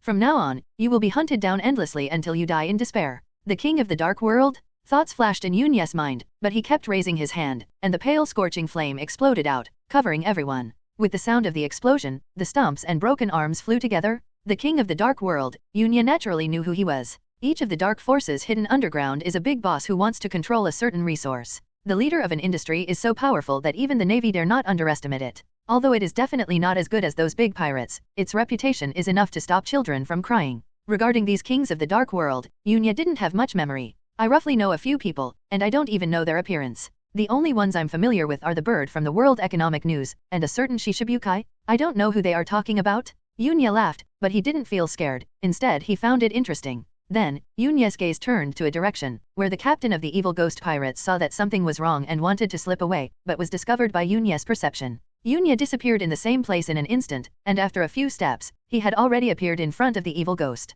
Looking at this daring guy, Yunya smiled lightly. Where do you want to go? The evil ghost stopped abruptly, looked at Yunya in horror, and tremblingly said, You can't kill me. There is also a dark world king behind me. I have accepted their mission. How dare you kill me? If you kill me, you won't offend a dark world king. Hey. Yunya let out a hey, and said, Do you think I'll believe it? And so what if it's true? The group of people before said that there was someone behind them to support them, so let's see what happens to them now. Yunya felt that it was not such a coincidence that killing a few people would offend two kings of the dark world. If there is such a coincidence, I will be lucky. And even if it was true, so what? Just as Yunya was about to kill the evil spirit, another voice came from beside him. I think it's better for you to stop. What he said is true. Yunya looked and saw the group of people he had seen before coming towards this side, with a calm demeanor, and he was not intimidated by Yunya's display of such strength. The one who spoke was a young man in the lead, nearly 2 meters tall, with a sword pinned to his waist, a red cloak on his back, and a hat embroidered with skulls on his head. He looked at Yunya and grinned smile. When the evil ghost saw this person, it was like seeing a savior, with a look of great joy on his face.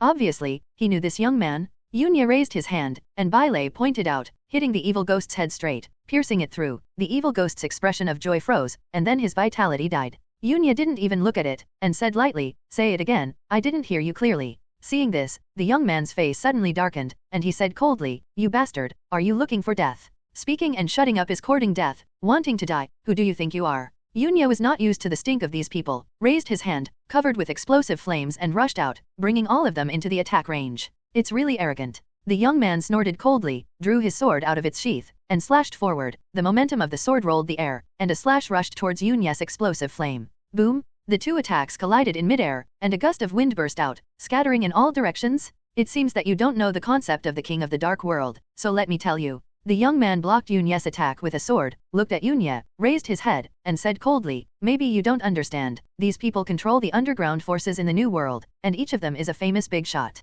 Perhaps you don't even know what the New World is. In short, you just need to remember one thing, even the Navy dare not offend them easily. Then, you who know their power should be very scared in your heart bar. Breaking their deal, you will be hunted down by these two existences. The young man looked at Yunya with a sneer. In his opinion, after knowing that he had offended such a person, Yunya should be very frightened. What he wanted to see was Yunya's expression. This will make him very happy. The Barlow Pirates, the captain of Barovia, has a bounty of 43.96 million Baileys, and often travels on great routes all over the world. On the surface it is a pirate group, but in fact it is a subordinate force of the Sea King, and that evil ghost, like him, is also a subordinate force of the Sea King. As for why it appeared on this island, it was because there was a deal going on between the King of Sea Transport and another king of the Dark World on this island. That's why they were sent here. The evil spirits fled here because they knew about it. And then, as far as I know, these people can only dominate in secret, right? They can't get on the stage at all. Yunya didn't care. Judging from the performance of these people in the original book, compared with the 4 emperors much weaker, Yunya is not afraid at all. Even if it is the 4 emperors in the future, Yunya is not afraid. Although his strength has not yet reached that level, as long as he is given time, it will be a matter of minutes to surpass them. Instead, he cared more about the deal Balofia said. Deal? Yunya became even more curious, and even began to think about how to gain benefits from it.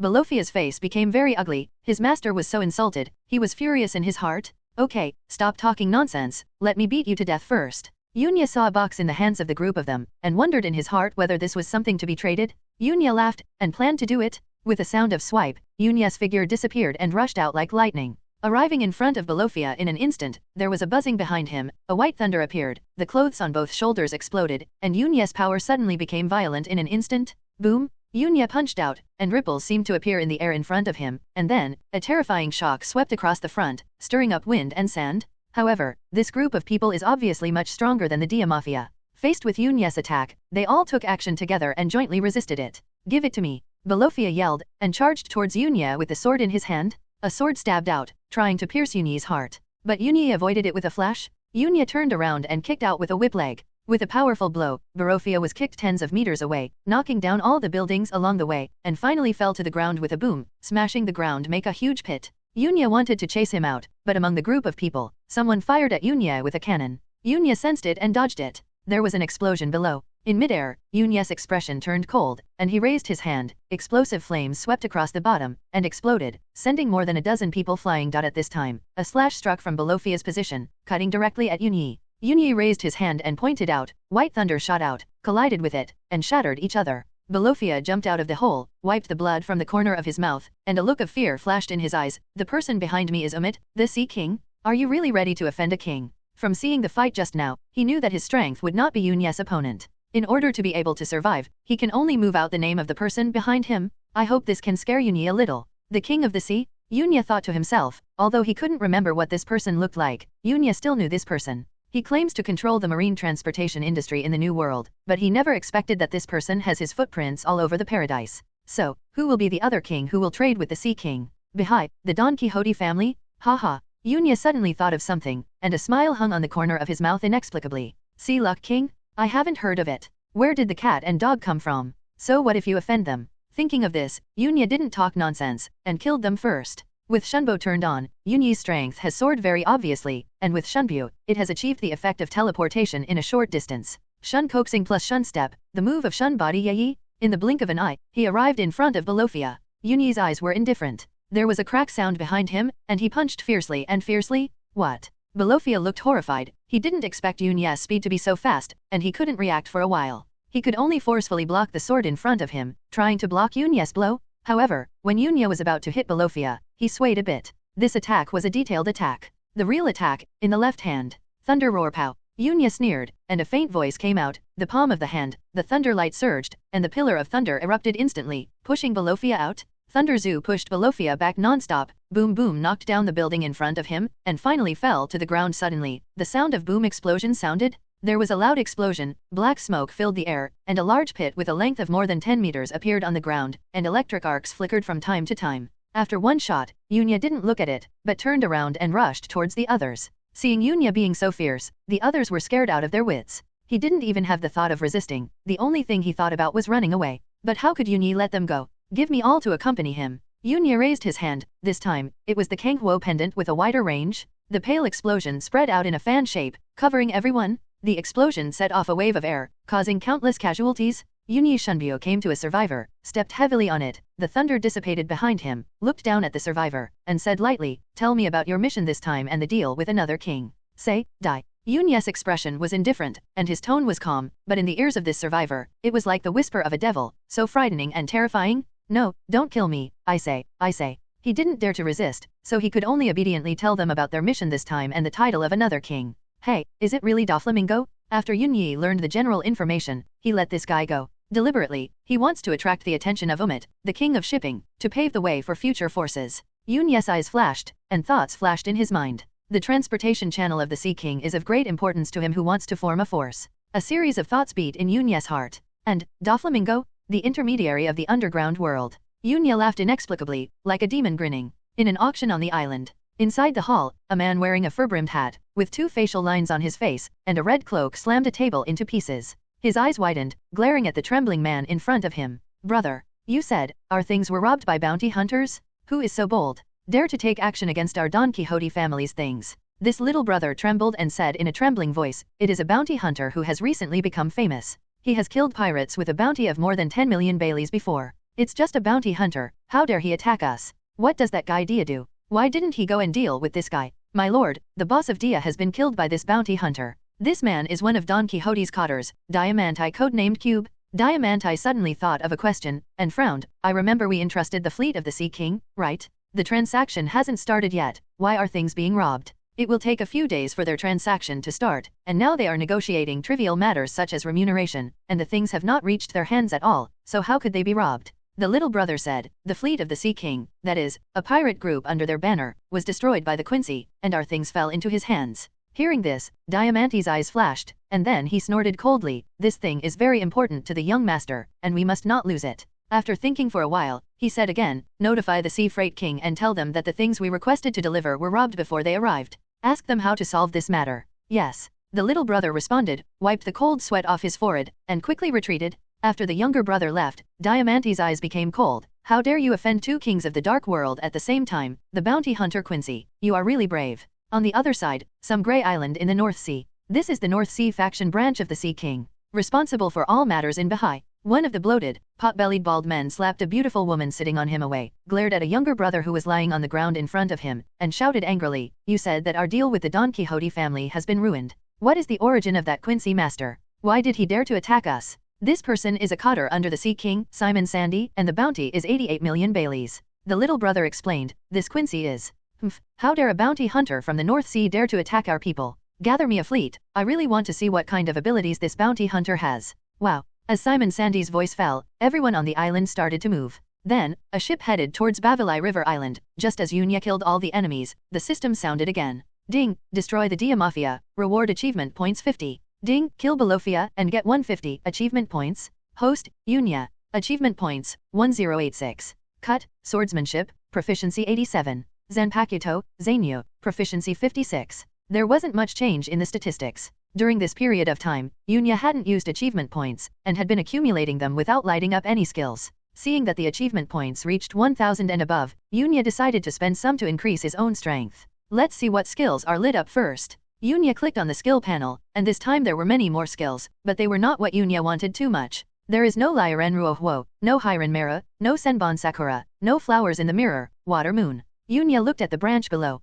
A lot of high-level broken paths have already been unlocked, but Yunya doesn't need it at this stage, and doesn't want to light it up at all. Not to mention anything else, even Lei Hopao, Yunya has not fully tapped out its full power. Since there was no skill he wanted to light up, Yunya turned to look at the proficiency of the skill. The first choice is Instant Coax or White Hit. Instantaneous Coaxing is my trump card at this stage. As I improve my proficiency, my strength can also grow accordingly. Baido wanted to try it out, whether there would be a qualitative change after the proficiency reached 80. After much deliberation, Yunya decided to improve Shunhuo's proficiency first. The reason why I chose this is because there is still a battle to be fought later, so let's improve my strength first. The current Shunyeo's proficiency is only 55. With the improvement of proficiency, the combat power that Yunya can display will naturally become more terrifying. Yunya increased his proficiency, but found that for every 1 point added, Yunya's achievement points would disappear by 50. It's so pitiful. Enduring the pain in his heart, he increased the proficiency of Shinyu to 65, which cost Yunya 500 achievement points, which made Yunya feel so distressed that he couldn't breathe.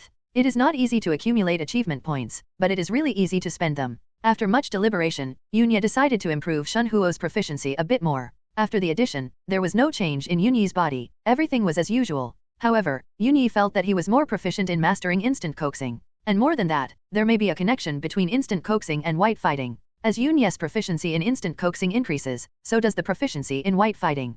Proficiency has become 75. Others haven't changed much. There are two gangs on the island. One is the Dia Mafia, and the other is a gang called the Divination Club. The Divination Club is headed by an old witch who is wearing a black cloak and has a wrinkled face. She looks less than 1.5 meters tall. This old witch is named Black Hand Sharon, and she is the boss of the Divination Club. At this moment, in front of Sharon stood a man wearing a black and white mask. I didn't expect that the Divination Club, one of the two gangsters dominating the island, is actually headed by an old woman who is over 50 years old. Yunya sat down at a random place, looked at the old witch and said calmly. An inexplicable panic flashed in Sharon's eyes. She knelt down and respectfully said, I'm so sorry for not being able to welcome your lord's arrival. Yunya smiled. You're very sensible. You didn't yell at me. Sharon was still respectful. Your Excellency, you are laughing. With your strength, it is enough to crush our Divination Club. We dare not make mistakes. Tell me, who is the person behind you? Yunya crossed his legs, drank the tea and looked at Sharon. Hearing this, Sharon's eyes flashed with panic, but she quickly covered it up. and she said with a sneer, "My lord is joking, I am a little girl, and I am the head of the divination club, so there is no one behind me man of." Yunya's eyes were fixed, and an aura engulfed the audience. He looked at Sharon who was sweating constantly due to the oppression, smiled, let go of the aura on his body, and said lightly, "Forget it, I'm just curious, and I don't really care if it's there or not." Then, Yunya changed the topic and sat down in a comfortable position, looking down at the old woman lying on the ground. "You should know more or less what will happen on the island, right?" Sharon lowered her head and said sincerely, "If you have any orders from your lord, you can just say it directly. If we can do it, we will do our best. You are very knowledgeable." "No, it should be said that the people behind you are very knowledgeable? This makes it a bit difficult for me." Yunya stared at Sharon and said lightly. From the moment he stepped into the divination club, everyone in this gang treated him with great respect. Not only were they not hostile, but they were all respectful. As if he was the boss of the divination club. Sharon said respectfully, "Please give me your orders, my lord. It's not a difficult request, let your little brother fight for me." Yunya said lightly, looking at a small figure made of straw on Sharon's waist. Sharon bowed to Yunya, "Yes, my lord." Smiling, Yunya turned around and left. At the end, he stopped and said lightly, "Tell Basil Hawkins, I am very satisfied with his sense of humor. In the future, I can help you solve a problem." After speaking, Yunya left without looking back. However, Sharon, who heard these words, froze in place, and did not recover for a long time. My heart couldn't calm down for a long time, he knows? And in the distance, in a dimly lit building, a young man who had been listening through the scarecrow around Sharon's waist, his face changed drastically at this time, and he ignored the scarecrow falling from his hand. The heart was like a stormy sea, and the voice blurted out uncontrollably, "How is this possible? I have no contact with him, how could he guess that it is mine? This young man is none other than one of the future supernovas, Basil Hawkins? But at this time, he is not the supernova pirate who will be the most famous in the future, but the gangster, the person behind the divination club. Although the strength is not as strong as the original book, but the divination ability is already very good. Before Yunya came here, he had already divined that there was danger, and the probability of the divination club's destruction was 50%. The probability of own death is only 50%. It means that as long as you handle it well, you can survive this catastrophe perfectly. It was also because of this that he ordered the people in the divination club to treat Yunya respectfully. He himself is hidden behind the scenes, and has always been hidden behind the scenes. Almost no one knows that he is the real master of the divination club. However, what is the situation now? How could his identity be detected? How can this be? The more he thought about it, the more terrified Basil Hawkins became. In the past, he had learned the enemy's information through divination and used it to frighten others. Unexpectedly, he was the one who was terribly frightened today. How on earth did he know my identity? Taking a deep breath, Basil Hawkins forced himself to calm down, but he still couldn't calm down in his heart. Before he figured out this problem, he couldn't keep calm in his heart. Seeing the scarecrow on Sharon's waist and the divination club, Yunya had a rough guess in his mind. "It's just that I'm not quite sure, but afterward I sensed a slight mood swing from the scarecrow, so Yunya could be sure. The person behind the divination club should be that Basil Hawkins is gone?" The scarecrow fruit has the ability of divination. Being able to know one's chances of survival or other information through divination is a rather peculiar ability. Come to think of it, the people in the divination club were so respectful to him before. It should be Basil Hawkins who used his divination ability to get a solution. You can do divination, so you can do divination. Why do I know that the person behind it is you? It was with this thought in mind that Yunya revealed the identity of Basil Hawkins. It could be regarded as Yunya's bad taste. As the only overlord on the island, the news of Dia's killing naturally spread throughout the entire island. Perhaps it was because the members of the Dia Mafia were wiped out, and other forces on the island were panicked. Those who were daring, those who wanted to replace the Dia Mafia, and those who wanted to go to the auction run by the Dia Mafia to snatch things, went there one after another. However, when these people went to the residence of the Dia Mafia, they never returned. What's going on? Could it be that there are still people in the Dia Mafia resident? Why didn't the people who went there come back? Those people don't believe in evil. Isn't there a rumor on the island? Behind the Dia Mafia is actually a member of the Don Quixote family. What? You didn't lie to me, did you? The Don Quixote family? Isn't that the power of Doflamingo, one of the Kibai? Many people on the island are talking about it. Soon, the news that the Don Quixote family was behind the Dia Mafia quickly spread throughout the island. Even Basil Hawkins, who was in the dark building, frowned when he heard it, and said lightly, "No wonder the divination before attacking the Dia Mafia has a 50% chance of dying. This should be the reason. People from the Don Quixote family? People from Kibai?" Then he thought of Yunya, and thought to himself, could it be that the target of the bounty hunter is a member of the Don Quixote family? After thinking about it, Basil Hawkins started divination, but found that his future fortune showed no signs of decay, and even, together with his own power, there were signs of rising. He shook a fruit with a strange shape in his hand. Yunya's eyes fell on the fruit, and he thought to himself, is it a devil fruit? What type is it? Yunya didn't know what type of fruit it was without reading the Devil Fruit illustrated book. It is difficult to judge by appearance. This fruit was obtained from the treasure chest in Belofia's hand, and it should be a deal between the two kings of the dark world. It should not be easy to think about the devil fruit that can involve the two kings of the dark world. If I remember correctly, Doflamingo, as a celestial dragon, should have read the devil fruit illustrated book. Maybe he already knows the specific ability of this devil fruit. It should be very important to him, so he will let the king of sea transport it. It's a pity that he was cut off by Yunyi. Could it be one of the fruits eaten by the cotters of Don Quixote in the original book? A thought flashed in Yunyi's mind, and he began to recall the memories in his mind. Flying fruit, weapon fruit, spinning fruit, sticky fruit, rocky fruit, swimming fruit, and childlike fruits? Could it be one of these devil fruits? Yunya shook the devil fruit in his hand again, his eyes flickered, and the corner of his mouth opened an arc. If it is a childlike fruit, then, hee. Needless to say, the importance of childlike fruit to Doflamingo. The reason why Dressrosa can be controlled so quickly in the original book is definitely the sugar of Tongue fruit. However, Yunyi is not sure. In the original book, Granus ate the fruit of childlike fun when he was about 10 years old, and fixed his appearance and personality. Yunya didn't know that much about the timeline, so he couldn't be sure. We can only see the reaction of the Don Quixote family at that time. Yunyi put away the fruit, and disappeared in place in a flash. The destination is naturally the residence of the Dia Mafia? Yunya didn't intend to just watch and wait for the enemy to attack. Of course, he wanted to go to the door, and by the way, see who was hiding in the Dia Mafia's garrison. Is it the cotter of the Don Quixote family, or the pirate group under his banner? There is another purpose, that is, Yunya wants to try it out, after the proficiency reaches 65, how much stronger the power that Shunkoku's erupts is compared to before.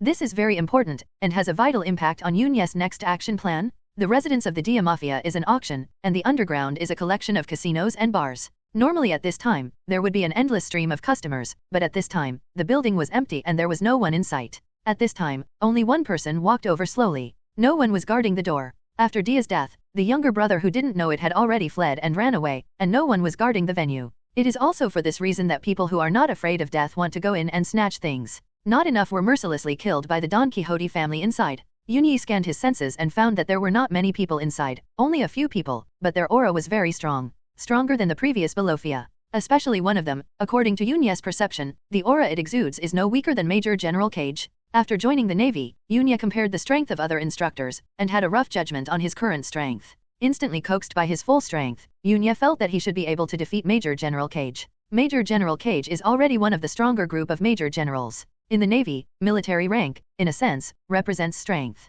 Yunya was able to defeat Cage, and he already possessed the strength of a Lieutenant General. Not to mention, Yunya's instant coaxing proficiency has increased by 10 points. Although it is not much, it will definitely improve Yunya's strength a lot. The person with this kind of strength should be a certain cotter of Don Quixote. It just so happens that with this devil fruit and the life of a cotter, the price is not low to redeem it. Faced with this situation, Doflamingo, what should you choose? Hehe. Yunyi's eyes flickered, he laughed, and strode in. Those who can mix in the new world will more or less use two-color domineering. In addition, Yunya didn't deliberately hide his aura, and Yunya's figure was noticed very quickly.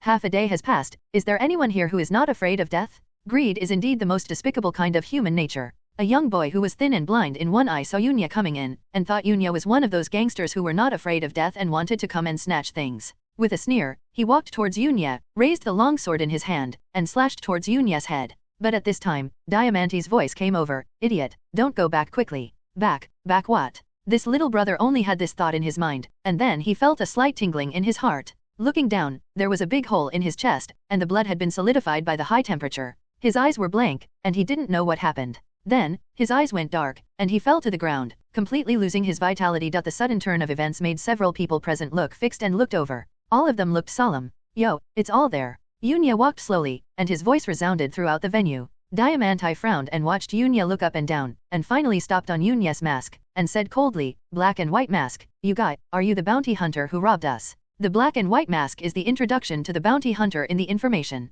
Yunya also saw Diamanti, and recognized him immediately. The top cotter of the Don Quixote family, Diamanti who ate the fluttering fruit? But Yunya didn't stop, and continued to move forward. Grab? I got this thing from a pirate group. The bounty hunter killed the pirate and got all the things in his hand. It should be right? Snort. Diamanti snorted coldly, and looked at Yunya contemptuously. No matter where you got it from, but I advise you, obediently hand it over to me, otherwise, you will not be able to bear the consequences. Hehe, do you want to use the name of your Don Quixote family to suppress me, or use the name of Doflamingo Shishibukai? Yunya asked with a smile. Diamanti's eyes flashed, and he shouted coldly, since you know we are members of the Don Quixote family, how dare you be so presumptuous? Thinking that you have solved a pirate group with a reward of 40 million Baileys, you can fight with our Don Quixote family. Shouting. Yunya said indifferently, if Brother Doflamingo came to tell me this, maybe he still has a little qualification. You are not qualified yet. Arrogance. Anger flashed in Diamanti's eyes. Yunya's arrogant attitude angered him. Originally, Yunya had snatched the devil fruit which was very important to them, and the two sides had already forged a grudge, and now he said such words so arrogantly.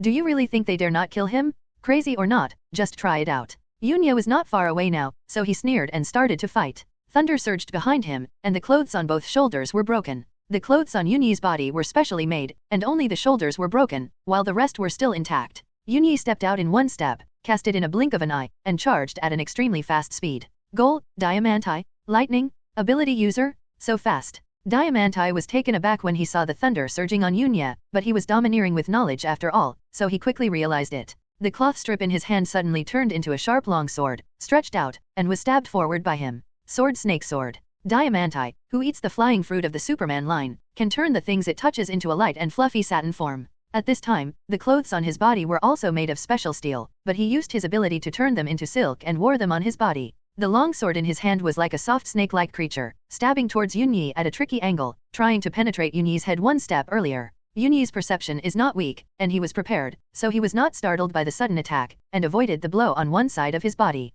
And the speed still hasn't weakened, it has even become a bit faster. Moving in a blink of an eye, the speed drives boundless strength, and Yunya gathers his strength to punch out, towards Diamanti. Bullfighting cape. Feeling the power of Yunya's punch, Diamanti's face changed slightly, and he quickly put the cloak behind him in front of him. Boom! Yunya hit the soft cloak with a fist, but felt that what he hit was hard steel. However, the strength of Yunya's punch was not so easily dispelled. The force pierced through, and Diamanti was knocked back, and her footsteps stepped on the ground one by one. Along with the hard cloak, there is also a fist mark. Not bad fruit ability. Then, let's try this. Yunya spread his 5 fingers, and the lightning beam gathered in the palm of his hand. Thunder Roar Cannon? With the improvement of proficiency, Yunya became more and more comfortable using the skill of Thunder Roar Cannon. For skills with a proficiency of 100, such as Bailei and Kenghuo Pen, Yunya can already control the power at will, whether it is chanting or not. The current Thunder Roar Cannon has a proficiency of 65. The shockwave of the thunder column shoots forward. Diamanti stepped on the ground with one foot, and the ground behind him collapsed with great force, but it was only through this reaction force that his figure barely stopped. But when he looked up, he saw a thick pillar of lightning and light rushing towards him. Half moon. Funeral. At the critical moment, Diamanti had no time to think about it, and burst out the potential of his whole body. At the last moment, he waved a half-moon-shaped sword energy with the long sword in his hand, and shot it out. Boom! 2 different and powerful forces collided in the air, burst out with an extremely terrifying energy, and spread to the surroundings. Because it was relatively close to the center of the explosion, Diamanti's figure was swept up by the aftermath of the explosion, and his body flew upside down at a high speed, collapsing the building behind him and burying him in the rubble. Gudu. Seeing this scene, all the members of the Don Quixote family present swallowed their saliva. Lord Diamanti, have you been suppressed? This, how is it possible? That is one of the top cotters of the Don Quixote family. Who is this person? How could there be such a person in Bahai? These members of the Don Quixote family looked at Yunya with fear on their faces. He didn't even dare to attack Yunya. Yunya ignored these younger brothers, even if they were not weak, they were too weak for him. Pushing away the gravel and coming out, Diamanti looked at Yunya with a frightened look in his eyes. If he hadn't swung the sword at the last moment, even if the cloak he was wearing was made of special metal, he would still have been quite strong. But even if his own sword energy weakened Yunya's thunder pillar, Diamanti was still swept away by the aftermath and flew away when the 2 attacks broke out at close range. When did you appear in Bahai as a strong person? Thunderbolt ability. You are a natural type thunder fruit? No, you can't be a natural type. Diamanti looked at Yunya with vigilance in his eyes. Just now, thunder erupted from behind Yunya, and a thunder pillar appeared in his hand. Diamanti thought Yunya was a natural thunder fruit. But after careful investigation, it was found that it was not. The release ability of the natural system needs to elementalize some positions, which can still be detected if you observe carefully. When Yunya launched the attack just now, he obviously didn't. Hehe, you guessed it. Yunya didn't say much, all his abilities came from the system, and Yunya didn't know how to explain it. Called the death template fruit? How ugly? So, let people figure it out for themselves. The ones made up by other people's brains are more reliable than the ones that you have exhausted your brains to come up with. Superman, discharge fruit. Diamanti looked at Yunya's expression and said tentatively, in the world of pirates, it is often necessary to know the enemy's devil fruit ability, and then fight according to the characteristics of the ability. Insufficient intelligence is very disadvantageous in battle. If you are not careful, you may capsize in the gutter. Hearing this guess, the corners of Yunya's mouth couldn't help twitching. What the hell is this? If Yunya is crowned with such a devil fruit ability, he might as well die. In order to put an end to Diamanti's speculation, Yunyi raised his hand, and pale explosive flames gathered in his palm, and then gushed out, covering everyone in the Don Quixote family. One of them didn't have time to dodge, and was directly hit by Yunya's attack, and died instantly. The rest are hiding. Diamanti, who was mainly taken care of by Yunya, was not injured under the cover of the cloak behind her, but was thrown back a few steps. Diamanti looked at Yunyi and frowned deeper. Flame, Thunderbolt, what kind of devil fruit did you eat? It's not animal type, not natural type. Could it be a superhuman type elemental fruit? Diamanti's eyes flashed. He also read the devil fruit illustration book, and he knew more about devil fruit than others. But it is really rare that this kind of one can release two different attributes at the same time. If it wasn't for Big Mom still being active in the new world, he would have thought it was the reappearance of the soul fruit. After thinking about it, a superhuman elemental fruit that I have heard of has this ability. After Yunya heard the name of this fruit, he was startled, and then thought to himself, good idea. As expected, other people's brain supplements are useful. From now on, I will be a superhuman elemental fruit capable user. Thinking of this, Yunya said lightly, without retorting, that's right.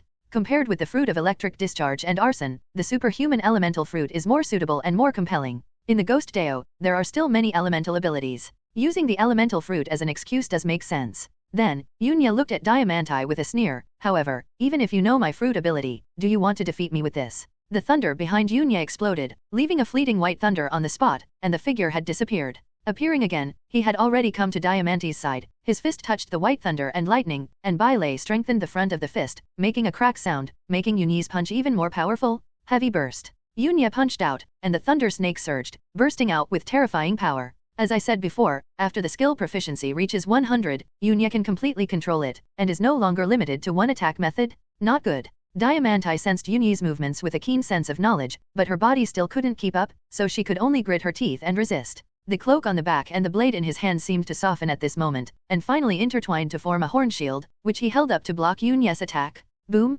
The thunder swept violently, bombarding the horn shield, and erupted with terrifying power in an instant. With one blow, a large crater was suddenly sunken in the ground under Diamanti's feet, with dense cracks extending all around. Feeling the boundless strength from the shield in his hand, penetrating into his body, Diamanti couldn't help but groan, blood overflowing from the corner of his mouth. Enduring this heart-piercing pain, Diamanti gritted his teeth and shouted, "Army flag!" With his growl, the ground became undulating like silk, making people lose their balance. Yunyi's center of gravity was temporarily out of balance, and Diamanti seized the opportunity, and the horn shield changed again, and the sharp horns extended, and the sharpness was abnormal. Bullfighting long stand. The tip of the bull's horn stabbed towards Yunyi's chest, wanting to kill him with one blow. However, Yunyi can fly into the air for a short time, step on the air instantly, and avoid it with a twist of his body. Die to me, sword snake sword. Diamanti refused to give up. Her face was extremely ferocious, and the long sword like a piece of cloth sprang out like a spirit snake again. Sure enough, you can't underestimate anyone, or this kind of master who has been in the new world, and the combat experience is really rich.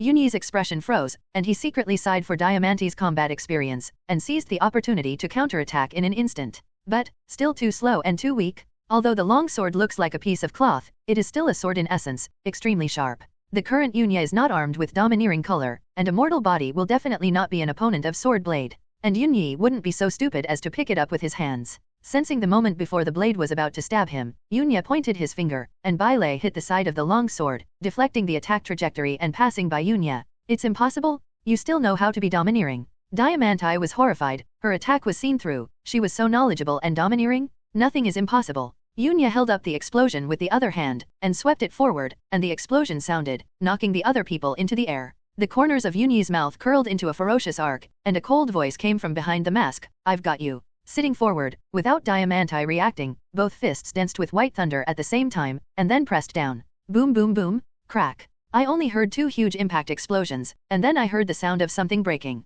In Yunyi's sight, the cloak on Diamanti's body and the clothes made of special steel shattered at the same time. Diamanti's pupils constricted violently, his chest sank directly, his sternum was shattered, and a huge force pressed him down, blasting him into the ground. Yunya's punch penetrated into his body, and his internal organs were injured, causing him to spit out a big mouthful of blood. It's not over yet. Yunya knew how hardy people in One Piece world were, and doing sick UPS to lock blood was commonplace. It is the last word to kill you while you are sick. Another thunderous foot stepped on it. With a bang sound, the ground was broken even more severely. Dense cracks appeared in a radius of tens of meters. The building couldn't withstand the successive devastation, and it collapsed. Just before the building was about to collapse, Yunya left the place in a blink of an eye, came to another building, and looked at the smoke and dust below indifferently. In perception, Diamanti's aura was very weak, almost dying. Hey, I can't just die like this. If I die, how should I proceed with my next plan? Yunya whispered, came to a ruin, and picked up Diamanti who had fallen into a coma, and threw him in one direction, and said, treat him, if he dies, you die, if he lives, I will spare your life. Over there was a younger brother who was not seriously injured, looking at Yunya with terrified eyes. It's like watching a demon? This person, even the top cotter of the family, is not his opponent? Yunya snorted coldly, hurry up, do you want to die? Yes, yes. The little boy trembled all over, searched for things to treat in the ruins, and then came to Diamanti's body, giving him emergency treatment. Diamanti's aura is still weak. This kind of injury, even with the physical fitness of a person in pirate world, can't be completely exhausted within 10 days and half a month. After defeating Diamanti, Yunya heard a system prompt in his mind. But now Yunya just glanced at the panel, planning to check it again when he has time, so he won't show it for the time being. Looking at the shivering little brother, Yunya took out a devil fruit from somewhere and shook it in his hand, and said calmly, do you know what kind of ability this fruit has? This is the devil fruit obtained from Bolofia. The little boy trembled a bit, fixed his cautious eyes on Yunya, and replied in a trembling voice, my lord, this, I don't know. Yunya glanced at the little brother, and then looked at the devil fruit with strange lines in his hand, not surprised. This little brother is obviously just a young man, it is impossible to know such a confidential matter. Now Yunya regretted knocking Diamanti unconscious. As for Diamanti, he should know more or less. After thinking about it, Yunya didn't get too entangled in this issue, put away the fruit, and Yunya looked at the little brother, contact me with Brother Doflaming, you should have his contact information, right? The little brother was startled, he didn't expect Yunya to ask this question. My lord, I won't reveal what happened here. However, he reacted quickly, thinking that Yunya was going to kill someone to silence him, so he quickly shook his head, expressing in a flustered tone that he would not reveal what happened here. I was afraid that if I spoke slowly, I would be killed by Yunya. Yunya narrowed his eyes, and there was an aura of oppression in his body. He said lightly, if you don't follow my words, I will kill you now. The little boy was startled, and wanted to see Yunya's face, but was blocked by the mask, so he couldn't see it at all. Huh. Yunya frowned. My lord, don't kill me. I really don't have a way to contact the young master here, but there should be a phone bug on Mr. Diamanti. Let me find it for you. The little brother was shivering, dripping with cold sweat, and spoke with difficulty. Yunya said, find it, throw it here. It's my lord. Driven by death, the younger brother's movements became numb. On Diamanti's body, he found a phone bug with a pink feather coat on its back, and threw it over. Just when Yunya was about to dial, he saw the phone bug bulo rang. Hey, coincidentally this isn't. Yunya didn't hesitate, and connected directly, and saw the phone bug's expression change, and then a voice came. Hey, Diamanti, how are things going? As soon as this iconic smile appeared, Yunya was sure that the opposite of the phone bug was undoubtedly Doflamingo, Don Quixote Doflamingo. Yunya's voice was also transmitted to the other side through the phone bug. An island on the Great Route, in an auction. This is a residence of the Don Quixote family? Doflamingo was startled, and then his face suddenly became gloomy. Who are you? Where is Diamanti? This phone bug is Diamanti's exclusive phone bug to communicate with him, and he almost never leaves his body. Now someone else's voice came from this phone bug. Anyone who is not an idiot can roughly guess what it means. That's why Doflamingo's face became gloomy in the first place. Yunya's voice came from the phone bug. Diamanti? Are you talking about the person under my feet? Yunya's voice was joking. Hearing Yunya's words, Doflamingo suddenly burst into a monstrous aura, and his domineering arrogance descended, stunning everyone in the auction, including the entire auction building. They are all trembling slightly. There was a sudden change, and all the cotters who were busy with their work were shocked. They didn't know what happened, and hurried over here. Dover, what happened? The voice came first before the slime-dragging Torre Boar arrived. The other cotters also arrived at this moment. Doflamingo did not answer Torre Ball, but stared at the phone bug, as if he wanted to see the situation on the other side through the phone bug. He took a deep breath, his voice became colder, and he said word by word. Who are you? Haha, don't be so serious, don't worry, that cotter of yours is not dead yet. After a pause, Yunya's voice continued. Okay, don't talk about these useless things, let's talk about something serious. My name is Quency, and I'm a bounty hunter. Now I want to inform you that your men have been captured by me. Yunya's voice was distorted by the mask, and the voice from the phone bug was also cold and heartless. Hearing this, Doflamingo was silent for a moment, but in front of him, a table was directly broken, and countless white silk threads moved in disorder, revealing that Doflamingo was not at peace in his heart at this time. On the side, when Torre Bull heard about Quency, his eyes flashed, and his figure slid out as if turning into a puddle of slime. Doflamingo tried his best to restrain the rage in his heart, for fear of crushing the microphone in his hand. I want to know the current situation of Diamanti. Don't worry, you're still alive. Doflamingo's eyes flashed. He was silent for a moment, and then asked, what do you want? Happy? The ransom is 1 billion Baileys, and the money will be released. If it doesn't arrive within 10 days, the person will die. The voice on the phone bug was extremely frivolous, as if they didn't pay attention to them. After hearing this, all the cotters of the Don Quixote family present became extremely ugly. They Don Quixote have traveled across the sea for so many years, when did they suffer such humiliation? Doflamingo suddenly laughed and said, time, place, when the time comes, we will deliver the ransom to you. That's natural, but I also hope that you don't play tricks and send me the ransom money honestly, otherwise, I can't guarantee that something will happen. Yunya laughed at the phone bug. Doflamingo showed a cold smile and said, hey, of course, our Don Quixote family is willing to pay a certain price for the sake of our family, but I hope you can guarantee that Diamanti will not have any accidents, otherwise. Don't worry, as a bounty hunter with professional ethics, I still abide by the rules. The location is Baviljiang Island, and I think you all should know where it is. Yunya's voice came again, remember, the time only 10 days. After finishing speaking, he hung up the phone with a click. Bavilai River Island? Bounty hunter, Quincy Master. Doflamingo's eyes became extremely cold, and a burst of anger was about to burst out of his heart. A mere bounty hunter, dare to attack our Don Quixote family. How desperate. With a high-pitched voice but a very burly figure, Pika also had a flash of murderous intent in his eyes, and said in a cold voice, Dover, this is all the information about the Quincy. At this time, Torre Bowl slid back from the outside world, holding all the information about the bounty hunter Quincy. Bavli River Island. After Yunya hung up the phone, Bug let out a hey, and an inexplicable light flashed in his eyes. The reason why Doflamingo was asked to take a ransom to redeem Diamanti was naturally one of Yunya's plans. With Doflamingo's character, after knowing that his subordinates were captured, he would never let it go. For the first batch of cotters who followed him, Doflamingo still values it very much and will not sit idly by.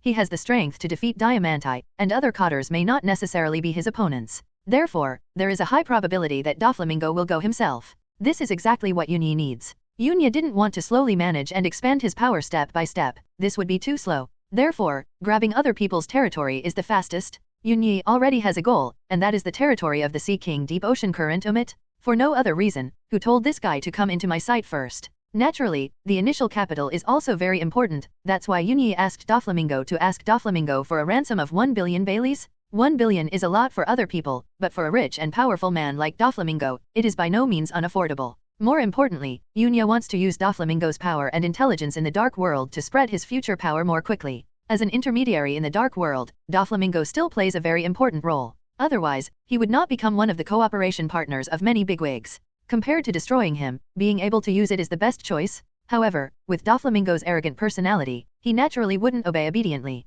Then, the only way to make Doflamingo obedient is to subdue him. Like Kaido in the original book, Doflamingo is afraid. Otherwise, this unruly fellow would not bow his head so easily. Putting aside these thoughts, Yunya looked at the system panel. Looking at what I got just now. Ding, the first time you defeat a pirate with a bounty of more than 50 million Baileys, you will be rewarded with 500 achievement points. Obtain the achievement of Challenger, reward full points once. Yunya was stunned for a moment, and then came out with something new. Full points, it is impossible to guess what the specific function is through the name. Clicking on the introduction, Yunya suddenly realized, can the proficiency of a skill be raised to 100 in an instant? This is a good thing. You can really improve your own strength. This kind of reward is never too much. At this time, only 2 skills in Yunya had reached 100 proficiency. Bailei and Kenghuo fell. Others, the highest swordsmanship reached 87. Now there is a chance to raise a skill to 100, but Yunya hesitated for a while, not knowing where to add it. In the end, he set his sights on Shunyeo, Zanyu, and Lahaopeo. These 3 skills are Yunya's strongest skills at this time. To add points is to add to this. After thinking about it, Zanyu was ruled out. Now the Quincy Master Yunya is acting outside. In order to avoid showing his feet, Yunya does not know how to use a sword in his identity. Mainly physical skills, I will talk about Zanyu later. Yunya's eyes wandered back and forth between the 2 skills of Instant Coax and Thunder Roar. In the end, I chose to put this opportunity on top of the Thunder Roar cannon. The use of Instant Coax requires a lot of physical strength to support, the consumption is very huge, and there are certain side effects. From the beginning of the battle against the Vinsmoke family, Yunya discovered it when he used Instant Coax for the first time. After using instant coaxing, it will bring a strong burden to Yunya's body. There will be a tearing pain in the body. Yunya had guessed. It should be that after the skills were localized by Pirate World, the driving force changed from spiritual power to physical power, and his body was too weak to support this kind of consumption, so the side effects occurred. Just like Luffy in the original book, after using the 2nd and 3rd gears at the beginning, there will be extremely strong side effects. Later, through practice and strengthening the body, these side effects can be overcome. In the same way, with the current Yunya's physique, even if the proficiency of Shunhyo is increased to 100, it may not be able to exert the full power of Shunhyo because of his physique. Therefore, Thunder Roar Cannon is the best choice. Don't forget, after Bailei's proficiency reaches 100, he can change the attack situation, so what about the Thunder Roar Cannon? This is something to look forward to. Moreover, the achievement points on Yunya reached 1086 again, and Yunya wondered if he should light up a few more skills. Apart from sword moves, Yunya felt that his attack methods were a bit lacking. Opening the fist branch, Yunya thought for a while, and then lit up a skill called UN School of Warfare. Through the introduction, I understand that this is actually the white fighting style of the Commander-in-Chief Yamamoto Motoyanagi Shijikuni in the world of the God of Death. 1 bone, 2 bones. The corner of Yunyi's mouth curled up. Doflamingo, can he withstand his punch that contains all the power of the Thunder Roar cannon? I don't know if it can be compared to the big fist of a certain rubber sun god, smashing Doflamingo's body. The other side. Under the banner of the King of Shipping, the fleet led by the cotter Simon Sandy has approached the waters near Boyiljeong Island. Logging in soon. Standing at the bow of the ship, Simon Sandy's face was a little gloomy, but it wasn't because of the Quincy, but something else. To him, it's just a bounty hunter in the North Sea, and he can solve it with a raise of his hand. What he is thinking now is how to communicate with the Don Quixote family to resolve this matter. The customers' things are robbed in their hands, and the responsibility lies with them. If it's ordinary people, they can be dismissed casually. They are not good guys. Honesty is something that depends on what people order. The main reason is that the opponent's background is also extraordinary. Joker, who is also the king of the dark world, even the boss of his family, would not dare to offend easily. In the dark world, all the kings are more or less cooperating in business. In addition, the situation in the dark world has stabilized at this time, and they all have the idea of living in peace, and they will not easily use swords or guns. Therefore, Simon Sandy will feel a headache. If the matter is not resolved well, he may become the trigger for the 2 kings of the dark world to fight. The more he thought about it, the angrier he became. Simon Sandy couldn't help but swear, it's all the fault of that damned bounty hunter, who is doing trouble in the area under my jurisdiction. Now, he just wants to find the damned bounty hunter, Quincy, as soon as possible, take the things back from his hands, and then torture this lifeless guy. The little brother behind him looked at Simon Sandy's furious appearance, and no one dared to touch his brow. I can only watch the nose and the heart, and do the things at hand seriously. Suddenly, a voice came from the watchtower. Boss, Baviljeong Island is ahead, and we will arrive at the port in 10 minutes. Hearing this, Simon Sandy's eyes flashed coldly, and he shouted coldly, get ready, everyone go to the island, search for me, and find that bounty hunter for me. Yes. All the younger brothers roared loudly, showing fierce expressions one by one, full of murderous intent. Just when Simon Sandy's men were about to arrive on the island, Yunya came to the divination club again. Under everyone's respectful and awe-inspiring eyes, Yunya went straight to the headquarters of the divination club and found the old witch named Sharon. Yunya didn't talk nonsense, and said directly, it's time to use you. Let me wipe out all those people who landed on the island. Sharon was more respectful than before, and she replied, yes, my lord. By the way, when they ask who you will say you are from the Don Quixote family. Yunya continued with a cold voice. This. Sharon hesitated a little, but finally nodded, yes, my lord. Hawkins repeatedly emphasized to her that they must be obedient. Even if Yunya told them to die, they would carry it out without hesitation. So, Sharon only hesitated for a moment before nodding in agreement. Yunya nodded in satisfaction, then turned around and left without the slightest procrastination. This time, Hawkins still didn't show up, but Yunya didn't care. As long as this guy is sensible, I won't do anything to him. However, if he wants to make small moves, then Yunya will let him try. What does it mean to punch a child? Experience the crushing from the strong in advance. Hawkins, who was hidden in the small room before, suddenly shivered all over his body, which made him frown. As a fortune teller, he trusted his premonition very much. He was definitely being targeted by someone just now. And this feeling, this sheer malice, made him a little creepy. What's going on? Hawkins picked up the tarot card in his hand and started divination. He lifted the face of the card and frowned when he saw the pattern. He whispered, warrior card, the fight is endless, do you want me to make a move? The malice just now was because I didn't show up, which made him unhappy. The strong will dominate the lives of the weak, and the weak will either surrender or die. The possibility of defeating him is 0, but the result of the last divination is that my fortune has risen. This sign is not surrender, but the help of noble people, and the fortune has increased. Hawkins suddenly remembered a sentence that Sharon brought him. I am very satisfied with your sense of humor. In the future, I can help you solve a problem. These are the words of the Quincy master. Could it be that just one sentence can increase my luck? Moreover, just one unhappiness against me can make me feel palpitations in my heart. What kind of existence is such a person? Hawkins was frightened by his guess, and the more he thought about it, the more likely it was. If this is the case, then I can only make a move. Although it's not my wish, but if I don't make a move, I may be in danger. Even death? At the port, a huge 3-mast ship docked. Headed by a bald man with a big belly, hundreds of vicious people jumped down. Simon Sandy patted his fat belly, and fired a few shots towards the sky with the gun in his hand, making a bang bang bang sound. After attracting the attention of all the younger brothers, he said coldly, block the port, and everyone is not allowed to take a step. Then, search the island for me to find that bounty hunter. If you encounter resistance, kill me directly. It's the boss. Hearing what their boss said, these younger brothers all showed ferocious expressions on their faces, and murderous looks flashed in their eyes. They are one of the pirate groups under the King of the Sea, responsible for the business of the North Sea. They came from the Great Root, and their strength is naturally more terrifying than the pirates in the North Sea. At first glance, he has experienced fighting, and he is an elite among pirates. Simon Sandy is even a pirate with a bounty of more than 80 million Baileys. As soon as these people landed on the island, they rushed out in all directions like locusts crossing the border. They rushed into a bar, drove out all the people inside, and surrounded them. Like fish on a chopping board, it is ready to be slaughtered. One of them, with a fierce face and a beard, stepped on a person, looked down, and grinned. Do you know where that bounty hunter Quincy is? The person who was stepped on was just a gangster on the island. When had he ever seen such a battle? He was so frightened that he was pissing, and he couldn't speak fluently. I don't know. What bounty hunter? Waste. The bearded man cursed and stumped the bastard to death with all his might. He shot these squatting people with ferocious eyes, and said in a cold tone, did you hear what I just said? Have you ever seen a bounty hunter wearing a black and white mask called Quincy? These people are trembling. They are just some gangsters on the island, wandering in various places. Their strength is not very good. They just do petty jobs to live.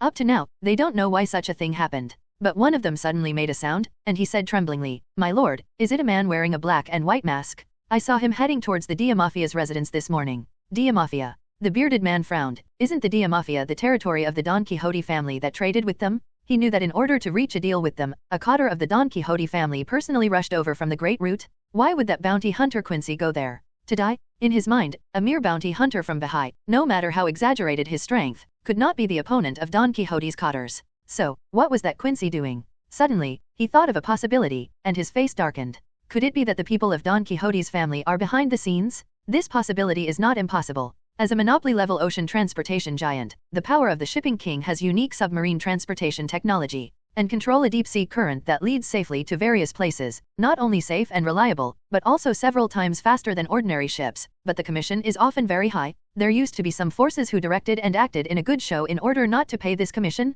However, these clever people all end up miserable. If they dare to deceive a king of the dark world, isn't that courting death? More importantly, this time the transaction between them and the Don Quixote family is not just about transportation costs, but also other channels of cooperation. And the benefits generated by the cooperation between the two parties are not a small sum. At least 1 billion Baileys? With this amount, even those sea overlords would be tempted, let alone their weaker dark world powers. And it was rumored that Doflamingo was an extremely cunning hero, so maybe he did this kind of thing. Thinking of this, the bearded man quickly picked up the phone bug and told Simon Sandy his guess. When Simon Sandy heard the news, his heart sank. Because this possibility is not impossible, various thoughts surged in his heart. Could it be that devil fruit? Simon Sandy suddenly thought of a possibility. The devil fruit in Bolofia's hand was found on an island jointly operated by two families. According to the treaty, it was jointly owned, but it was bought by the Don Quixote family at a high price, and it is planned to be transferred to Baviljiang Island. To this end, the people of the Don Quixote family also sent Diamanti, one of the top cotters. It can be seen that this fruit should be very important to them, but it's not right. Even if it's very important, the deal is already on the way to be negotiated. What's the point of doing such a moth now? Afraid that we will go back on our word? If you really intend to annex that devil fruit and benefits, then, even if it's the Don Quixote family, if you dare to play our tricks, you will have to pay a certain price. Shaking his head, he didn't think about it anymore. This was just a guess, guessing again and again. Why not meet Diamanti for a while in the past? Simon Sandy waved his hand and said, let's go to the residence of the Don Quixote family. Wow. A group of people walked in one direction mightily. However, waiting there were people from the Divination Club. Naturally, there must be a full set of plays, and Yunus' order brought the members of the Divination Club to the residence of the Don Quixote family. A man disguised as the Don Quixote family. At this time, they are waiting to watch Simon Sandy and his party. Simon Sandy waved his hand, and all the men behind him stopped. He looked forward, but didn't see Diamanti's figure, and said coldly, who are you all? The old witch Sharon was wearing a black cloak, with half of her face hidden behind the hood.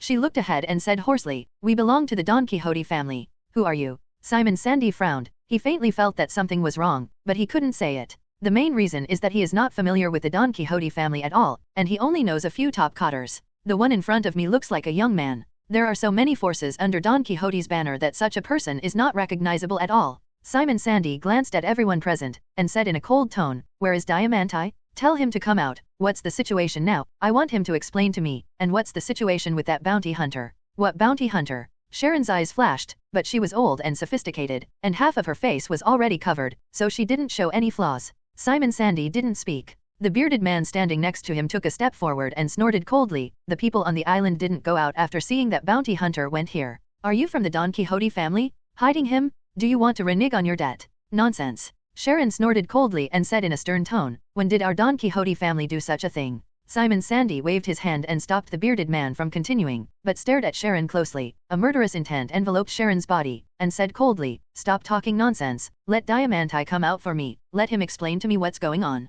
Sharon was shrouded in murderous intent, and her body trembled, but after all, she was pushed to the front stage by Hawkins, and her psychological quality was top-notch. She suppressed her fear and snorted coldly, "Master Diamanti is not here now, you still please come back." Being able to be in charge of all matters in a sea area, Simon Sandy only looks rough, but he is actually very delicate in his heart. There was a flash of light in Simon Sandy's eyes. He had sensed that something was wrong before, but now that he heard the old woman Sharon's words, he was sure that there must be a ghost in it. Immediately, he thought of Big Beard's previous guess, and his fat face trembled, showing that his heart was not calm, but before he could think any more, several explosions interrupted his thoughts. Then came the voices of the younger brothers. "Bombardment, someone fired.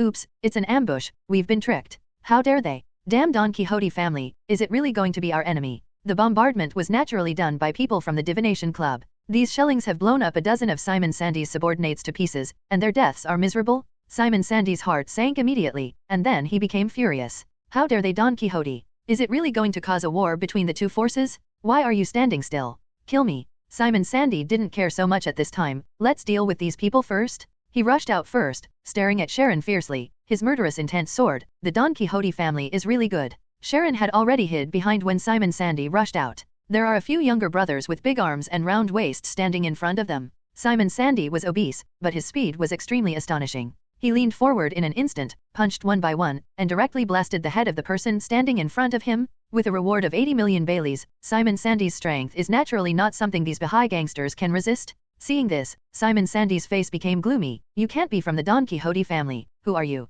After all, the Don Quixote family is a force in the dark world on an equal footing with them, and the people under them cannot only have this kind of strength. As he spoke, he raised his hand to grab Sharon, trying to capture her. Sharon turned her head and looked at the fat palm that was getting closer and closer with horror in her eyes. She was originally pushed into this position by Hawkins. Although she had certain strategies, her strength was only ordinary people, and she couldn't avoid Simon Sandy at all. Palm. But at the critical moment, a long knife pierced straight from a high altitude. If Simon Sandy continued to reach forward and grab Sharon, he would definitely be pierced by this knife. Who? Simon Sandy withdrew his hands, stepped back a few steps, and looked solemnly in the direction of the flying knife. Over there, a young man with black stripes on his face and half-blonde hair jumped down from a building. Judging from this situation, it can be seen that the throwing knife just now was thrown by the young man. Hawkins had been thinking about what Uni's actions were for before, but now that he saw Simon Sandy, he had an idea in his mind. Could it be that the Quincy wants to provoke a war between the Don Quixote family and others? Are you counting on Doflamingo, one of the Shishibukai? Born in Baha'i, Hawkins still knows Doflamingo, one of the Kabai, but he didn't know much about the Sea King's side. Seeing this situation now, it was the first time I guessed whether the Quincy wanted to provoke a war between the two sides. Thinking of this, he felt even more in awe of Yunyi in his heart. What kind of identity and strength do you need to dare to take action against Doflamingo, one of the 7 martial seas, and his forces? The appearance of the demon. Hawkins ignored Simon Sandy's words. His whole body began to change. His height increased by nearly 1 meter, and his face turned into a weird scarecrow face. Especially the 5 fingers of his hands turned into long and sharp iron nails. Hawkins didn't talk nonsense. After the transformation was completed, he raised his hand, and the 10-fingered iron nails attacked Simon Sandy. Simon Sandy avoided it with a flash of his fat body, looked at the scarecrow who had become a bit taller than himself, and frowned. A devil fruit-capable person. Hawkins looked still focused, looked at Simon Sandy and said, "The ending is doomed, and the probability of your failure is 99%.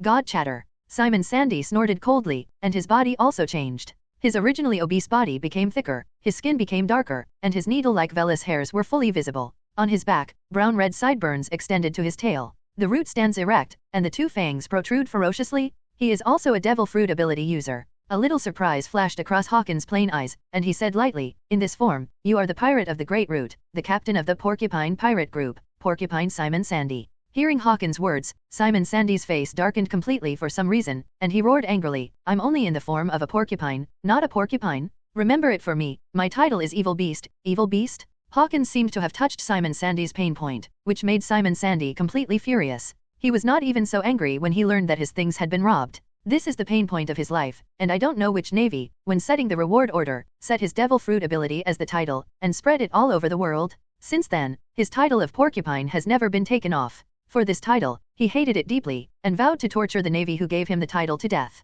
However, it was discovered later that the person who set this title was the admiral of the navy, the Yellow Ape Polus Alino. No matter how much he hated the yellow ape, he didn't dare to come to his door, but he would not easily let go of those who called him Porcupine. It will even be tortured severely. Simon Sandy roared angrily, stepped on the ground with his foot, and cracked the ground with great force, and his figure rushed towards Hawkins like a locomotive. Bang bang bang. Every time it stepped on the ground, the huge body would make the ground tremble. Seeing Simon Sandy rushing towards him with explosive momentum, Hawkins didn't dare to be careless, grabbed the straw with both hands, and firmly grasped the two fangs that had stabbed him. Boom! The two wrestled with each other, and the explosive strength of both sides shook the ground to the ground. Although Hawkins at this stage does not have the strength of the original work, he is already very skilled in using the scarecrow fruit. Engraved hoof fist. Simon Sandy grabbed the scarecrow's right hand with his hand, made a fist with the other hand, and smashed towards the scarecrow's chest transformed by Hawkins. Boom! With a straight punch, the scarecrow of Hawkins obviously had the strength to penetrate through the back and destroy a building, but Hawkins didn't seem to feel it at all.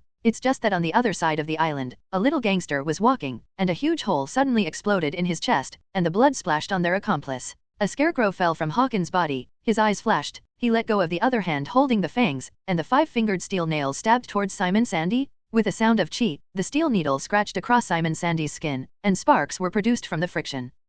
Hawkins frowned, what a hard skin. It's useless. After I transform, I have the characteristics of steel skin, and without armed domineering, it is impossible to break my protection. Simon Sandy sneered, waved his fists at the same time, and punched more than a dozen punches in an instant, sending Hawkins flying straight away. Somewhere on the island, above the ship on the sea, at this moment, someone's chest exploded for no reason at the same time, and his death was miserable. Armed domineering? What is that? Hawkins climbed out, except for being a little embarrassed. There was no wound on his body, but two scarecrows fell from his body. It's all right. A rookie who doesn't even know domineering can't withstand my attack, so, is this some kind of magical ability? Simon Sandy was surprised that his attack could not cause damage to the guy in front of him. Is it the ability of the devil fruit? So weird. However, his sense of knowledge has already noticed the small scarecrow that fell from Hawkins, and guessed that it should be because of this thing. Domineering. Hawkins whispered a few words. This is the first time he heard the name. Hey, domineering is an innate ability of the human body, but many people don't know how to use it. Forget it, it's useless to talk to you, a rookie, you'd better suffer death obediently. Simon Sandy wanted to say a few more words, but he remembered that he was only domineering, so he didn't say much, so as not to embarrass himself. Your ability should be related to the scarecrow that fell from your body. It should be the reason why you can resist my attacks again and again. However, how long can you resist? The earth cracks. There was a sneer on the corner of Simon Sandy's mouth, his huge feet stepped on the ground, and his strength poured into the ground. Along a straight line, the ground began to crack. Seeing this, Hawkins jumped into the air. Haha, I was fooled.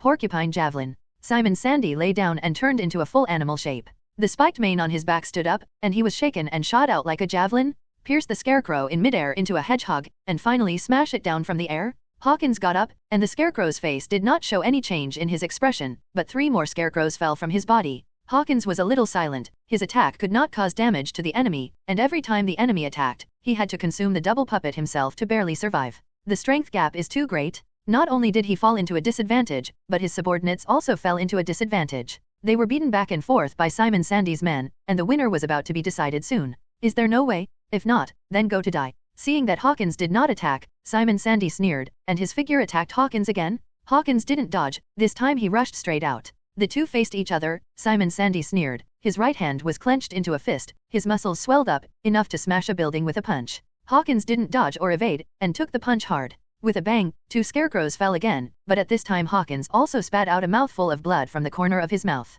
It's impossible. At this time, Hawkins' eyes were extremely indifferent, and he grabbed Simon Sandy's fangs with one hand, and the other hand turned into a straw and parted, revealing a western sword. Straw knife. One sword, stab out. Hello everyone! As we wrap up this video, I want to share a quick note. I have a Patreon account. If you'd like to support me and enjoy on-demand audiobooks, you can become a Patreon member. Alternatively, you can check out my Google Drive link, which has 500+ novel audiobooks available through my Ko-fi or Patreon shop. I appreciate your support.